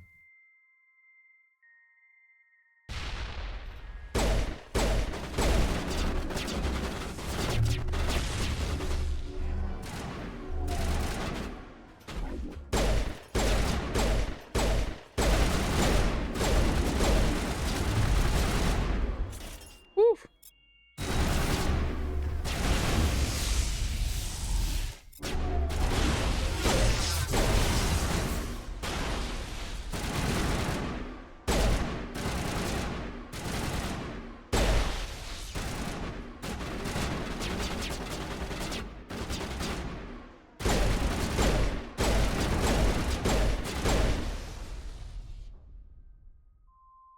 Ah, these guys are annoying. So, one of two is left. One that spawns more turrets that are gonna rush the room. Or the one that spawns the shield around the power junctions. Either one is annoying.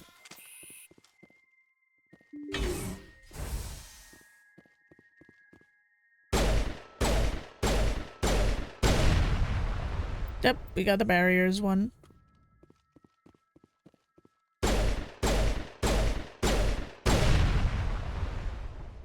Ooh, I'll take that.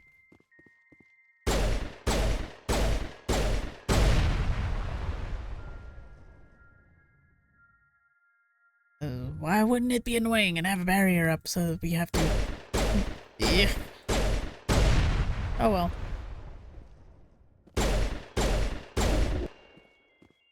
I forgot they put them on the doors too. Lovely.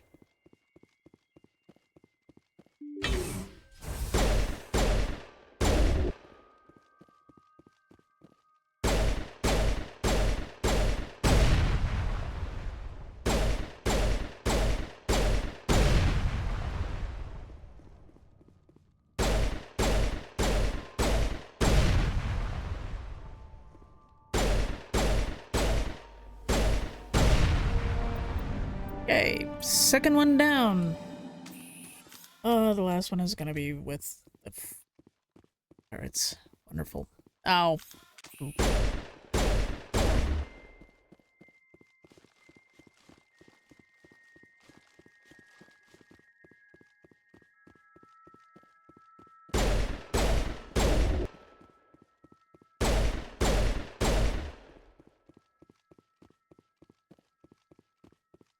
That is all the annoying. Oh well.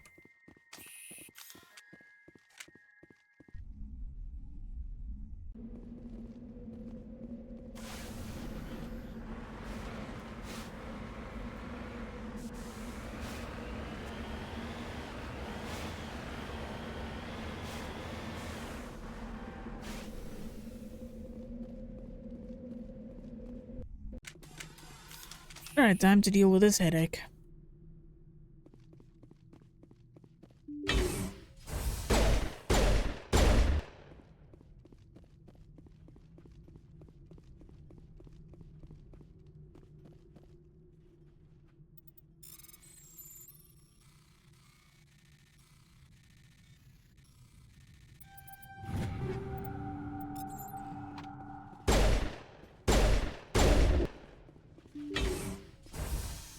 Why are you all at one singular point? What is this?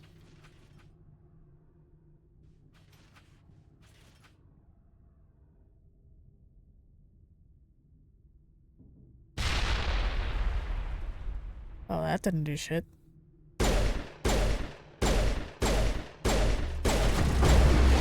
Woo!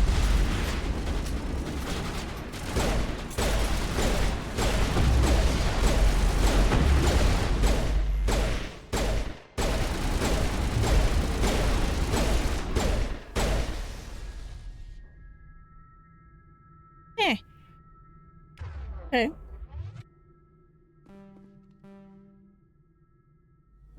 Patching you up. Rocket launchers?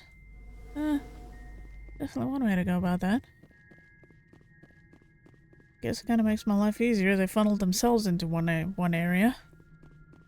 But still, goddamn.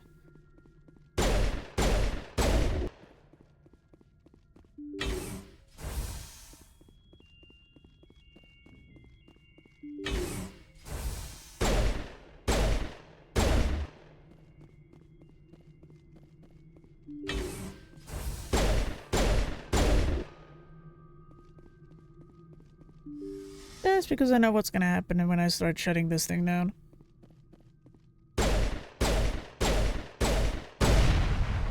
Yep.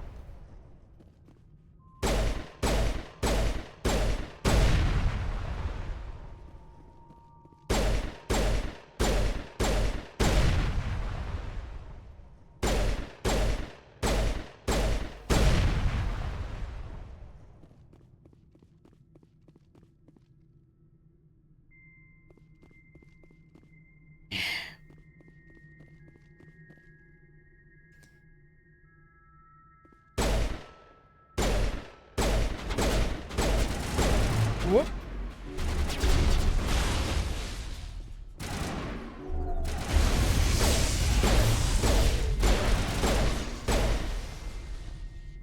Eesh. Can we not have any more rocket drones? It would be really nice, thank you.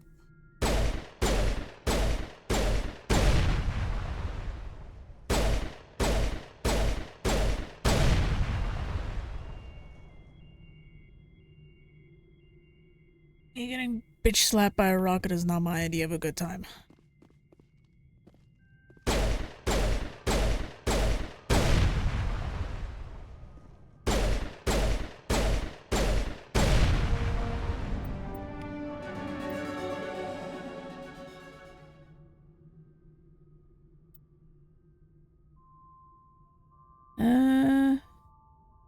You know what? I'll actually take operative.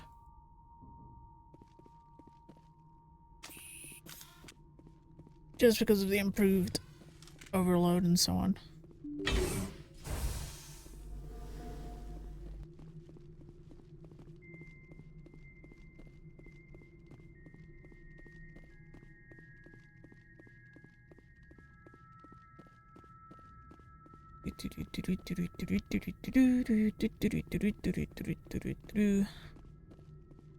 Well, after this I got a shit ton of stuff I can put on my team. Sell. And maybe get Spectre gears along. Would be nice.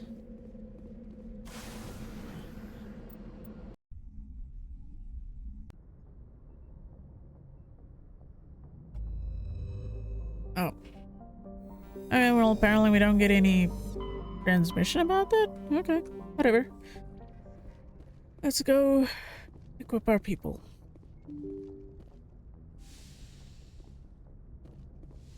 Yeah, there's a reason I don't talk to all of them when I'm doing side quests. Because their milestones are pretty much every main quest. So if you go do all of the talking now, you're kind of rushing along your progression with your team. Which is weird to think about, but sadly that's how the game works. I actually think I'm gonna stick with a chameleon.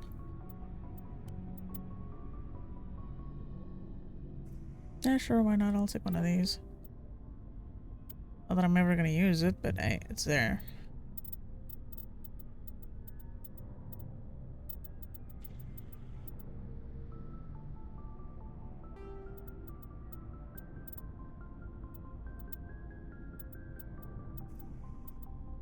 Yeah, sure, why not? Take an upgrade.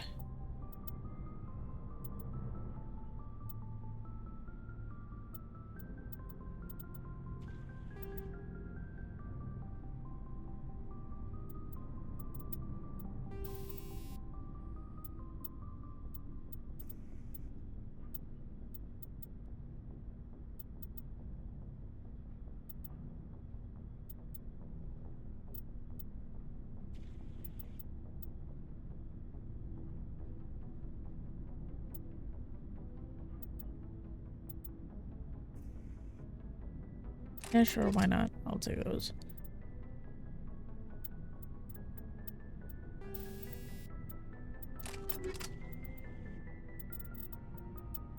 I'm not gonna put any ammo mods on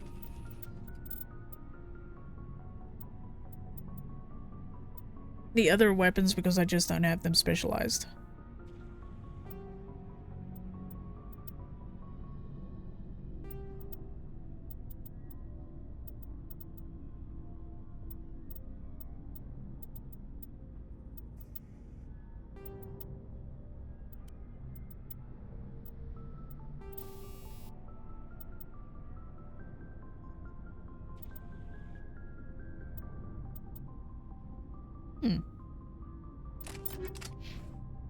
Reminds me. Might actually have to change some of mine a little bit.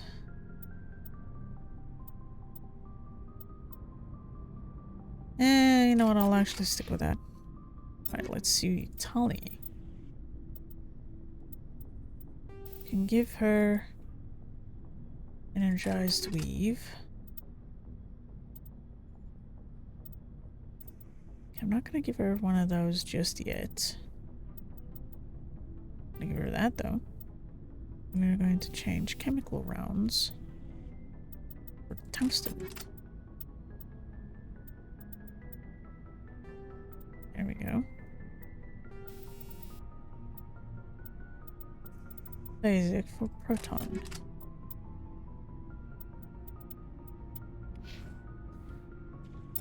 Okay, Rex, let's see. I'm not gonna give you more pink armor because I feel like you've already got enough pink in your life from previously.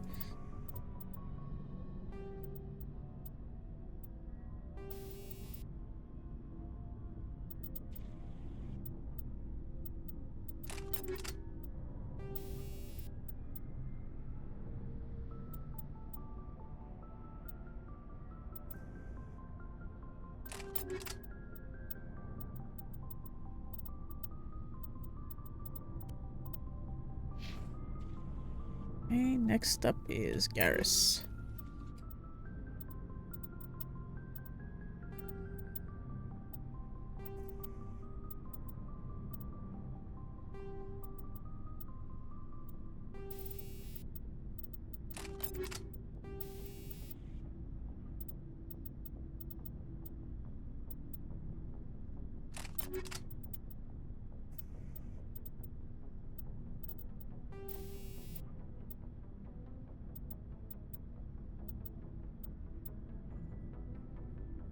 I think he's still fine with that. Let's see.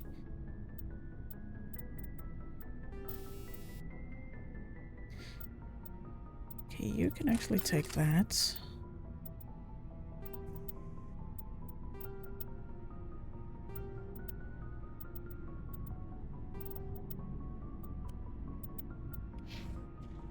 At this point, I'm just kind of slowly changing out everyone's stuff. Because why not?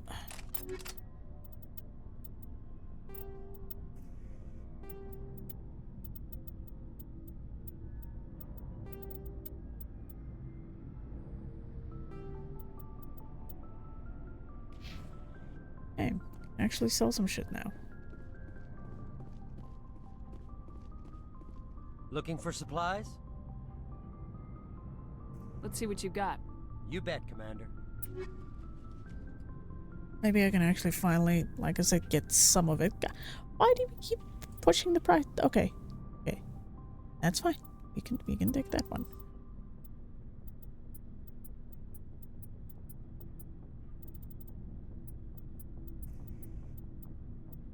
Expensive is putting it mildly.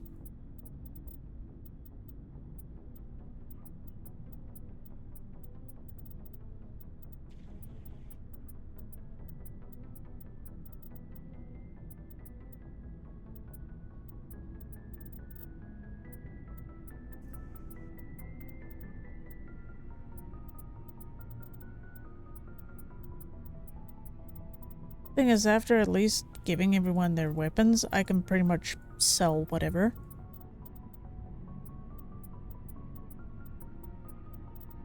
So I might luck out and actually be able to buy it.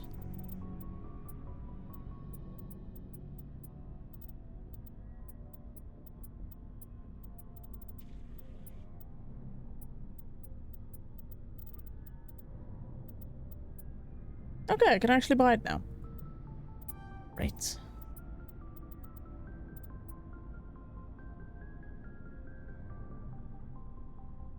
Only problem I have with it is it's 6 shots and then it's done for. So that kind of sucks quite a bit, but it is what it is. But I don't have a... Looking for supplies? Wonder if he has a heatsink upgrade. Let's see what you got. You bet, Commander. Let's see if he actually has one. No, I don't think he has one. And your ability kind of mitigates that to an extent. Yeah, to an extent, but still. Oh well, it's fine.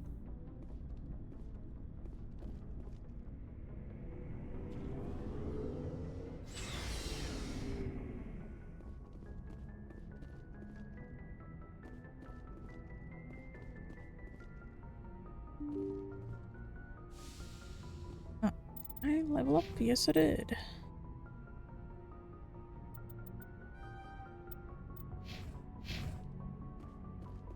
And next, sorry, writing, zoom up, signs of battle, pressing data discs, nope. The hostile takeover. Okay. So we got the one in the Hades Gamma, I think. You kill the first, now eliminate the second. 2 crime lords are located in the Han system. I guess we could go do those. That. Also this one. Hydra, Argos Row. You know what? Let's go do that.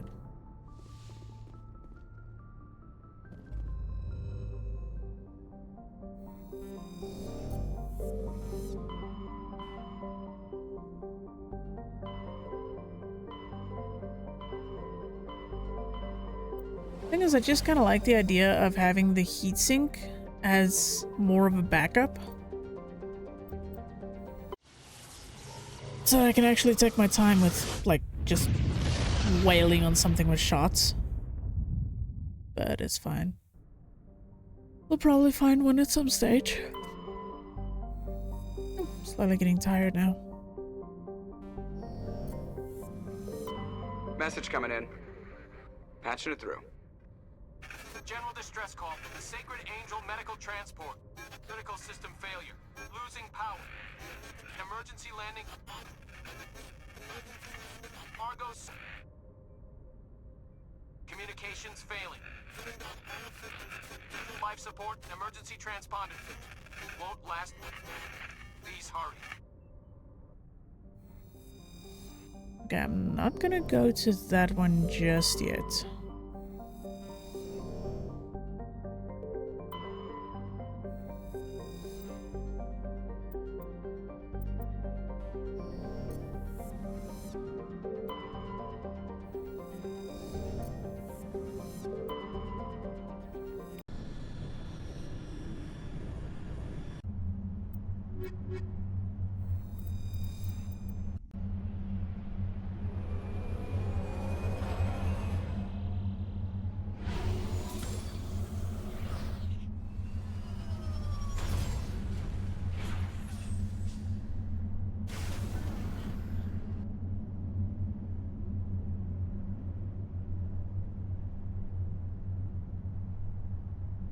Go see what this is. Probably just another dead body.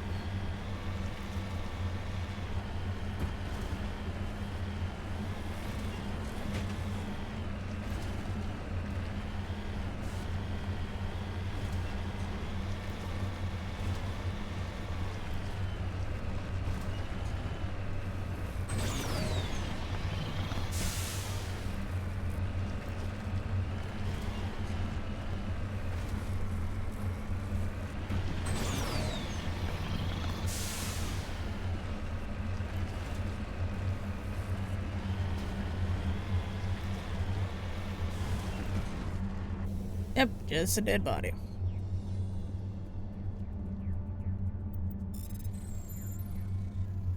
People should be horrified at my driving.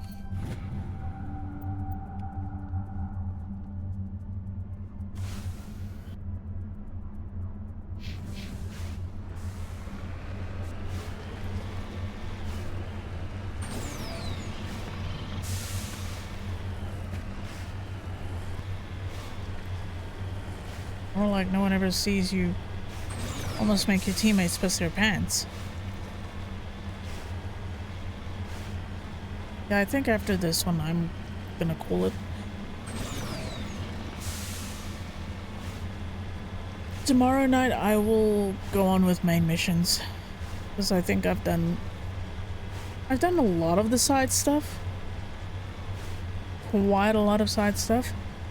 So I think doing some of the actual missions would be a good thing now.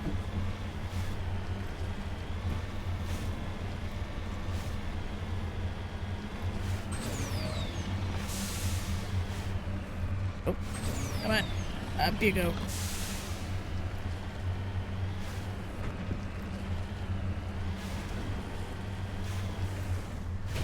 Yeah, considering even in-game the Mako has been designed not to be able to be flipped.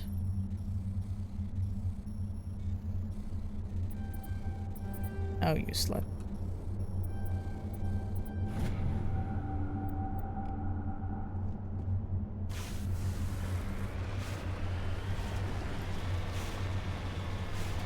There's the wreckage. The signal must be coming from there.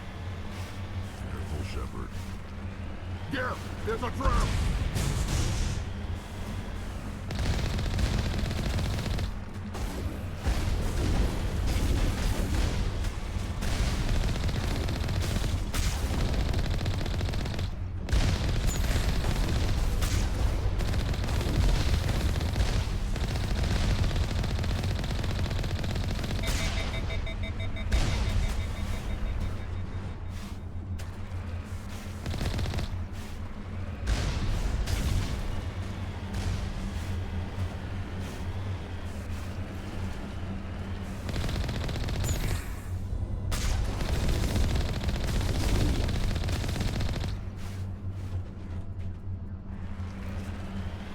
Yep.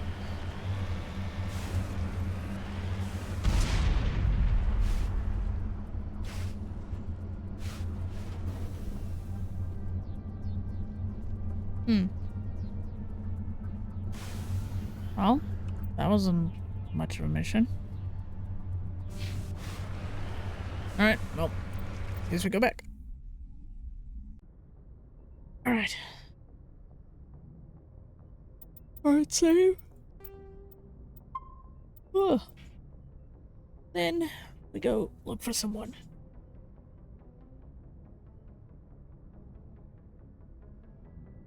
My ass is numb.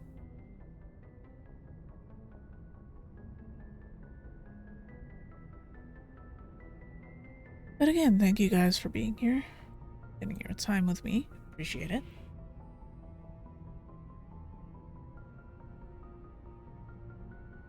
Tomorrow we get to nerd out some more. Or well, I do. Let's see.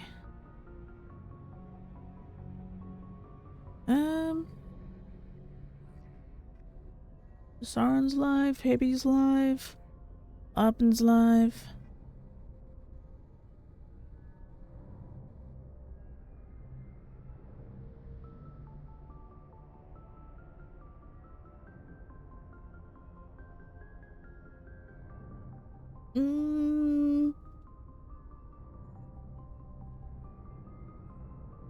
Damn, I'm actually not sure who to raid. Anyone have any suggestions? No, thank you guys for being here. I appreciate the hell out of you guys. It's fun being able to go through this game again. Well, the series. I did want to try to go for 6 hours, but I'm just way too tired right now.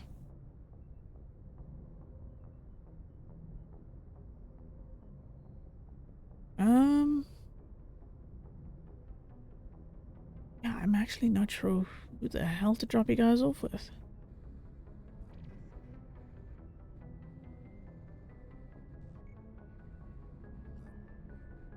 You know what? Why not? Let's drop you guys off with Sarn.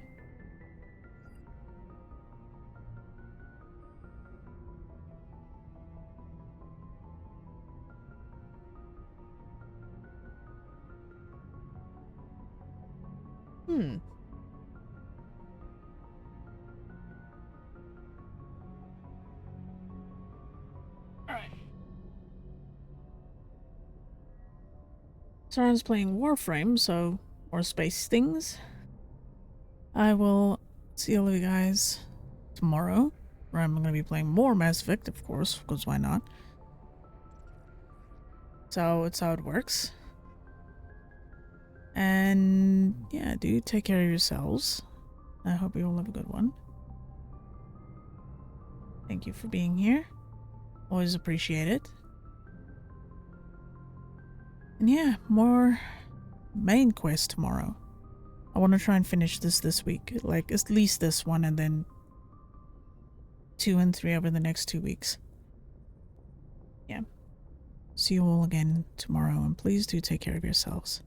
Have a good one.